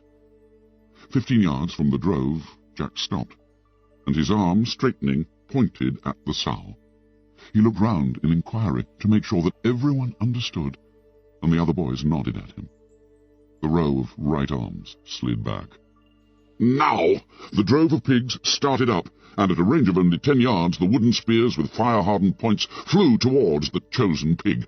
One piglet with a demented shriek rushed into the sea, trailing Roger's spear behind it. The sow gave a gasping squeal and staggered up with 2 spears sticking in her fat flank. The boys shouted and rushed forward, the piglets scattered, and the sow burst the advancing line and went crashing away through the forest. "After her!" They raced along the pig track, but the forest was too dark and tangled, so that Jack, cursing, stopped them and cast among the trees. Then he said nothing for a long time, but breathed fiercely, so that they were awed by him, and looked at each other in uneasy admiration. Presently he stabbed down at the ground with his finger. There! Before the others could examine the drop of blood, Jack had swerved off, judging a trace, touching a bough that gave. So he followed, mysteriously right and assured, and the hunters trod behind him. He stopped before a covert. "In there!" They surrounded the covert, but the sow got away with the sting of another spear in her flank. The trailing butts hindered her, and the sharp cross-cut points were a torment. She blundered into a tree, forcing a spear still deeper, and after that any of the hunters could follow her easily by the drops of vivid blood. The afternoon wore on, hazy and dreadful with damp heat. The sow staggered her way ahead of them, bleeding and mad, and the hunters followed, wedded to her in lust, excited by the long chase and the dropped blood. They could see her now, nearly got up with her, but she spurted with her last strength and held ahead of them again. They were just behind her when she staggered into an open space where bright flowers grew and butterflies danced round each other, and the air was hot and still. Here, struck down by the heat, the sow fell, and the hunters hurled themselves at her. This dreadful eruption from an unknown world made her frantic. She squealed and bucked, and the air was full of sweat and noise and blood and terror. Roger ran round the heap, prodding with his spear whenever pig flesh appeared. Jack was on top of the sow, stabbing downward with his knife. Roger found a lodgment for his point and began to push till he was leaning with his whole weight. The spear moved forward inch by inch, and the terrified squealing became a high-pitched scream. Then Jack found the throat, and the hot blood spouted over his hands. The sow collapsed under them, and they were heavy and fulfilled upon her. The butterflies still danced, preoccupied in the centre of the clearing. At last, the immediacy of the kill subsided. The boys drew back, and Jack stood up, holding out his hands. "Look!" He giggled and flicked them, while the boys laughed at his reeking palms. Then Jack grabbed Morris and rubbed the stuff over his cheeks. Roger began to withdraw his spear, and the boys noticed it for the first time. Robert stabilized the thing in a phrase which was received uproariously. "Right up her ass!" Did you hear what he said? "Right up her ass!" This time Robert and Morris acted the two parts, and Morris's acting of the pig's efforts to avoid the advancing spear was so funny that the boys cried with laughter. At length even this palled. Jack began to clean his bloody hands on the rock. Then he started work on the sow, and paunched her, lugging out the hot bags of coloured guts, pushing them into a pile on the rock, while the others watched him. He talked as he worked. "We'll take the meat along the beach. I'll go back to the platform and invite them to a feast. That should give us time." Roger spoke. "Chief." "How can we make a fire?" Jack squatted back and frowned at the pig. "We'll raid them and take fire. There must be 4 of you, Henry and you, Bill and Morris. We'll put on paint and sneak up. Roger can snatch a branch while I say what I want.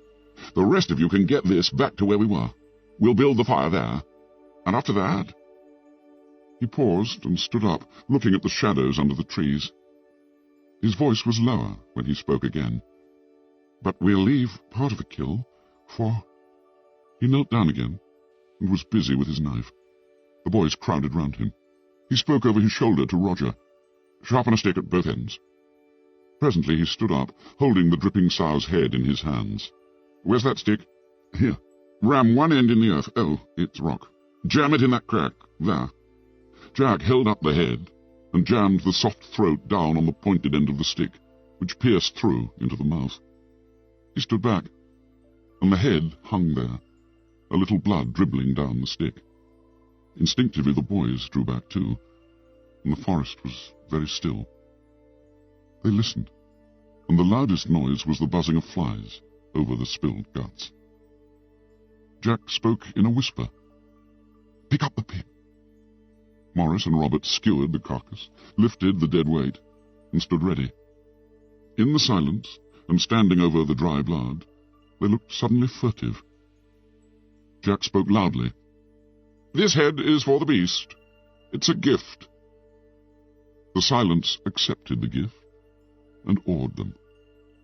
The head remained there, dim-eyed, grinning faintly, blood blackening between the teeth.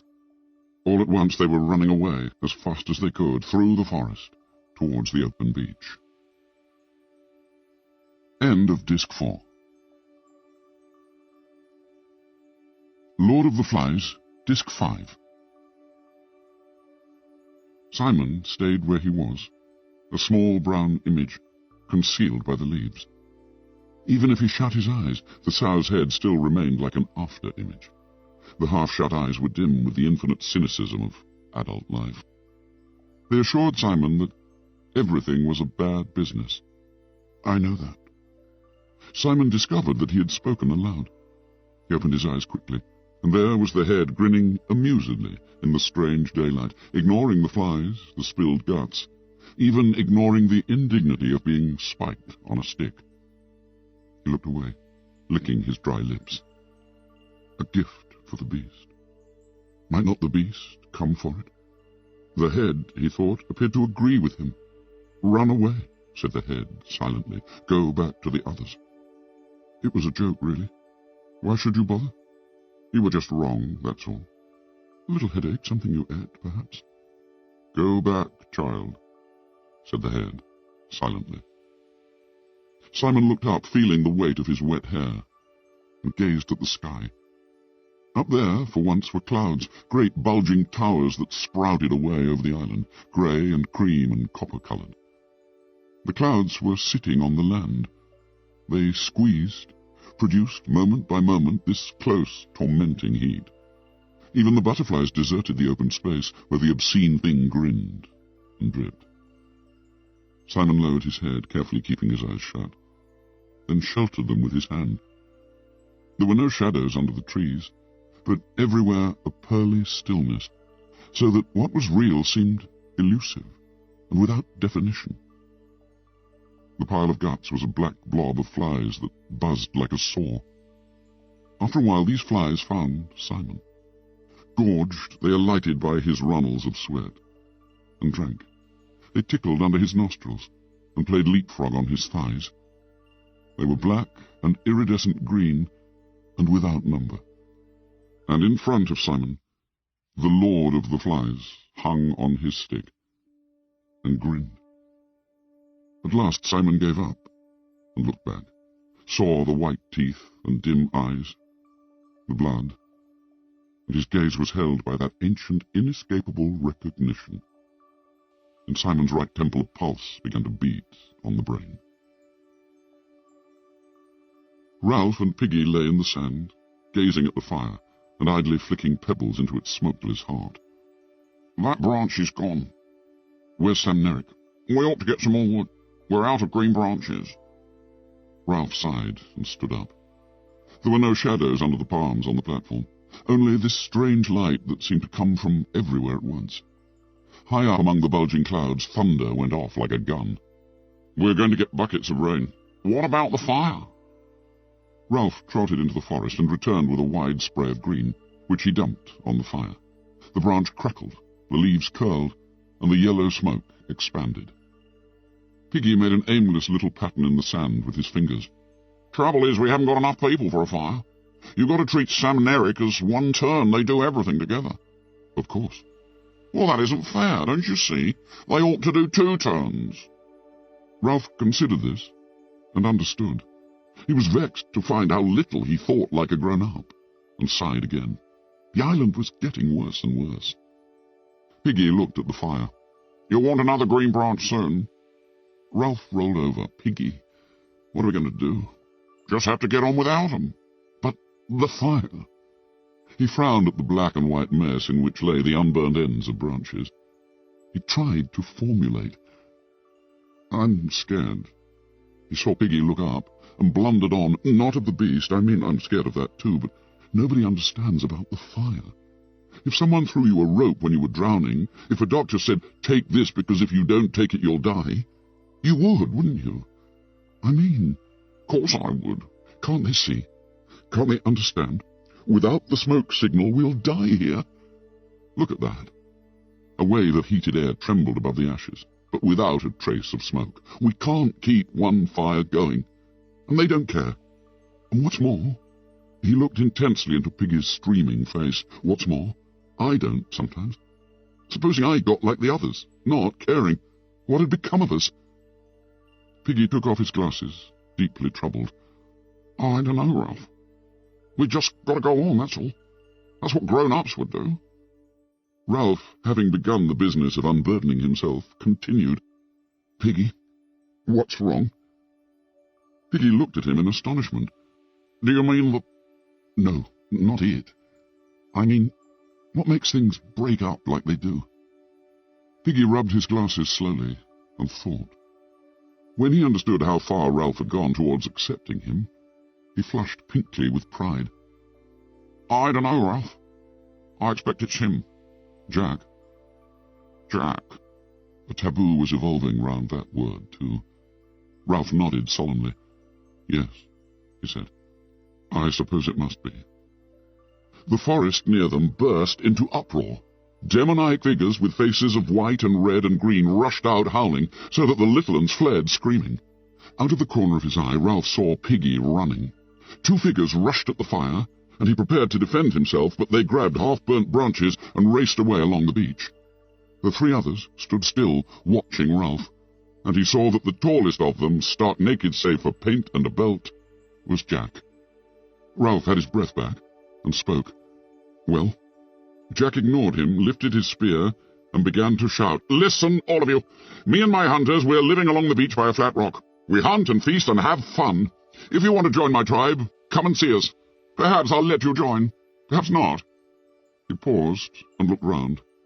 He was safe from shame or self-consciousness behind the mask of his paint, and could look at each of them in turn.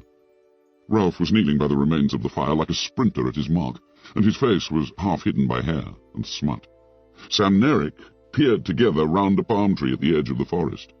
A little un howled, creased and crimson by the bathing pool, and Piggy stood on the platform, the white conch gripped in his hands. "Tonight we're having a feast. We've killed a pig and we've got meat. You can come and eat with us if you like." Up in the cloud canyons the thunder boomed again. Jack and the two anonymous savages with him swayed, looked up, and then recovered. The little un went on howling. Jack was waiting for something. He whispered urgently to the others, "Go on, now." The two savages murmured. Jack spoke sharply, "Go on." The two savages looked at each other, raised their spears, and spoke in time. "The chief has spoken." Then the three of them turned and trotted away. Presently Ralph rose to his feet, looking at the place where the savages had vanished. Sam and Eric came, talking in an awed whisper. "I thought it was, and I was scared." Piggy stood above them on the platform, still holding the conch. "That was Jack and Morris and Robert," said Ralph. "Aren't they having fun?" "I thought I was going to have asthma." "Sucks to your asthma." "When I saw Jack, I was sure he'd go for the conch. Can't think why." The group of boys looked at the white shell with affectionate respect. Piggy placed it in Ralph's hands, and the little uns, seeing the familiar symbol, started to come back. Not here. He turned towards the platform, feeling the need for ritual. First went Ralph, the white conch cradled, then Piggy, very grave, then the twins, then the little uns and the others. "Sit down, all of you. They raided us for fire.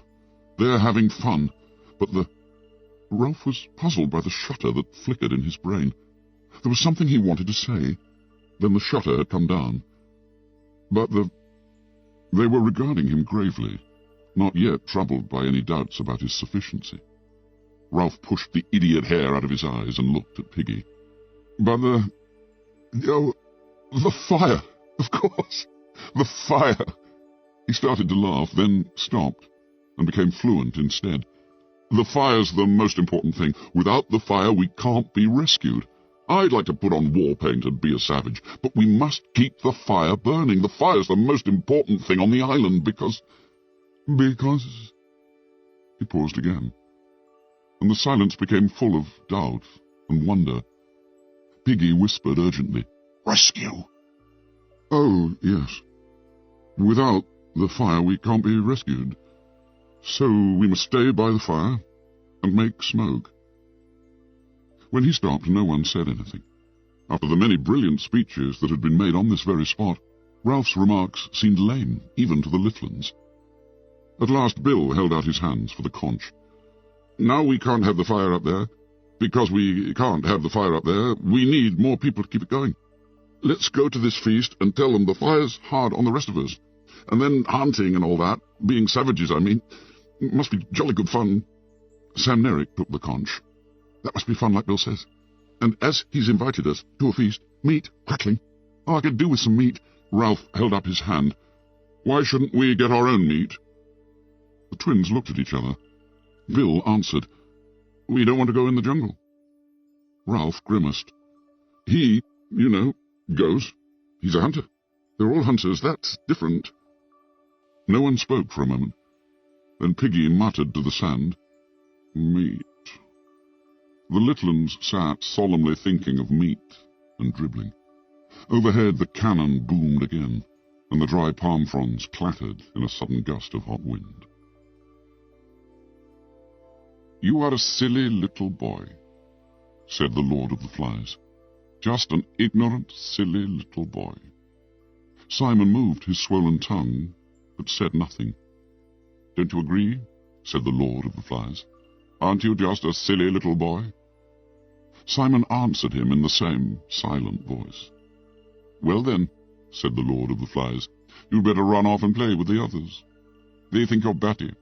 You don't want Ralph to think you're batty, do you? You like Ralph a lot, don't you? And Piggy? And Jack?" Simon's head was tilted slightly up. His eyes could not break away, and the Lord of the Flies hung in space before him. "What are you doing out here all alone?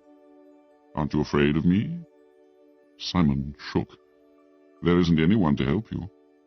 Only me. And I'm the beast." Simon's mouth labored, brought forth audible words. "Pig's head on a stick." "Fancy thinking the beast was something you could hunt and kill," said the head. For a moment or two the forest, and all the other dimly appreciated places, echoed with the parody of laughter. "You knew, didn't you? I'm part of you? Close, close, close. I'm the reason why it's no-go, why things are what they are." The laughter shivered again. "Come now," said the Lord of the Flies. "Get back to the others, and we'll forget the whole thing." Simon's head wobbled. His eyes were half-closed, as though he were imitating the obscene thing on the stick. He knew that one of his times was coming on. The Lord of the Flies was expanding like a balloon. "This is ridiculous. You know perfectly well you'll only meet me down there, so don't try to escape." Simon's body was arched and stiff. The Lord of the Flies spoke in the voice of a schoolmaster. "This has gone quite far enough. My poor misguided child, do you think you know better than I do?" There was a pause. "I'm warning you. I'm going to get waxy. Do you see? You're not wanted. Understand? We are going to have fun on this island. Understand? We are going to have fun on this island. So don't try it on, my poor misguided boy, or else." Simon found he was looking into a vast mouth. There was blackness within, a blackness that spread. "Or else," said the Lord of the Flies, "we shall do you. See? Jack and Roger and Morris and Robert and Bill and Piggy and Ralph. Do you? See?" Simon was inside the mouth. He fell down and lost consciousness. Chapter 9. A View to a Death. Over the island the build-up of clouds continued. A steady current of heated air rose all day from the mountain, and was thrust to 10,000 feet. Revolving masses of gas piled up the static until the air was ready to explode. By early evening the sun had gone, and a brassy glare had taken the place of clear daylight. Even the air that pushed in from the sea was hot, and held no refreshment. Colours drained from water, and trees, and pink surfaces of rock, and the white and brown clouds brooded. Nothing prospered but the flies, who blackened their lord, and made the spilt guts look like a heap of glistening coal. Even when the vessel broke in Simon's nose, and the blood gushed out, they left him alone, preferring the pig's high flavour. With the running of blood, Simon's fit passed into the weariness of sleep. He lay in the mat of creepers while the evening advanced, and the cannon continued to play. At last he woke, and saw dimly the dark earth close by his cheek. Still he did not move, but lay there, his face sideways on the earth, his eyes looking dully before him.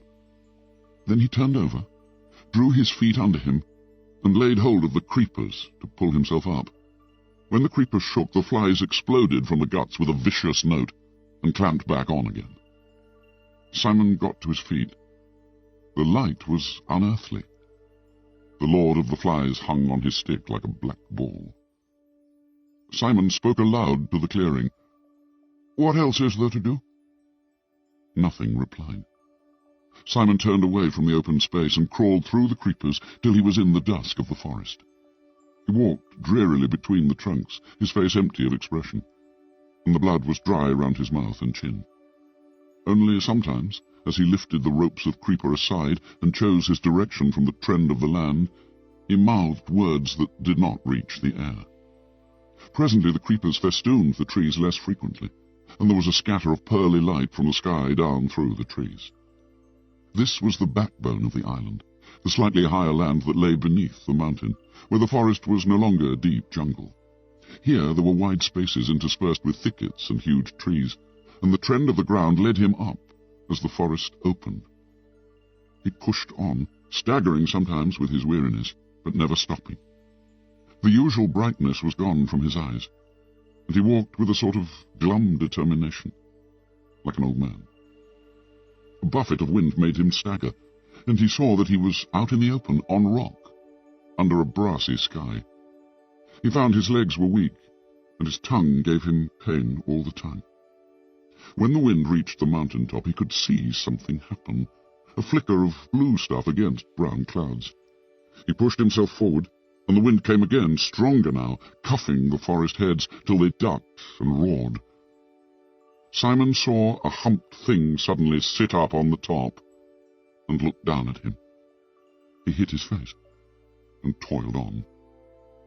The flies had found the figure too. The lifelike movement would scare them off for a moment, so that they made a dark cloud round the head. Then, as the blue material of the parachute collapsed, the corpulent figure would bow forward, sighing, and the flies settle once more. Simon felt his knees smack the rock. He crawled forward, and soon he understood. The tangle of lines showed him the mechanics of this parody. He examined the white nasal bones, the teeth, the colours of corruption. He saw how pitilessly the layers of rubber and canvas held together the poor body that should be rotting away. Then the wind blew again, and the figure lifted, bowed, and breathed foully at him. Simon knelt on all fours and was sick till his stomach was empty. Then he took the lines in his hands. He freed them from the rocks, and the figure from the wind's indignity. At last he turned away and looked down at the beaches. The fire by the platform appeared to be out, or at least making no smoke. Further along the beach, beyond the little river, and near a great slab of rock, a thin trickle of smoke was climbing into the sky. Simon, forgetful of the flies, shaded his eyes with both hands, and peered at the smoke. Even at that distance it was possible to see that most of the boys, perhaps all the boys, were there. So they had shifted camp then, away from the beast. As Simon thought this, he turned to the poor broken thing that sat stinking by his side. The beast was harmless and horrible, and the news must reach the others as soon as possible. He started down the mountain, and his legs gave beneath him. Even with great care, the best he could do was a stagger. "Bathing," said Ralph. "That's the only thing to do." Piggy was inspecting the looming sky through his glass. "I don't like the clouds. Remember how it rained just after we landed?" "Going to rain again." Ralph dived into the pool. A couple of little ones were playing at the edge, trying to extract comfort from a wetness warmer than blood. Piggy took off his glasses, stepped primly into the water, and then put them on again. Ralph came to the surface and squirted a jet of water at him. "Mind my specs," said Piggy. "If I get water on the glass, I've got to get out and clean 'em." Ralph squirted again and missed. He laughed at Piggy, expecting him to retire meekly as usual and in pained silence. Instead, Piggy beat the water with his hands. "Stop it!" he shouted. "D'you hear?" Furiously, he drove the water into Ralph's face. All right, said Ralph. "Keep your hair on." Piggy stopped beating the water. "I got a pain in my head. I wish the air was cooler. I wish the rain would come. I wish we could go home." Piggy lay back against the sloping sand side of the pool. His stomach protruded, and the water dried on it. Ralph squirted up at the sky. One could guess at the movement of the sun by the progress of a light patch among the clouds. He knelt in the water and looked round. "Where's everybody?" Piggy sat up. "Perhaps they're lying in the shelter." "Where's Sam Nerrick? And Bill?" Piggy pointed beyond the platform. "That's where they've gone. Jack's party." "Let them go," said Ralph uneasily. "I don't care." "Just for some meat." "And for hunting," said Ralph wisely. "And for pretending to be a tribe and putting on war paint." Piggy stirred the sand underwater and did not look at Ralph. "Perhaps we ought to go too." Ralph looked at him quickly and Piggy blushed. "I mean, to make sure nothing happens." Ralph squirted water again. Long before Ralph and Piggy came up with Jack's lot, they could hear the party. There was a stretch of grass in a place where the palms left a wide band of turf between the forest and the shore. Just one step down from the edge of the turf was the white, blown sand of above high water, warm, dry, trodden. Below that again was a rock that stretched away towards the lagoon. Beyond was a short stretch of sand, and then the edge of the water. A fire burned on a rock, and fat dripped from the roasting pig meat into the invisible flames. All the boys of the island, except Piggy, Ralph, Simon, and the two tending the pig, were grouped on the turf. They were laughing, singing, lying, squatting, or standing on the grass, holding food in their hands. But to judge by the greasy faces, the meat-eating was almost done, and some held coconut shells in their hands and were drinking from them. Before the party had started, a great log had been dragged into the centre of the lawn, and Jack, painted and garlanded, sat there like an idol. There were piles of meat on green leaves near him, and fruit, and coconut shells full of drink.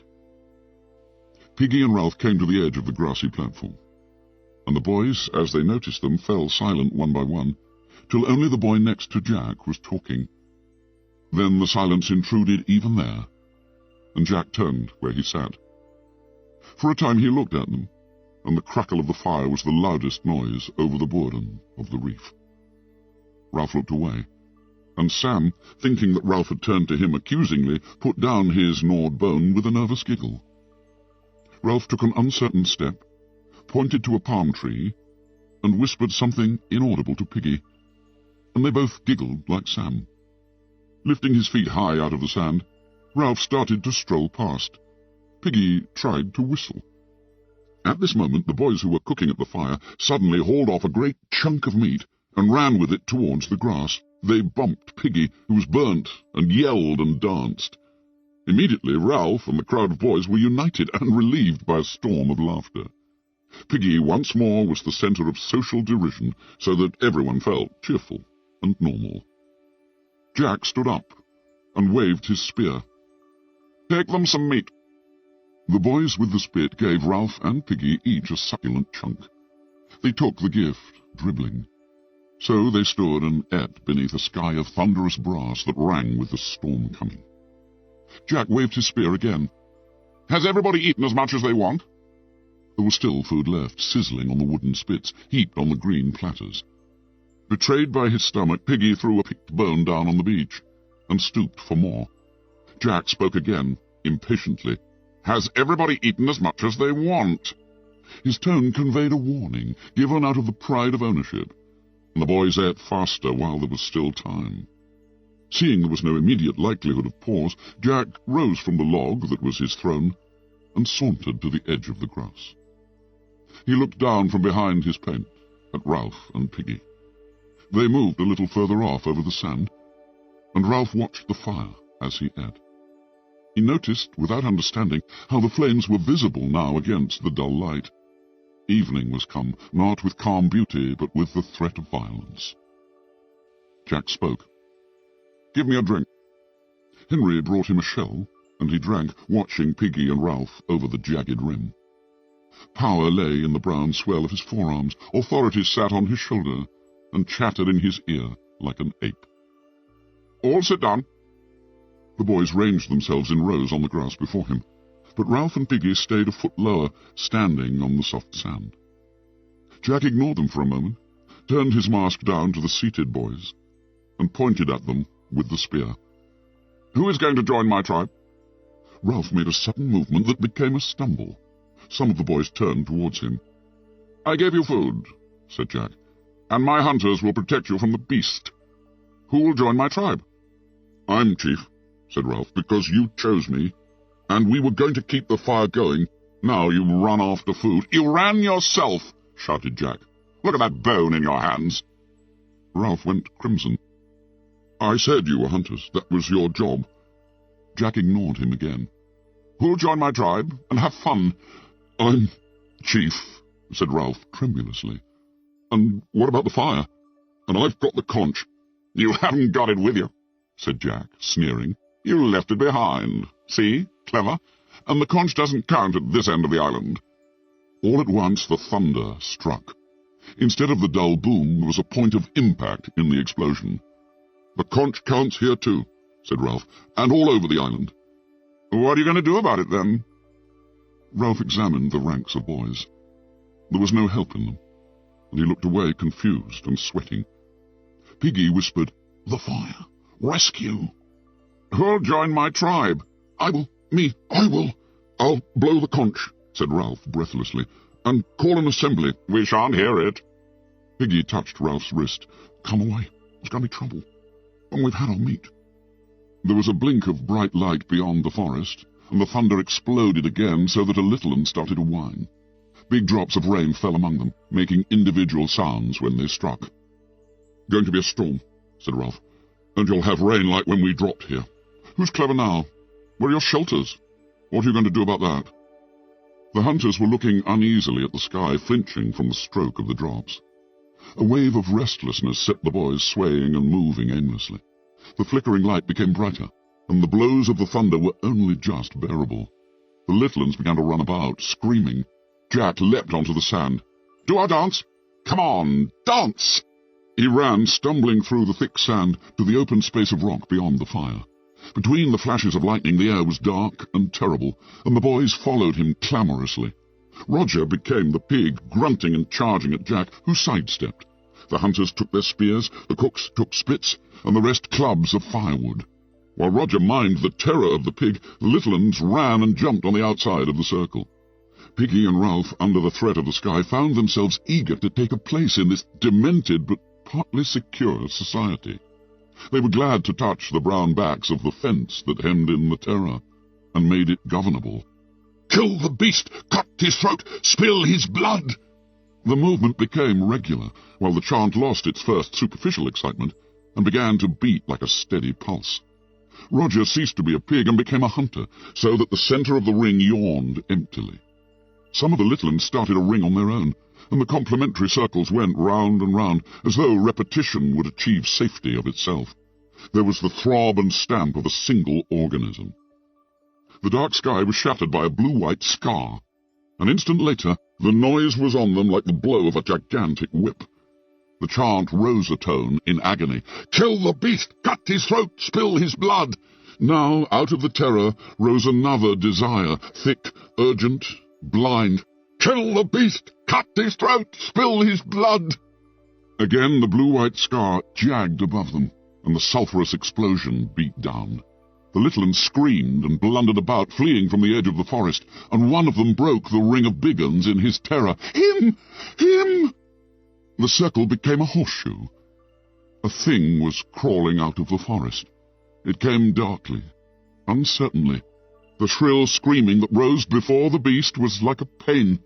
The beast stumbled into the horseshoe. "Kill the beast! Cut his throat! Spill his blood!" The blue-white scar was constant, the noise unendurable. Simon was crying out something about a dead man on a hill. "Kill the beast! Cut his throat! Spill his blood! Do him in!" The sticks fell, and the mouth of the new circle crunched and screamed. The beast was on its knees in the centre, its arms folded over its face. It was crying out against the abominable noise, something about a body on the hill. The beast struggled forward, broke the ring, and fell over the steep edge of the rock to the sand by the water. At once the crowd surged after it, poured down the rock, leapt onto the beast, screamed, struck, bit, tore. There were no words and no movements, but the tearing of teeth and claws. Then the clouds opened, and let down the rain like a waterfall. The water bounded from the mountain-top, tore leaves and branches from the trees, poured like a cold shower over the struggling heap on the sand. Presently the heap broke up, and figures staggered away. Only the beast lay still, a few yards from the sea. Even in the rain they could see how small a beast it was, and already its blood was staining the sand. Now a great wind blew the rain sideways, cascading the water from the forest trees. On the mountain-top, the parachute filled and moved.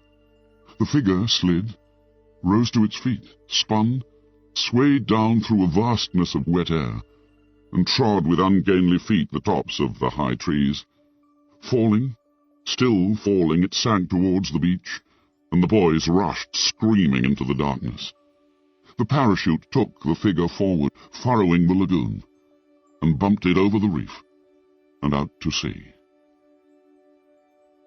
Towards midnight the rain ceased, and the clouds drifted away so that the sky was scattered once more with the incredible lamps of stars. Then the breeze died too, and there was no noise save the drip and trickle of water that ran out of clefts and spilled down leaf by leaf to the brown earth of the island. The air was cool, moist and clear, and presently even the sound of the water was still.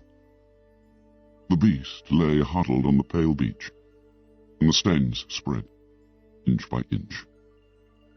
The edge of the lagoon became a streak of phosphorescence which advanced minutely as the great wave of the tide flowed.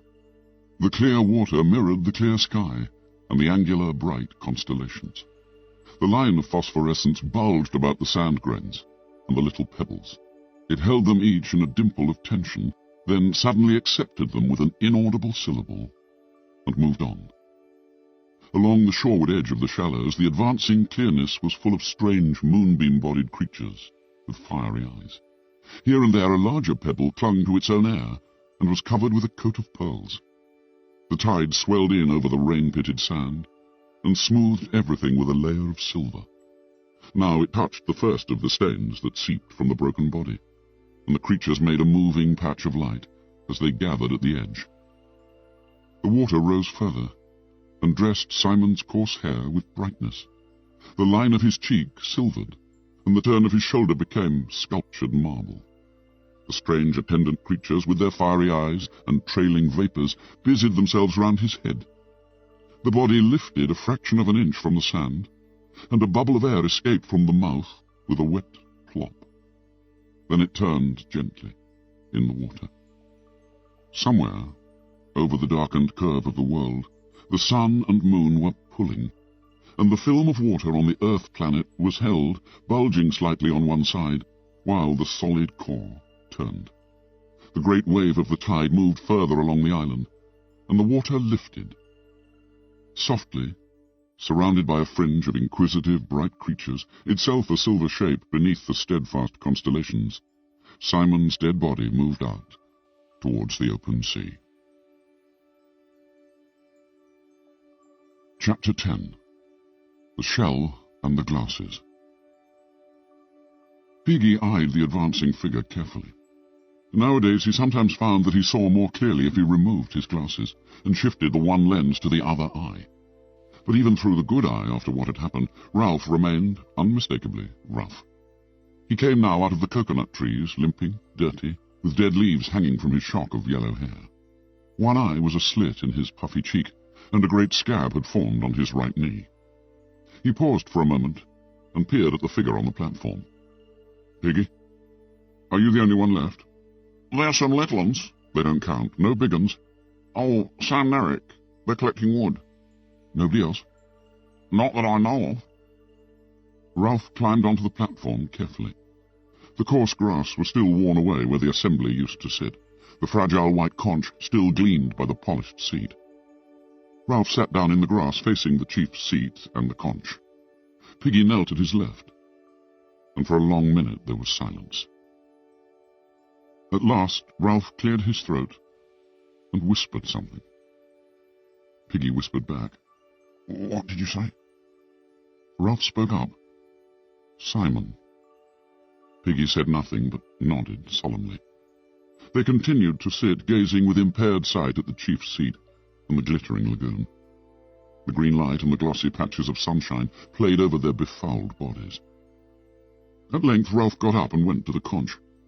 He took the shell caressingly with both hands, and knelt, leaning against the trunk. "Piggy." "Hmm?" "What are we going to do?" Piggy nodded at the conch. "You could call an assembly." Ralph laughed sharply as he said the word, and Piggy frowned. "You're still chief." Ralph laughed again. "No, you are. Over us." "I got the conch." "Ralph, stop laughing like that. Look, there ain't no need, Ralph. What's the others going to think?" At last Ralph stopped. He was shivering. "Piggy, Hmm? That was Simon. You said that before. Piggy. Hmm? That was Mud. You stop it, said Piggy shrilly. What good are you doing talking like that? He jumped to his feet and stood over Ralph. It was dark. There was that bloody dance. There was lightning and thunder and rain. We were scared. I wasn't scared, said Ralph slowly. I don't know what I was. We were scared, said Piggy excitedly. Anything might have happened. It wasn't what you said. He was gesticulating, searching for a formula. Oh, Piggy. Ralph's voice, low and stricken, stopped Piggy's gestures. He bent down and waited. Ralph, cradling the conch, rocked himself to and fro. Don't you understand, Piggy? The things we did. He may still be... No. Perhaps he was only pretending. Piggy's voice tailed off at the sight of Ralph's face. You were outside. Outside the circle. You never really came in. Didn't you see what they did? There was loathing, and at the same time a kind of feverish excitement in his voice. Didn't you see, Piggy? Not all that well. I only got one eye now. You ought to know that, Ralph. Ralph continued to rock to and fro. It was an accident, said Piggy suddenly. That's what it was. An accident. His voice shrilled again. Coming in the dark. He had no business crawling like that out of the dark. He was batty. He asked for it.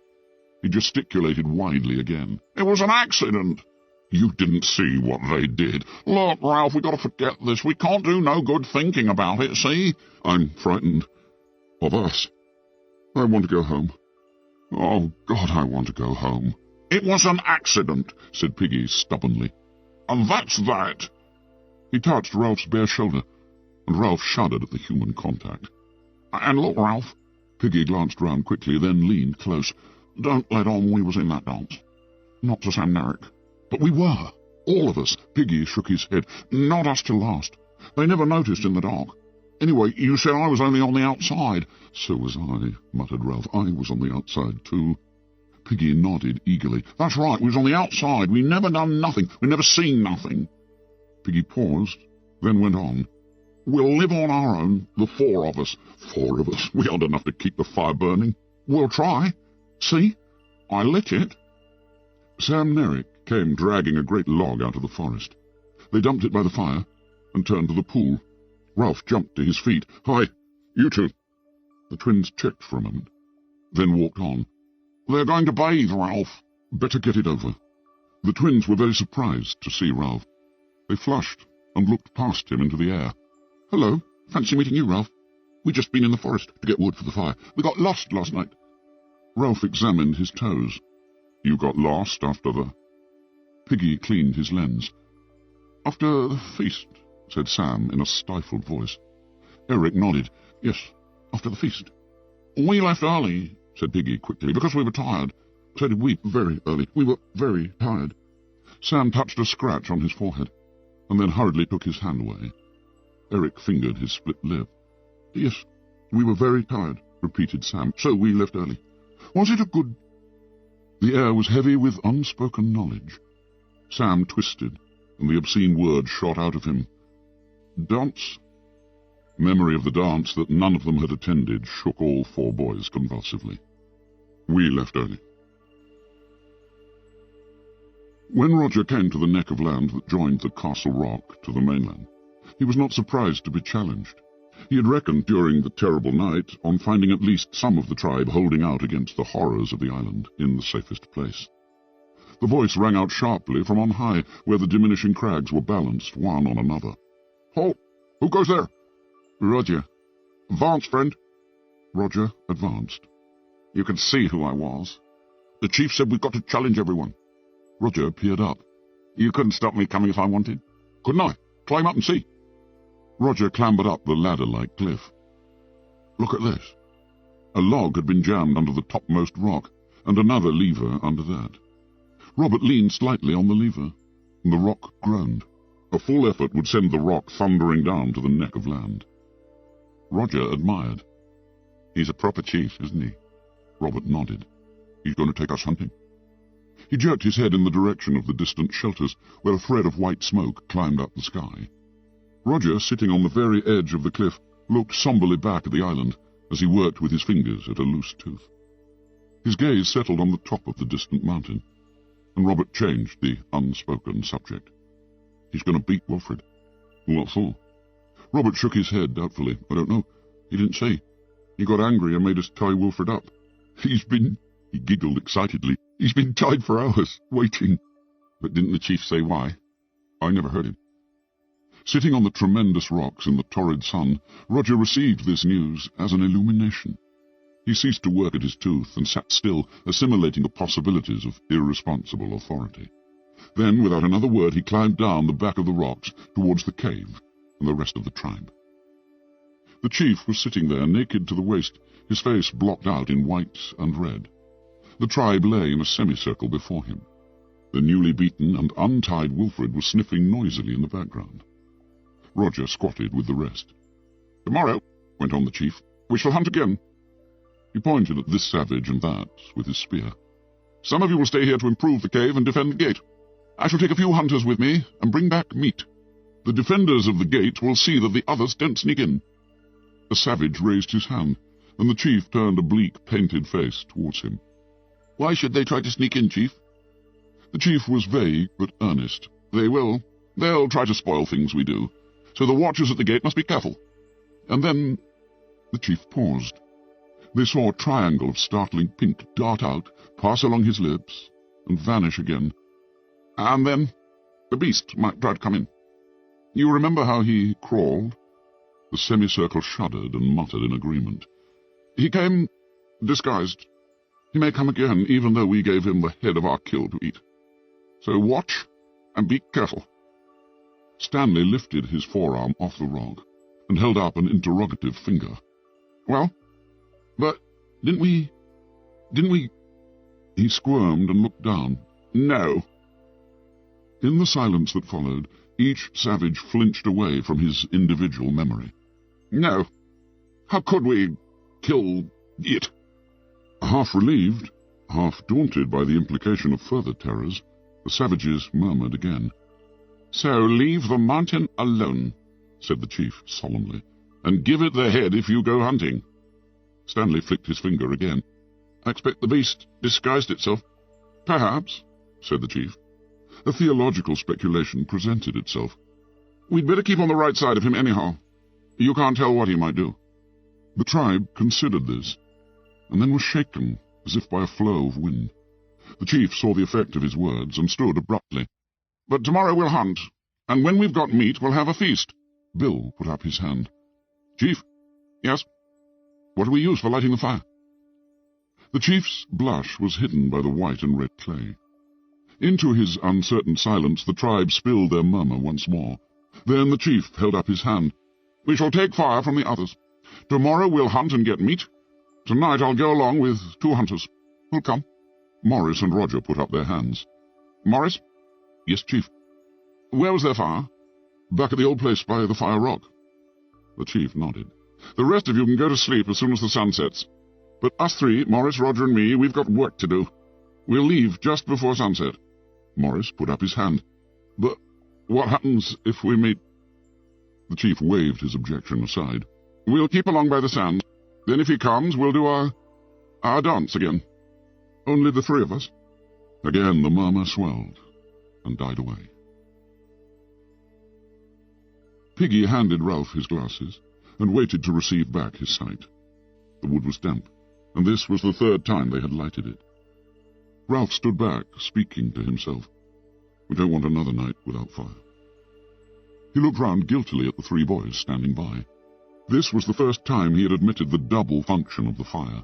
Certainly one was to send up a beckoning column of smoke, but the other was to be a hearth now, and a comfort until they slept. Eric breathed on the wood till it glowed and sent out a little flame. A billow of white and yellow smoke reeked up. Piggy took back his glasses and looked at the smoke with pleasure. "If only we could make a radio, or plane, or boat." Ralph dredged in his fading knowledge of the world. "We might get taken prisoner by the Reds." Eric pushed back his hair. "They'd be better than—" He would not name people, and Sam finished the sentence for him by nodding along the beach. Ralph remembered the ungainly figure on a parachute. He said something about a dead man. He flushed painfully at this admission that he had been present at the dance. He made urging motions at the smoke with his body. Don't stop. Go on up. Smoke's getting thinner. We need more wood already, even when it's wet. My asthma. The response was mechanical. Sucks to your asthma. If I pull logs about, I get my asthma bad. I wish I didn't, Ralph, but there it is. The three boys went into the forest and fetched armfuls of rotten wood. Once more the smoke rose, yellow and thick. Let's get something to eat. Together they went to the fruit trees, carrying their spears, saying little, cramming in haste. When they came out of the forest again, the sun was setting, and only embers glowed in the fire, and there was no smoke. I can't carry any more wood, said Eric. I'm tired. Ralph cleared his throat. We kept the fire going up there. Up there it was small, but this has got to be a big one. Ralph carried a fragment to the fire and watched the smoke that drifted into the dusk. We've got to keep it going. Eric flung himself down. I'm too tired. And what's the good? Eric, cried Ralph in a shocked voice, don't talk like that. Sam knelt by Eric. Well, what is the good? Ralph tried indignantly to remember. There was something good about a fire. Something overwhelmingly good. Ralph's told you often enough, said Piggy moodily. How else are we going to be rescued? Of course. If we don't make smoke... He squatted before them in the crowding dusk. Don't you understand? What's the good of wishing for radios and boats? He held out his hand and twisted the fingers into a fist. There's only one thing we can do to get out of this mess. Anyone can play at hunting. Anyone can get us meat. He looked from face to face. Then, at the moment of greatest passion and conviction, that curtain flapped in his head, and he forgot what he had been driving at. He knelt there, his fist clenched, gazing solemnly from one to the other. Then the curtain whisked back. Oh, yes, so we've got to make smoke, and more smoke, but we can't keep it going. Look at that. The fire was dying on them. 2 to mind the fire, said Ralph, half to himself. That's 12 hours a day. We can't get any more wood, Ralph. Not in the dark. Not at night. We can light it every morning, said Piggy. Nobody ain't going to see smoke in the dark. Sam nodded vigorously. It was different when the fire was up there. Ralph stood up, feeling curiously defenseless with the darkness pressing in. Let the fire go, then, for tonight. He led the way to the first shelter, which still stood, though battered. The bed leaves lay within, dry and noisy to the touch. In the next shelter, a little one was talking in his sleep. The 4 big uns crept into the shelter and burrowed under the leaves. The twins lay together, and Ralph and Piggy at the other end. For a while there was the continual creak and rustle of leaves as they tried for comfort. Piggy. Yeah? All right. Suppose so. At length, save for an occasional rustle, the shelter was silent. An oblong of blackness, relieved with brilliant spangles, hung before them, and there was the hollow sound of surf on the reef. Ralph settled himself for his nightly game of supposing. Supposing they could be transported home by jet. Then before morning they would land at that big airfield in Wiltshire. They would go by car. No, for things to be perfect, they would go by train. All the way down to Devon, and take that cottage again. Then at the foot of the garden the wild ponies would come and look over the wall. Ralph turned restlessly in the leaves. Dartmoor was wild, and so were the ponies. But the attraction of wildness had gone. His mind skated to a consideration of a tamed town where savagery could not set foot. What could be safer than the bus centre, with its lamps and wheels? All at once Ralph was dancing round a lamp standard. There was a bus crawling out of the bus station. A strange bus. Ralph! Ralph! What is it? Don't make a noise like that! Sorry. From the darkness at the further end of the shelter came a dreadful moaning, and they shattered the leaves in their fear. Sam and Eric, locked in an embrace, were fighting each other. Sam! Sam! Hey, Eric! Presently all was quiet again. Piggy spoke softly to Ralph. We've got to get out of this. What do you mean? Get rescued. For the first time that day, and despite the crowding blackness, Ralph sniggered. I mean it, whispered Piggy. If we don't get home soon, we'll be balmy. Round the bend. Bomb-happy. Crackers. Ralph pushed the damp tendrils of hair out of his eyes. You write a letter to your auntie. Piggy considered this solemnly. I don't know where she is now, and I haven't got an envelope and a stamp, and there isn't a pillar box or a postman." The success of his tiny joke overcame Ralph. His sniggers became uncontrollable. His body jumped and twitched. Piggy rebuked him with dignity. "I haven't said anything all that funny." Ralph continued to snigger, though his chest hurt. His twitchings exhausted him till he lay breathless and woebegone, waiting for the next spasm. During one of these pauses, he was ambushed by sleep. "Ralph, you've been making a noise again. Do be quiet, Ralph, because—" Ralph heaved over among the leaves. He had reason to be thankful that his dream was broken, for the bus had been nearer and more distinct. "Why, because—" "Be quiet and listen." Ralph lay down carefully, to the accompaniment of a long sigh from the leaves. Eric moaned something, and then lay still. The darkness, save for the useless oblong of stars, was blanket thick. "I can't hear anything." "There's something moving outside." Ralph's head prickled.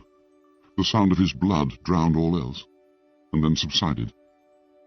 "I still can't hear anything." "Listen. Listen for a long time." Quite clearly and emphatically, and only a yard or so away from the back of the shelter, a stick cracked. The blood roared again in Ralph's ears. Confused images chased each other through his mind. A composite of these things was prowling round the shelters. He could feel Piggy's head against his shoulder, and the convulsive grip of a hand. "Ralph! Ralph! Shut up and listen." Desperately, Ralph prayed that the beast would prefer Littlelands. A voice whispered horribly outside. "Piggy! Piggy! It's come!" gasped Piggy. "It's real!" He clung to Ralph and reached to get his breath. "Piggy! Come out the side! I want you, Piggy!" Ralph's mouth was against Piggy's ear. "Don't say anything." "Piggy! Where are you, Piggy?" Something brushed against the back of the shelter. Piggy kept still for a moment. Then he had his asthma. He arched his back and crashed among the leaves with his legs. Ralph rolled away from him. Then there was a vicious snarling in the mouth of the shelter, and the plunge and thump of living things. Someone tripped over Ralph, and Piggy's corner became a complication of snarls and crashes and flying limbs. Ralph hit out.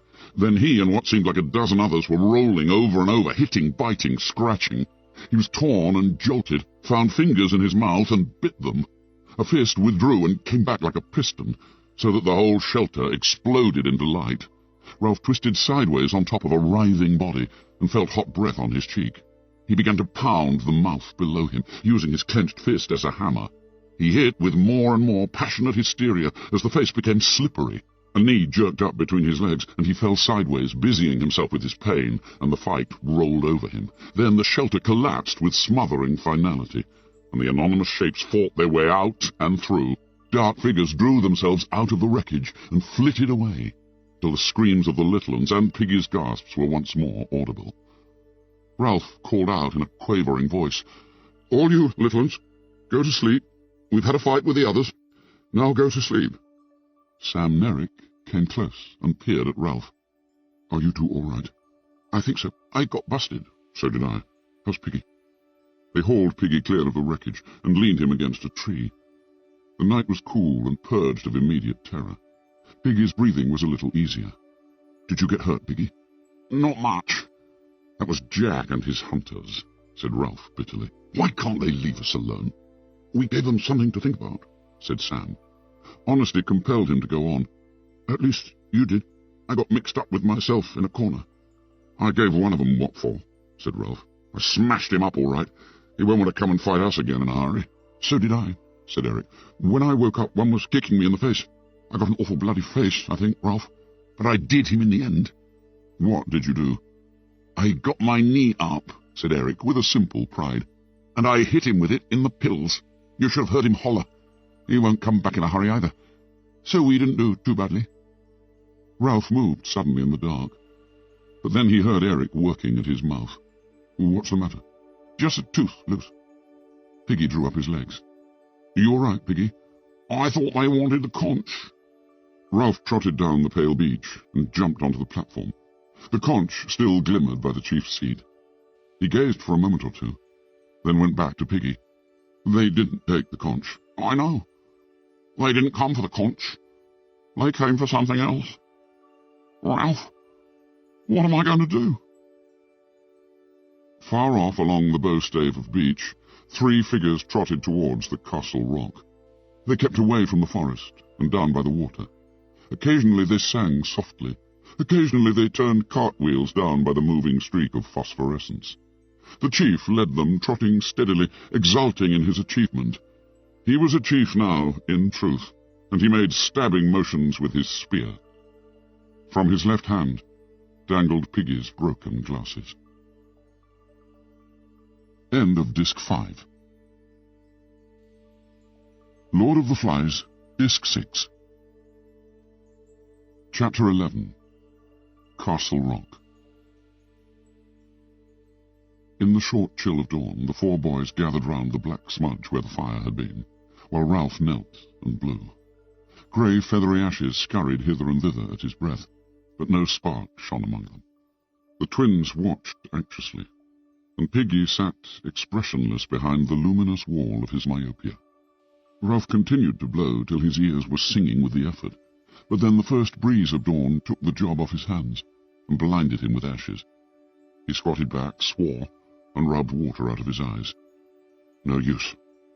Eric looked down at him through a mask of dried blood. Piggy peered in the general direction of Ralph. Course it's no use, Ralph. Now we got no fire. Ralph brought his face within a couple of feet of Piggy's. Can you see me? A bit. Ralph allowed the swollen flap of his cheek to close his eye again. They've got our fire! Rage shrilled in his voice. They stole it! That's them, said Piggy. They blinded me, see? That's Jack married you. You call an assembly, Ralph. We've got to decide what to do. An assembly for only us? It's all we got. Sam, let me hold on to you. They went towards the platform. Blow the conch, said Piggy. Blow as loud as you can. The forest re-echoed, and birds lifted, crying out of the treetops, as on that first morning ages ago. Both ways the beach was deserted. Some little ones came from the shelters. Ralph sat down on the polished trunk, and the 3 others stood before him. He nodded, and Sam Merrick sat down on the right. Ralph pushed the conch into Piggy's hands. He held the shining thing carefully, and blinked at Ralph. Go on, then. I just take the conch to say this. I can't see no more, and I've got to get my glasses back. Awful things has been done on this island. I voted for you for chief. He's the only one who ever got anything done. So now you speak, Ralph, and tell us what you're else. Piggy broke off, snivelling. Ralph took back the conch as he sat down. Just an ordinary fire. You'd think we could do that, wouldn't you? Just a smoke signal so we can be rescued. Are we savages, or what? Only now there's no signal going up. Ships may be passing. Do you remember how he went hunting and the fire went out and a ship passed by? And they all think he's best as chief. Then there was... Well, that's his fault, too. If it hadn't been for him, it would never have happened. Now Piggy can't see. And they came, stealing... Ralph's voice ran up. At night, in darkness, and stole our fire. They stole it. We'd have given them fire if they'd asked, but they stole it, and the signal's out, and we can't ever be rescued. Don't you see what I mean? We'd have given them fire for themselves, only they stole it. He paused lamely as the curtain flickered in his brain. Piggy held out his hands for the conch.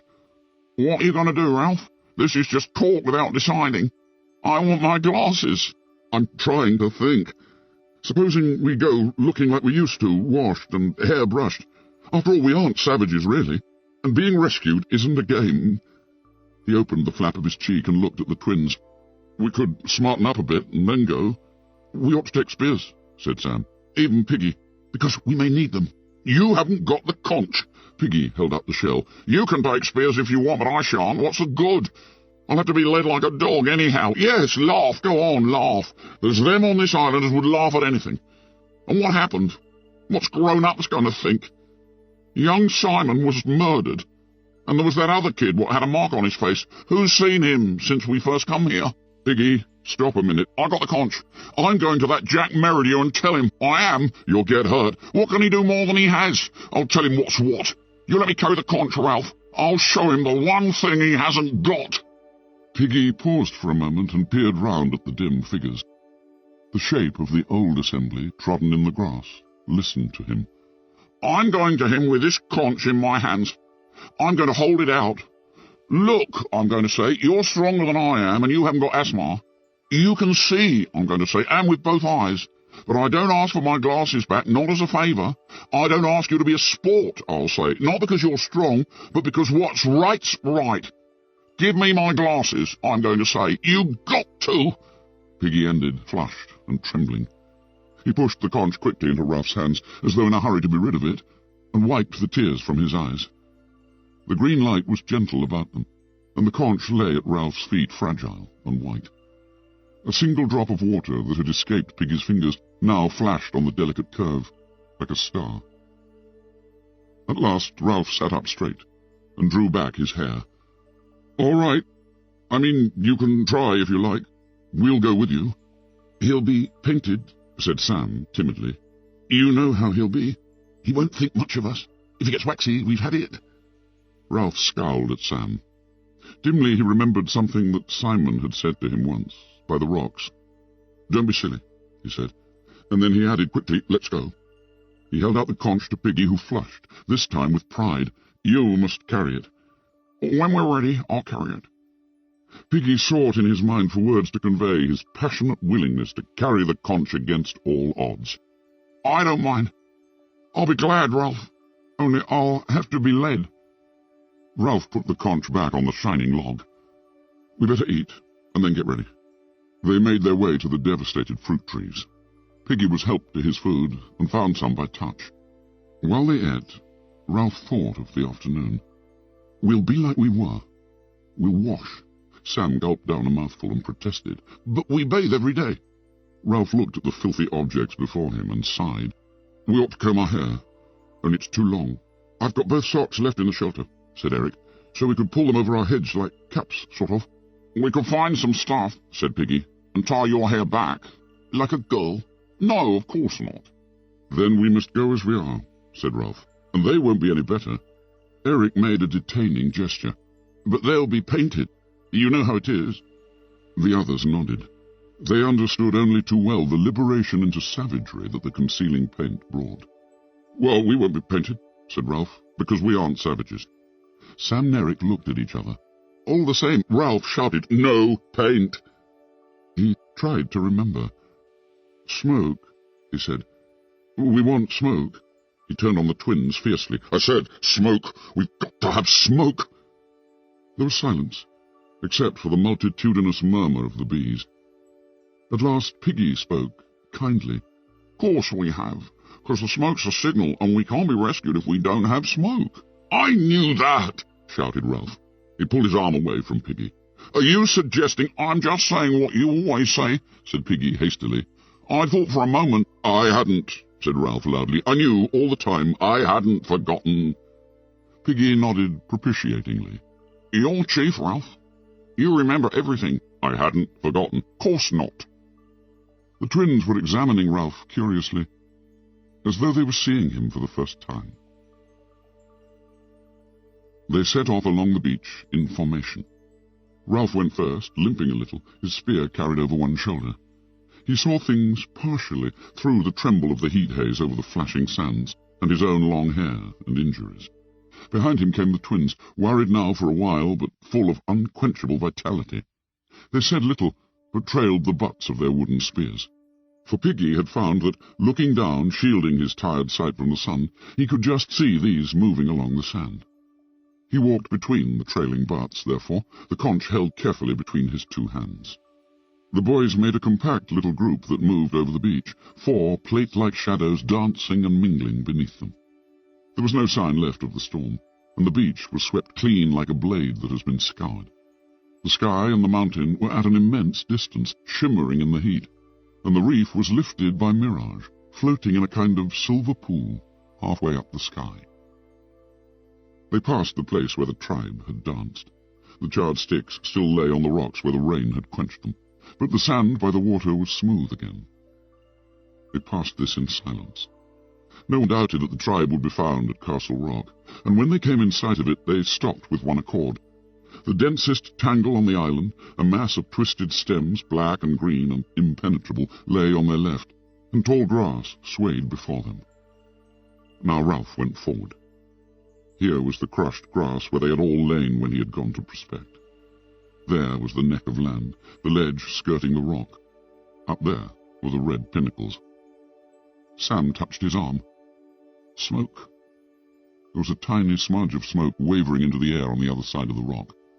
Some fire, I don't think. Ralph turned. What are we hiding for? He stepped through the screen of grass onto the little open space that led to the narrow neck. You two follow behind. I'll go first, then Piggy a pace behind me. Keep your spears ready. Piggy peered anxiously into the luminous veil that hung between him and the world. Is it safe? Ain't no cliff? I can hear the sea. You keep right close to me. Ralph moved forward onto the neck. He kicked a stone, and it bounded into the water. Then the sea sucked down, revealing a red, weedy square 40 feet beneath Ralph's left arm. Am I safe? Quavered Piggy. I feel awful. High above them, from the pinnacles, came a sudden shout, and then an imitation war cry that was answered by a dozen voices from behind the rock. Give me the conch, and stay still. Halt! Who goes there?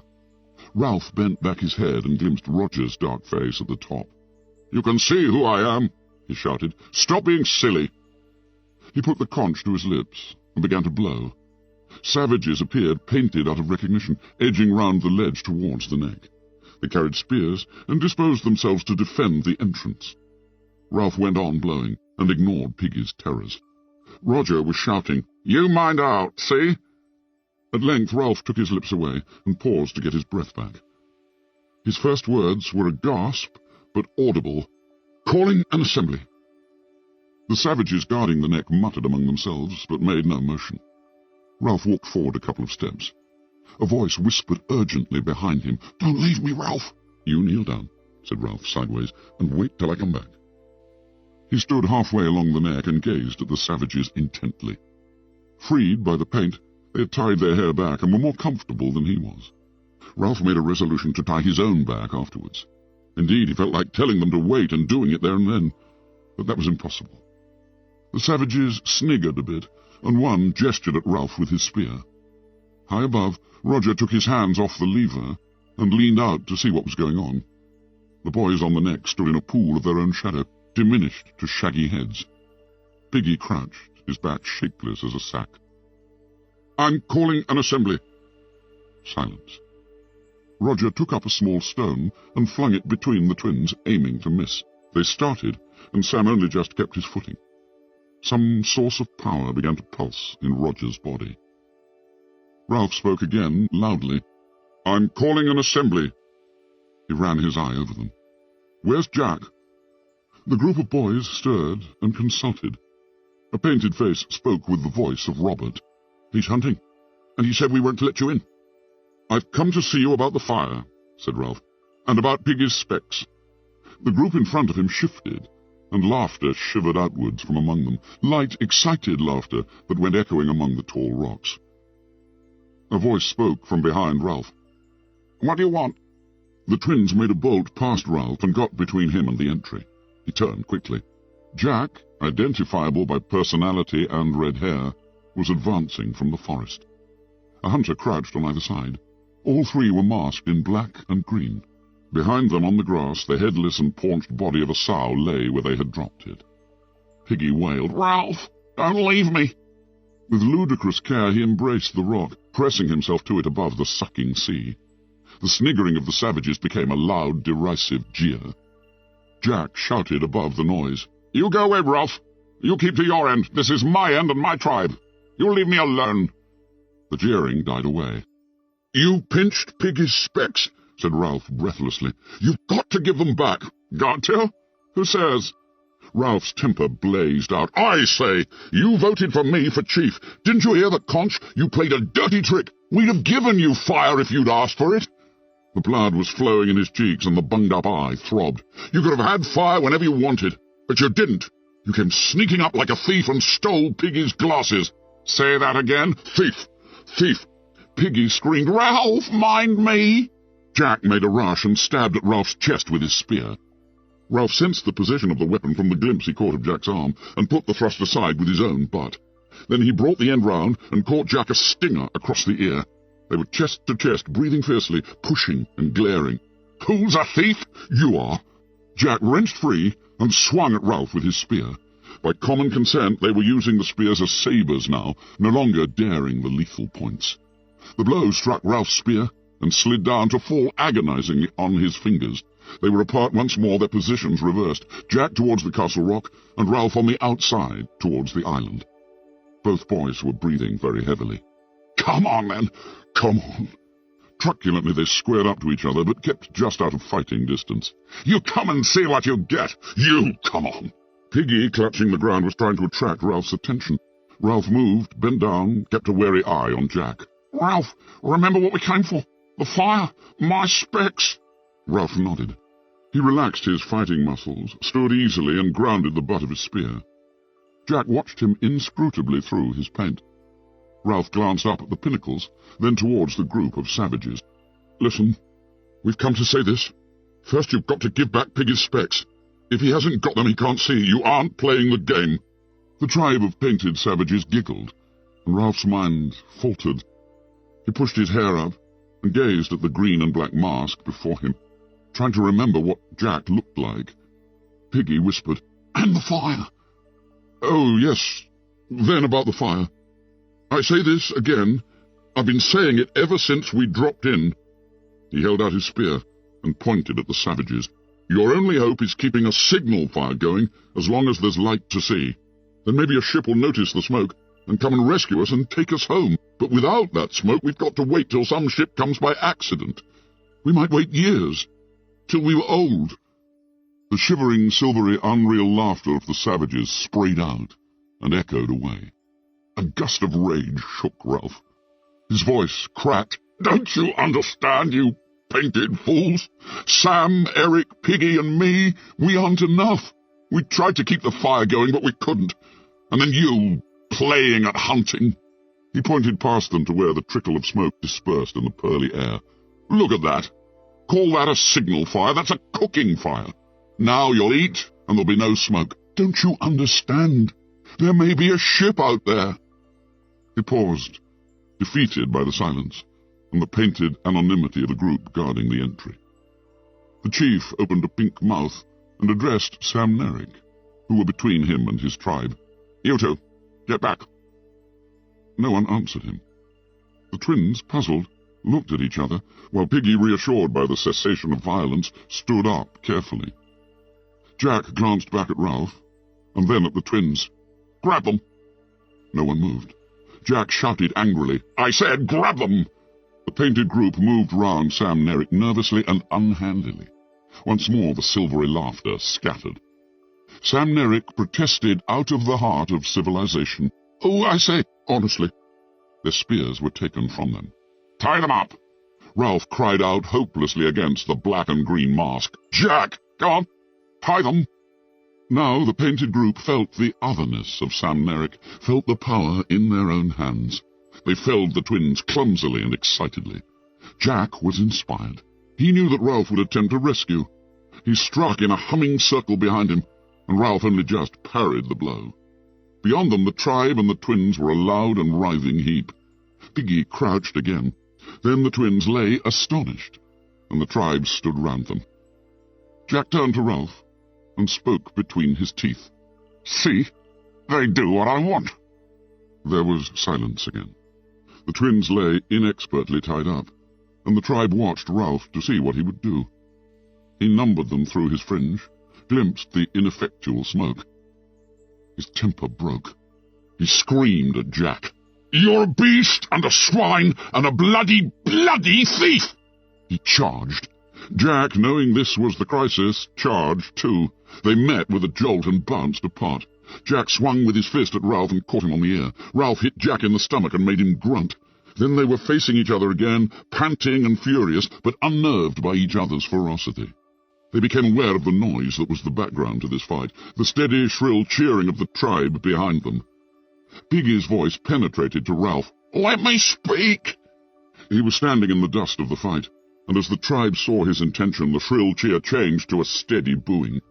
Piggy held up the conch, and the booing sagged a little, then came up again to strength. I got the conch! He shouted. I tell you, I got the conch! Surprisingly, there was silence now. The tribe were curious to hear what amusing thing he might have to say. Silence and pause. But in the silence, a curious air noise close by Ralph's head. He gave it half his attention. And there it was again, a faint zup. Someone was throwing stones. Roger was dropping them, his one hand still on the lever. Below him, Ralph was a shock of hair, and Piggy a bag of fat. "I got this to say. You're acting like a crowd of kids." The booing rose and died again as Piggy lifted the white magic shell. "Which is better, to be a pack of painted niggers like you are, or to be sensible like Ralph is?" A great clamour rose among the savages. Piggy shouted again, "Which is better, to have rules and agree, or to hunt and kill?" Again the clamour, and again zup. Ralph shouted against the noise. "Which is better, law and rescue, or hunting and breaking things up?" Now Jack was yelling too, and Ralph could no longer make himself heard. Jack had backed right against the tribe, and they were a solid mass of menace that bristled with spears. The intention of a charge was forming among them. They were working up to it, and the neck would be swept clear. Ralph stood facing them a little to one side, his spear ready. By him stood Piggy, still holding out the talisman, the fragile, shining beauty of the shell. The storm of sound beat at them, an incantation of hatred. High overhead, Roger, with a sense of delirious abandonment, leaned all his weight on the lever. Ralph heard the great rock long before he saw it. He was aware of a jolt in the earth that came to him through the soles of his feet, and the breaking sound of stones at the top of the cliff. Then the monstrous red thing bounded across the neck, and he flung himself flat while the tribe shrieked.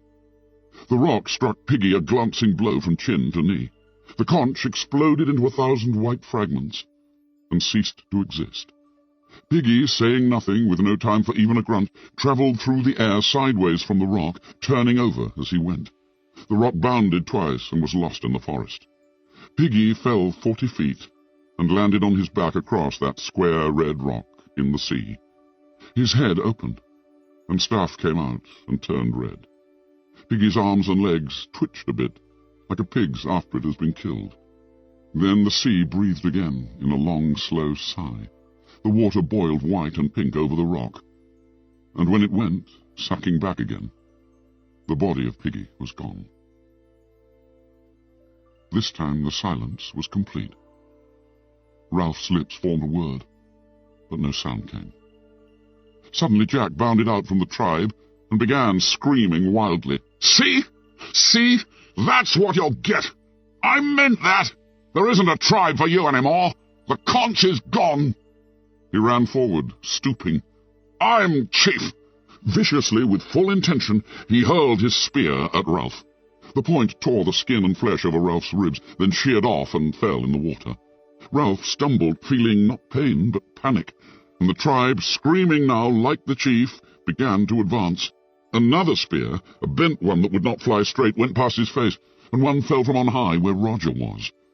The twins lay hidden behind the tribe, and the anonymous devil's faces swarmed across the neck.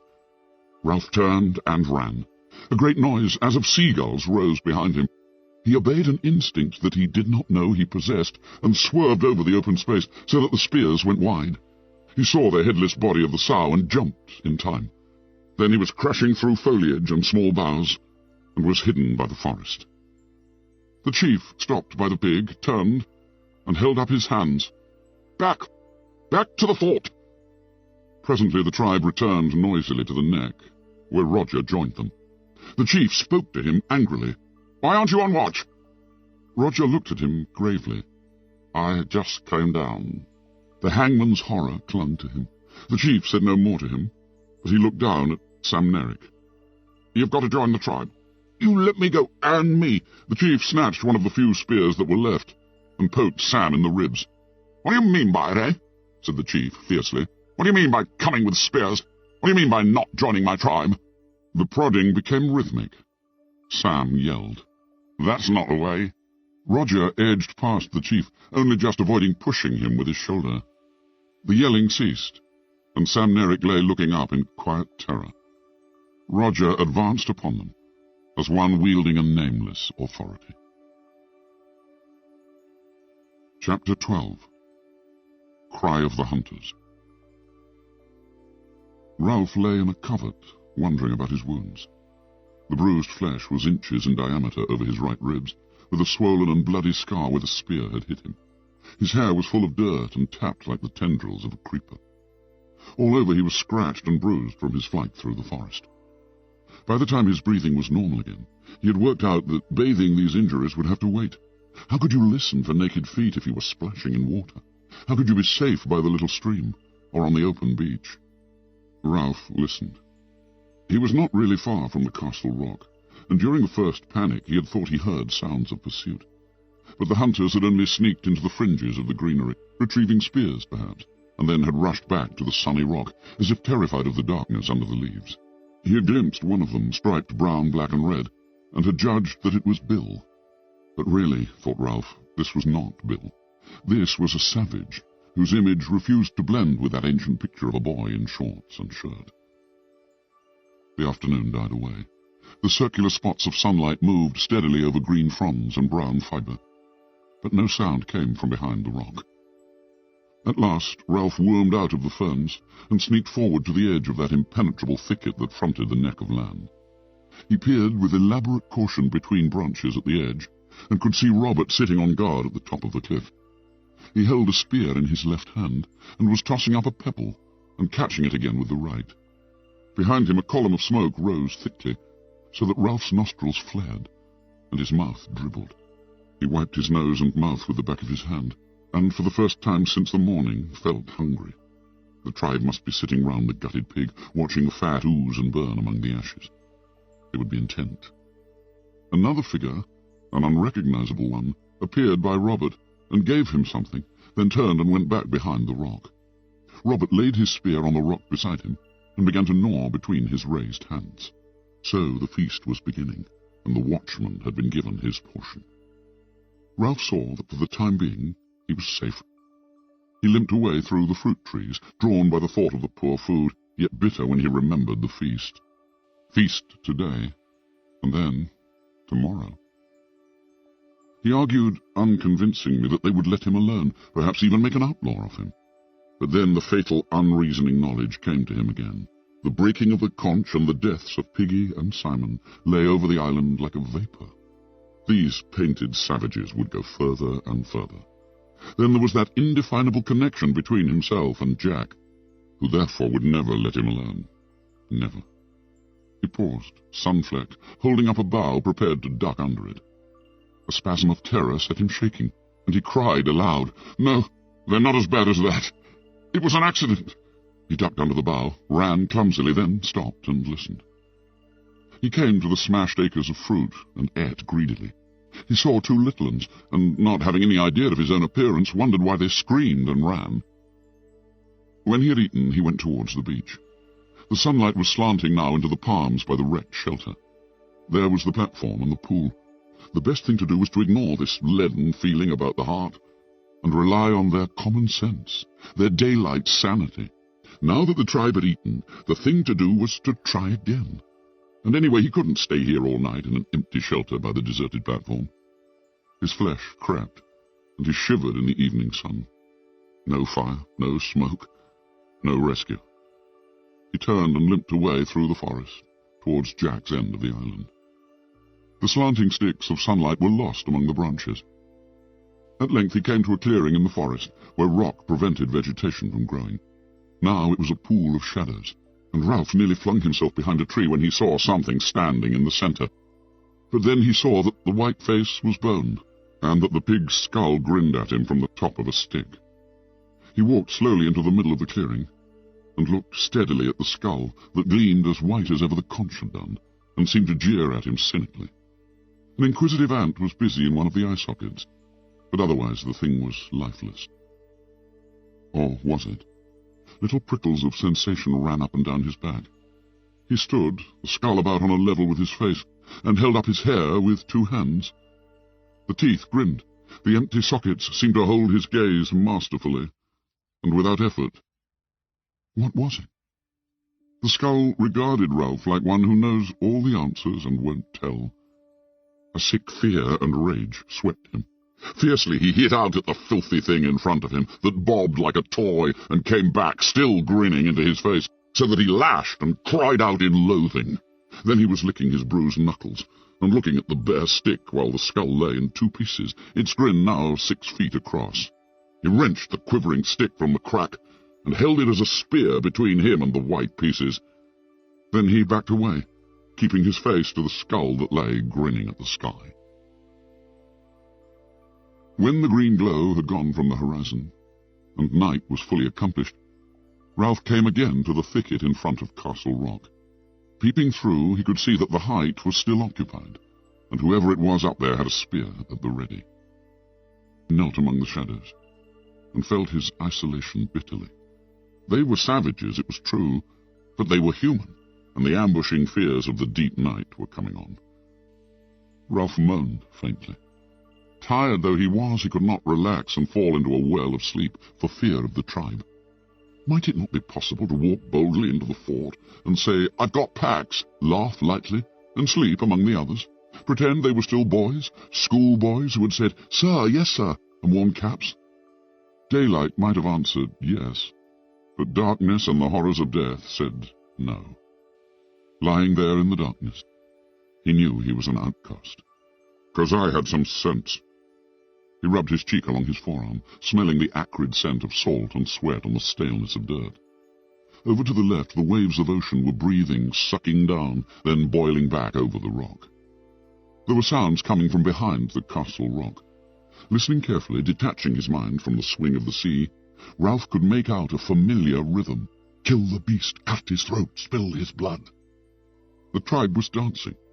Somewhere on the other side of this rocky wall there would be a dark circle, a glowing fire, and meat. They would be savouring food and the comfort of safety. A noise nearer at hand made him quiver. Savages were clambering up the castle rock, right up to the top, and he could hear voices. He sneaked forward a few yards and saw the shape at the top of the rock change and enlarge. There were only 2 boys on the island who moved or talked like that. Ralph put his head down on his forearms and accepted this new fact like a wound. Sam and Eric were part of the tribe now. They were guarding the castle rock against him. There was no chance of rescuing them and building up an outlaw tribe at the other end of the island. Sam and Eric were savages like the rest. Piggy was dead, and the conch smashed to powder. At length the guard climbed down. The 2 that remained seemed nothing more than a dark extension of the rock. A star appeared behind them, and was momentarily eclipsed by some movement. Ralph edged forward, feeling his way over the uneven surface as though he were blind. There were miles of vague water at his right, and the restless ocean lay under his left hand, as awful as the shaft of a pit. Every minute the water breathed round the death rock, and flowered into a field of whiteness. Ralph crawled until he found the ledge of the entry in his grasp. The lookouts were immediately above him, and he could see the end of a spear projecting over the rock.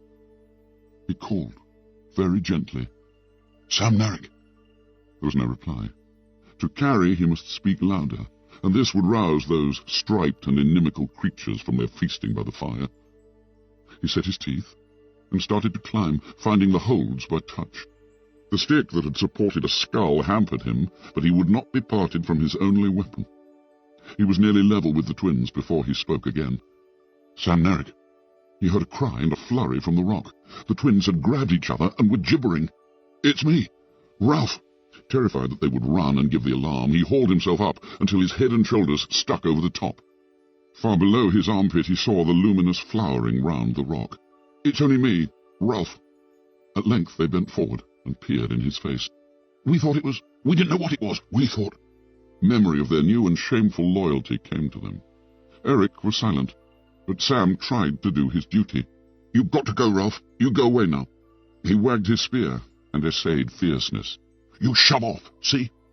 Eric nodded agreement and jabbed his spear in the air. Ralph leaned on his arms and did not go. "I came to see you 2. His voice was thick. His throat was hurting him now, though it had received no wound. "I came to see you 2. Words could not express the dull pain of these things. He fell silent, while the vivid stars were spilt and danced all ways. Sam shifted uneasily. "Honest, Ralph, you'd better go." Ralph looked up again. "You 2 aren't painted. How can you, if it were light?" If it were light, shame would burn them at admitting these things. But the night was dark. Eric took up, and then the twins started their antiphonal speech. "You've got to go, because it's not safe. They made us. They hurt us." "Who? Jack?" "Oh, no." They bent to him and lowered their voices. "Push off, Ralph. It's a tribe. They made us. We couldn't help it." When Ralph spoke again, his voice was low and seemed breathless. "What have I done? I liked him, and I wanted us to be rescued." Again the stars spilled about the sky. Eric shook his head earnestly. "Listen, Ralph, never mind what's sense. That's gone. Never mind about the chief. You've got to go for your own good. The chief and Roger, yes, Roger, they hate you, Ralph. They're going to do you. They're going to hunt you tomorrow." "But why?" "I don't know. And Ralph, Jack, the chief, says it'll be dangerous, and we've got to be careful and throw our spears like at a pig. We're going to spread out in a line across the island. We're going forward from this end until we find you. We've got to give signals like this." Eric raised his mouth and achieved a faint ululation by beating on his open mouth, and he glanced behind him nervously. "Like that, only louder, of course." "But I've done nothing," whispered Ralph urgently. "I only wanted to keep up a fire." He paused for a moment, thinking miserably of the morrow. A matter of overwhelming importance occurred to him. "What are you—" He could not bring himself to be specific at first, but then fear and loneliness goaded him. "When they find me, what are they going to do?" The twins were silent. Beneath him the death rock flowered again. "What are they? Oh, God, I'm hungry." The towering rock seemed to sway under him. "Well, what?" The twins answered his question indirectly. "You've got to go now, Ralph. For your own good.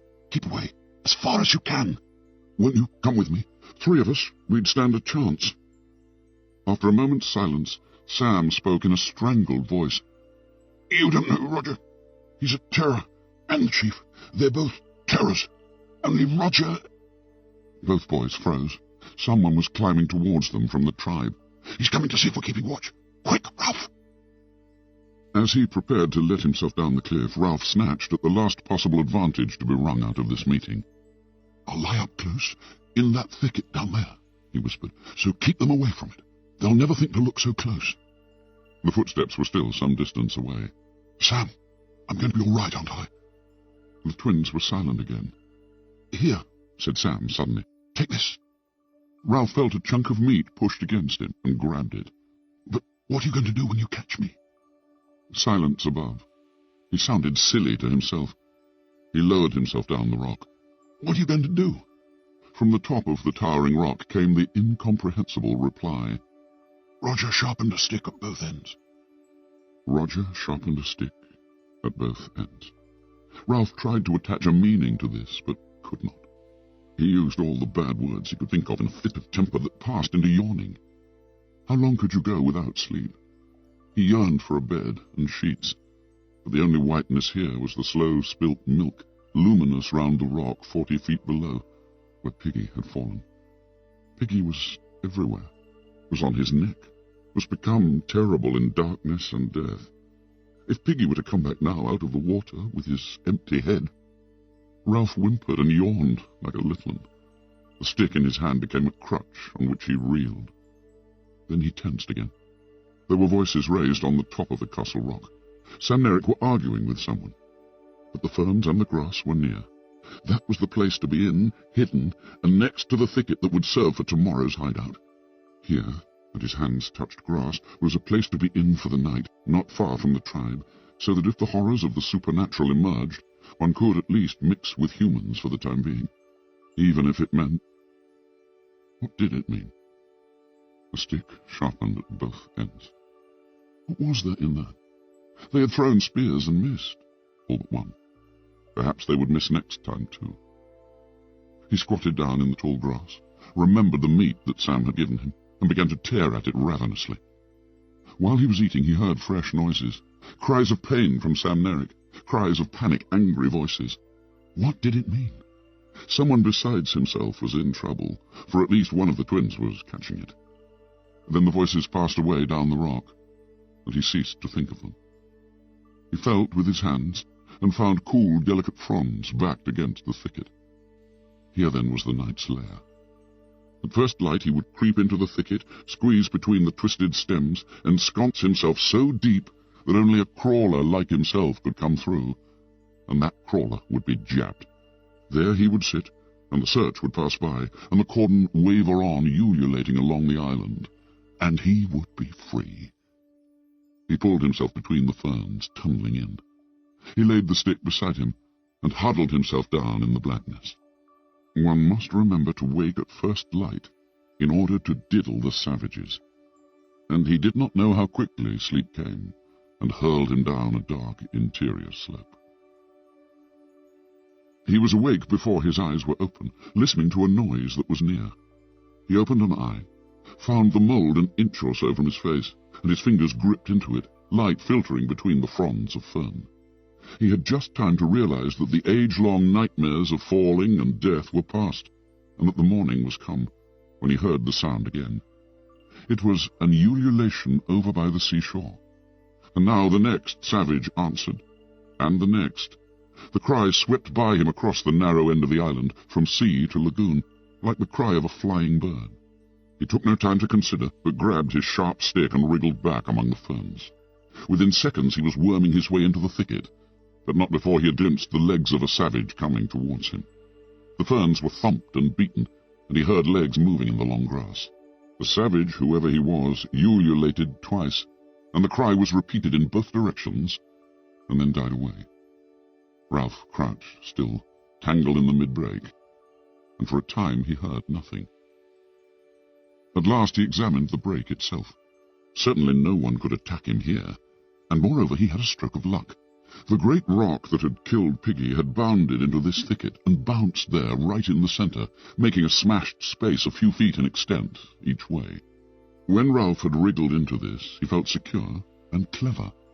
He sat down carefully among the smashed stems and waited for the hunt to pass. Looking up between the leaves, he caught a glimpse of something red. That must be the top of Castle Rock, distant and unmenacing. He composed himself triumphantly to hear the sounds of the hunt dying away. Yet no one made a sound, and as the minutes passed in the green shade, his feeling of triumph faded. At last he heard a voice, Jack's voice, but hushed. "Are you certain?" The savage addressed said nothing. Perhaps he made a gesture. Roger spoke. "If you're fooling us." Immediately after this there came a gasp and a squeal of pain. Ralph crouched instinctively. One of the twins was there, outside the thicket, with Jack and Roger. "You're sure he meant in there?" The twin moaned faintly, and then squealed again. "He meant he'd hide in there?" "Yes, yes, oh!" Silvery laughter scattered among the trees. So they knew. Ralph picked up his stick and prepared for battle. But what could they do? It would take them a week to break a path through the thicket, and anyone who wormed his way in would be helpless. He felt the point of his spear with his thumb, and grinned without amusement. Whoever tried that would be stuck, squealing like a pig. They were going away back to the Tower Rock. He could hear feet moving, and then someone sniggered. There came again that high, bird-like cry that swept along the line. So some were still watching for him. But some... There was a long, breathless silence. Ralph found that he had bark in his mouth from the gnawed spear. He stood and peeped upwards to the Castle Rock. As he did so, he heard Jack's voice from the top. "Heave! Heave! Heave!" The red rock that he could see at the top of the cliff vanished like a curtain, and he could see figures and blue sky. A moment later the earth jolted. There was a rushing sound in the air, and the top of the thicket was cuffed as with a gigantic hand. The rock bounded on, thumping and smashing towards the beach, while a shower of broken twigs and leaves fell on him. Beyond the thicket, the tribe was cheering. Silence again. Ralph put his fingers in his mouth and bit them. There was only one other rock up there that might conceivably move, but that was half as big as a cottage, big as a car, a tank. He visualized its probable progress with agonizing clearness. That one would start slowly, drop from ledge to ledge, trundle across the neck like an outsized steamroller. "Heave! Heave! Heave!"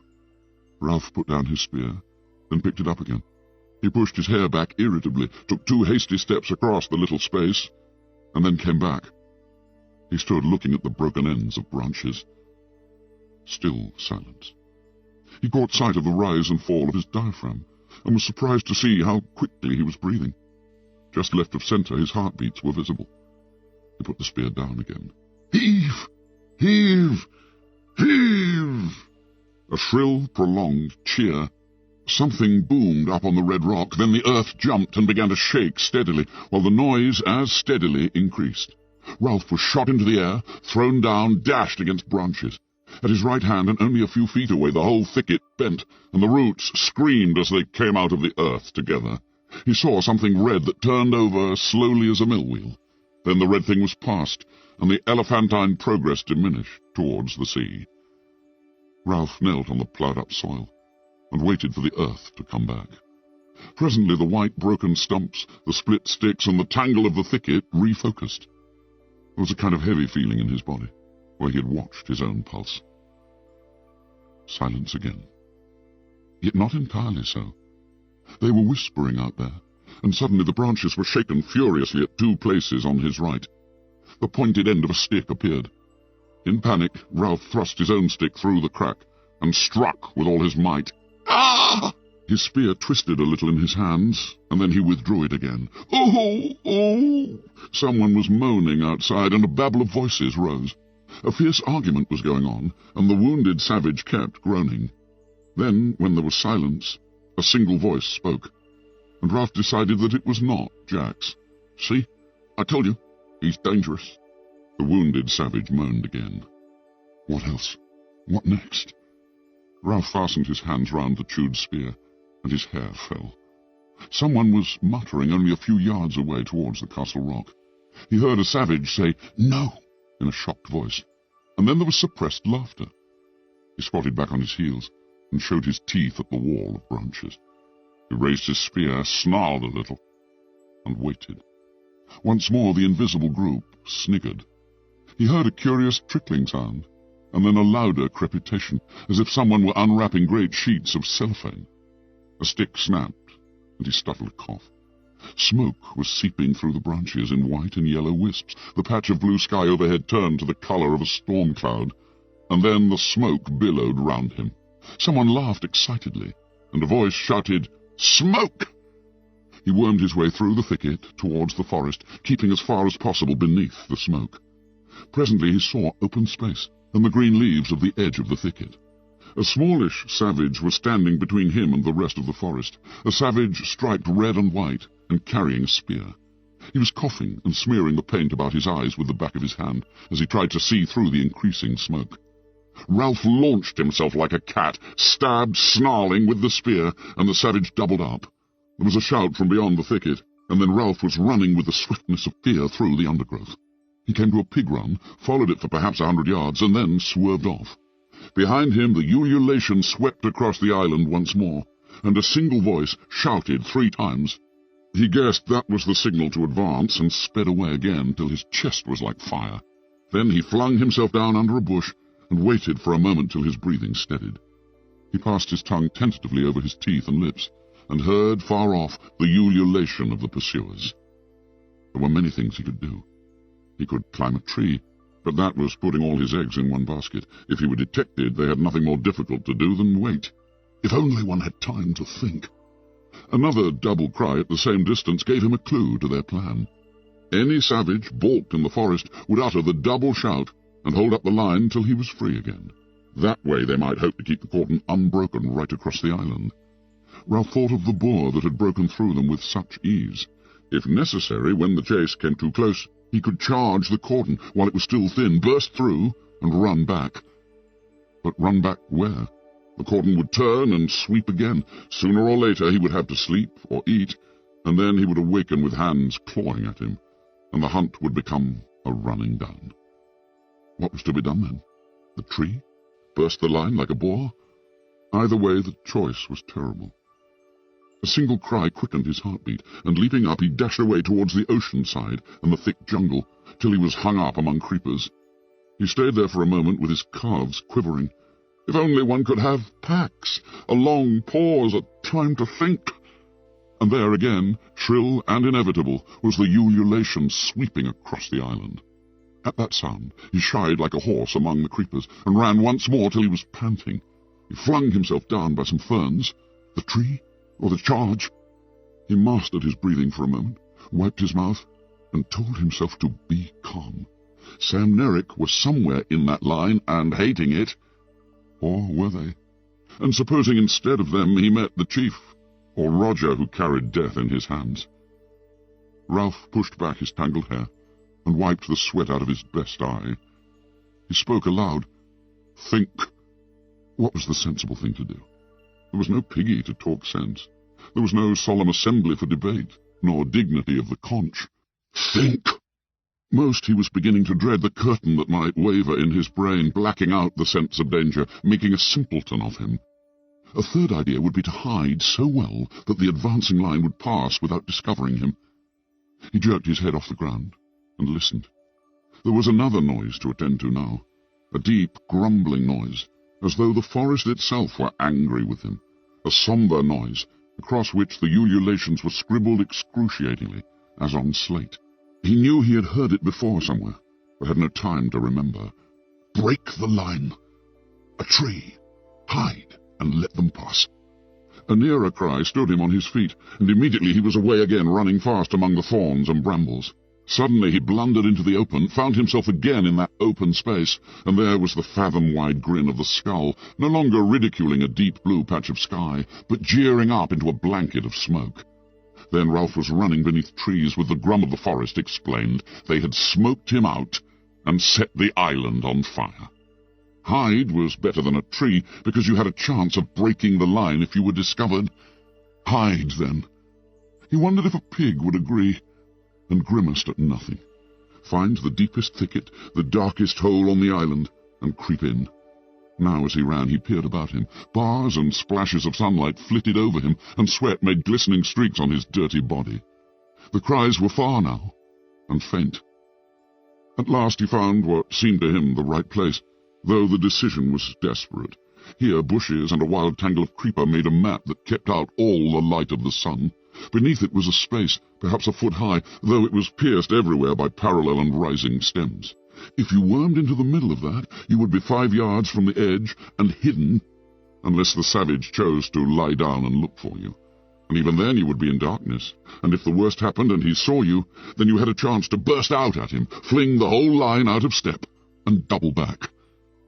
Cautiously, his stick trailing behind him, Ralph wormed between the rising stems. When he reached the middle of the mat, he lay and listened. The fire was a big one, and the drum roll that he had thought was left so far behind was nearer. Couldn't a fire outrun a galloping horse? He could see the sun-splashed ground over an area of perhaps 50 yards from where he lay, and as he watched, the sunlight in every patch blinked at him. This was so like the curtain that flapped in his brain that for a moment he thought the blinking was inside him. But then the patches blinked more rapidly, dulled, and went out, so that he saw that a great heaviness of smoke lay between the island and the sun. If anyone peered under the bushes and chanced to glimpse human flesh, it might be Sam Nerick, who would pretend not to see and say nothing. He laid his cheek against the chocolate-coloured earth, licked his dry lips, and closed his eyes.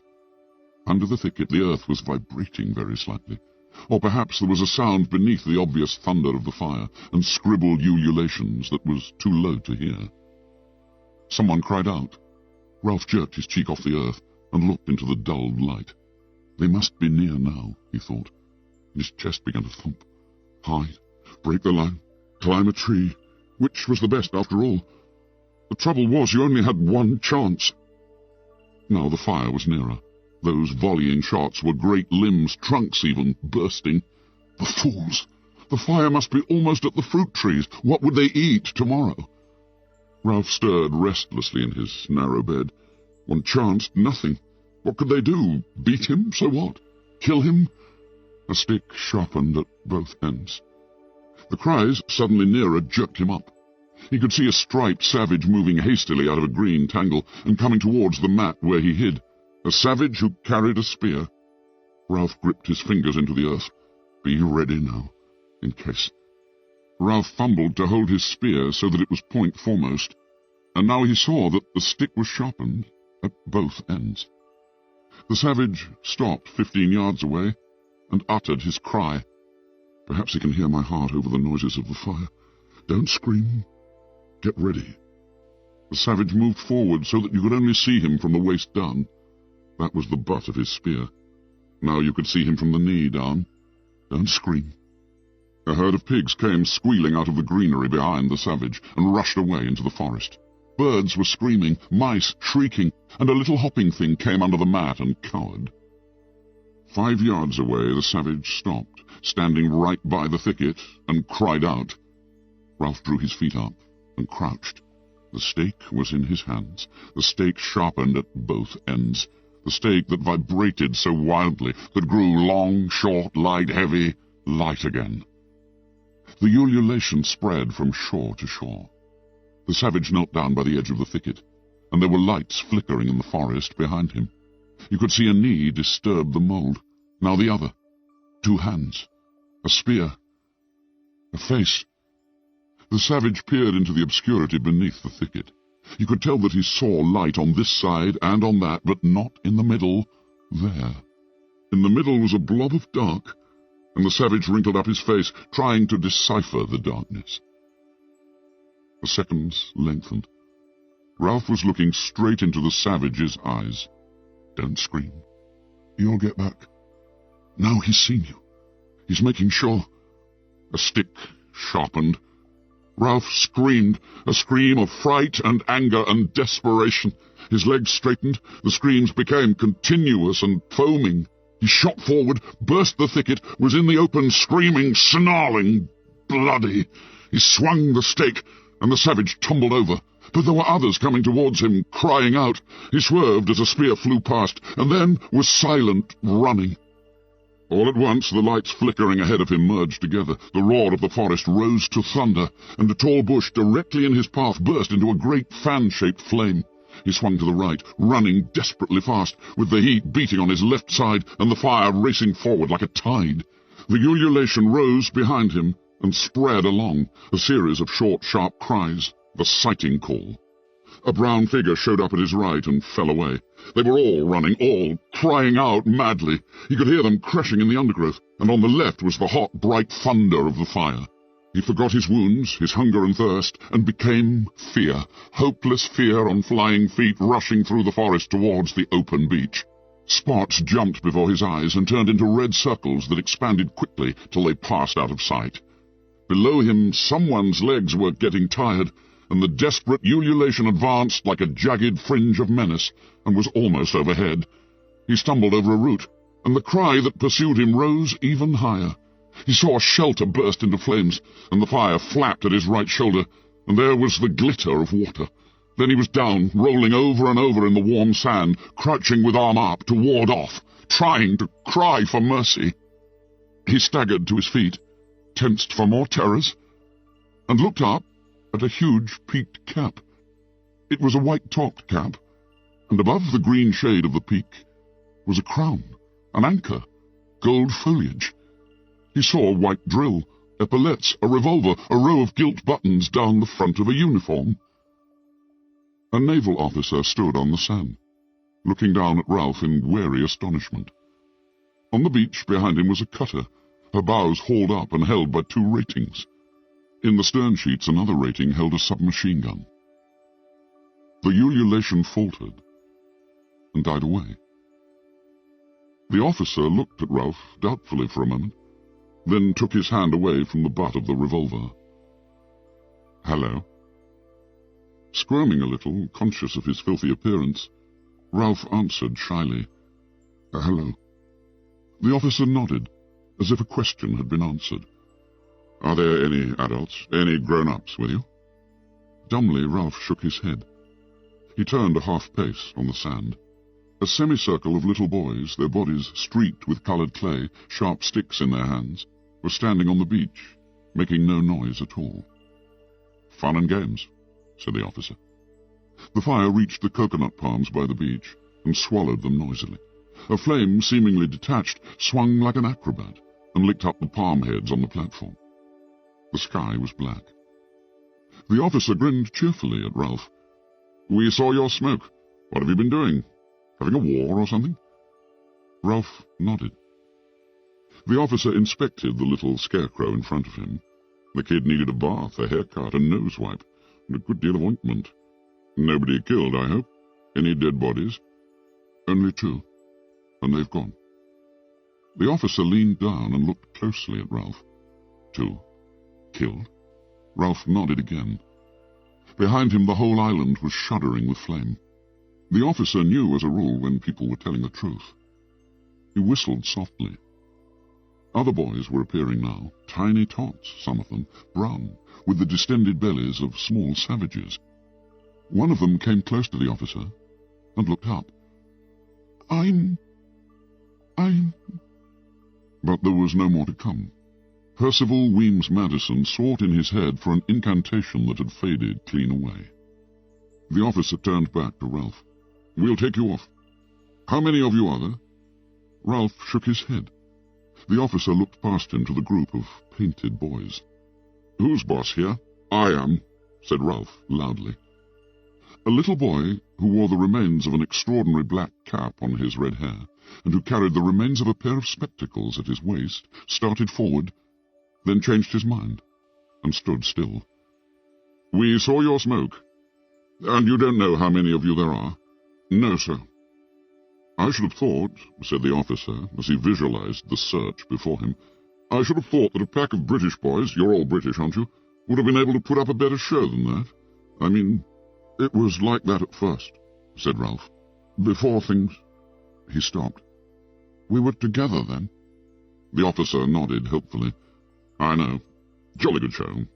Like the Coral Island." Ralph looked at him dumbly. For a moment he had a fleeting picture of the strange glamour that had once invested the beaches. But the island was scorched up like dead wood. Simon was dead, and Jack had... The tears began to flow, and sobs shook him. He gave himself up to them now for the first time on the island, great shuddering spasms of grief that seemed to wrench his whole body. His voice rose under the black smoke before the burning wreckage of the island, and infected by that emotion, the other little boys began to shake and sob too. And in the middle of them, with filthy body, matted hair, and unwiped nose, Ralph wept for the end of innocence, the darkness of man's heart, and the fall through the air of the true wise friend called Piggy. The officer, surrounded by these noises, was moved and a little embarrassed. He turned away to give them time to pull themselves together, and waited, allowing his eyes to rest on the trim cruiser in the distance.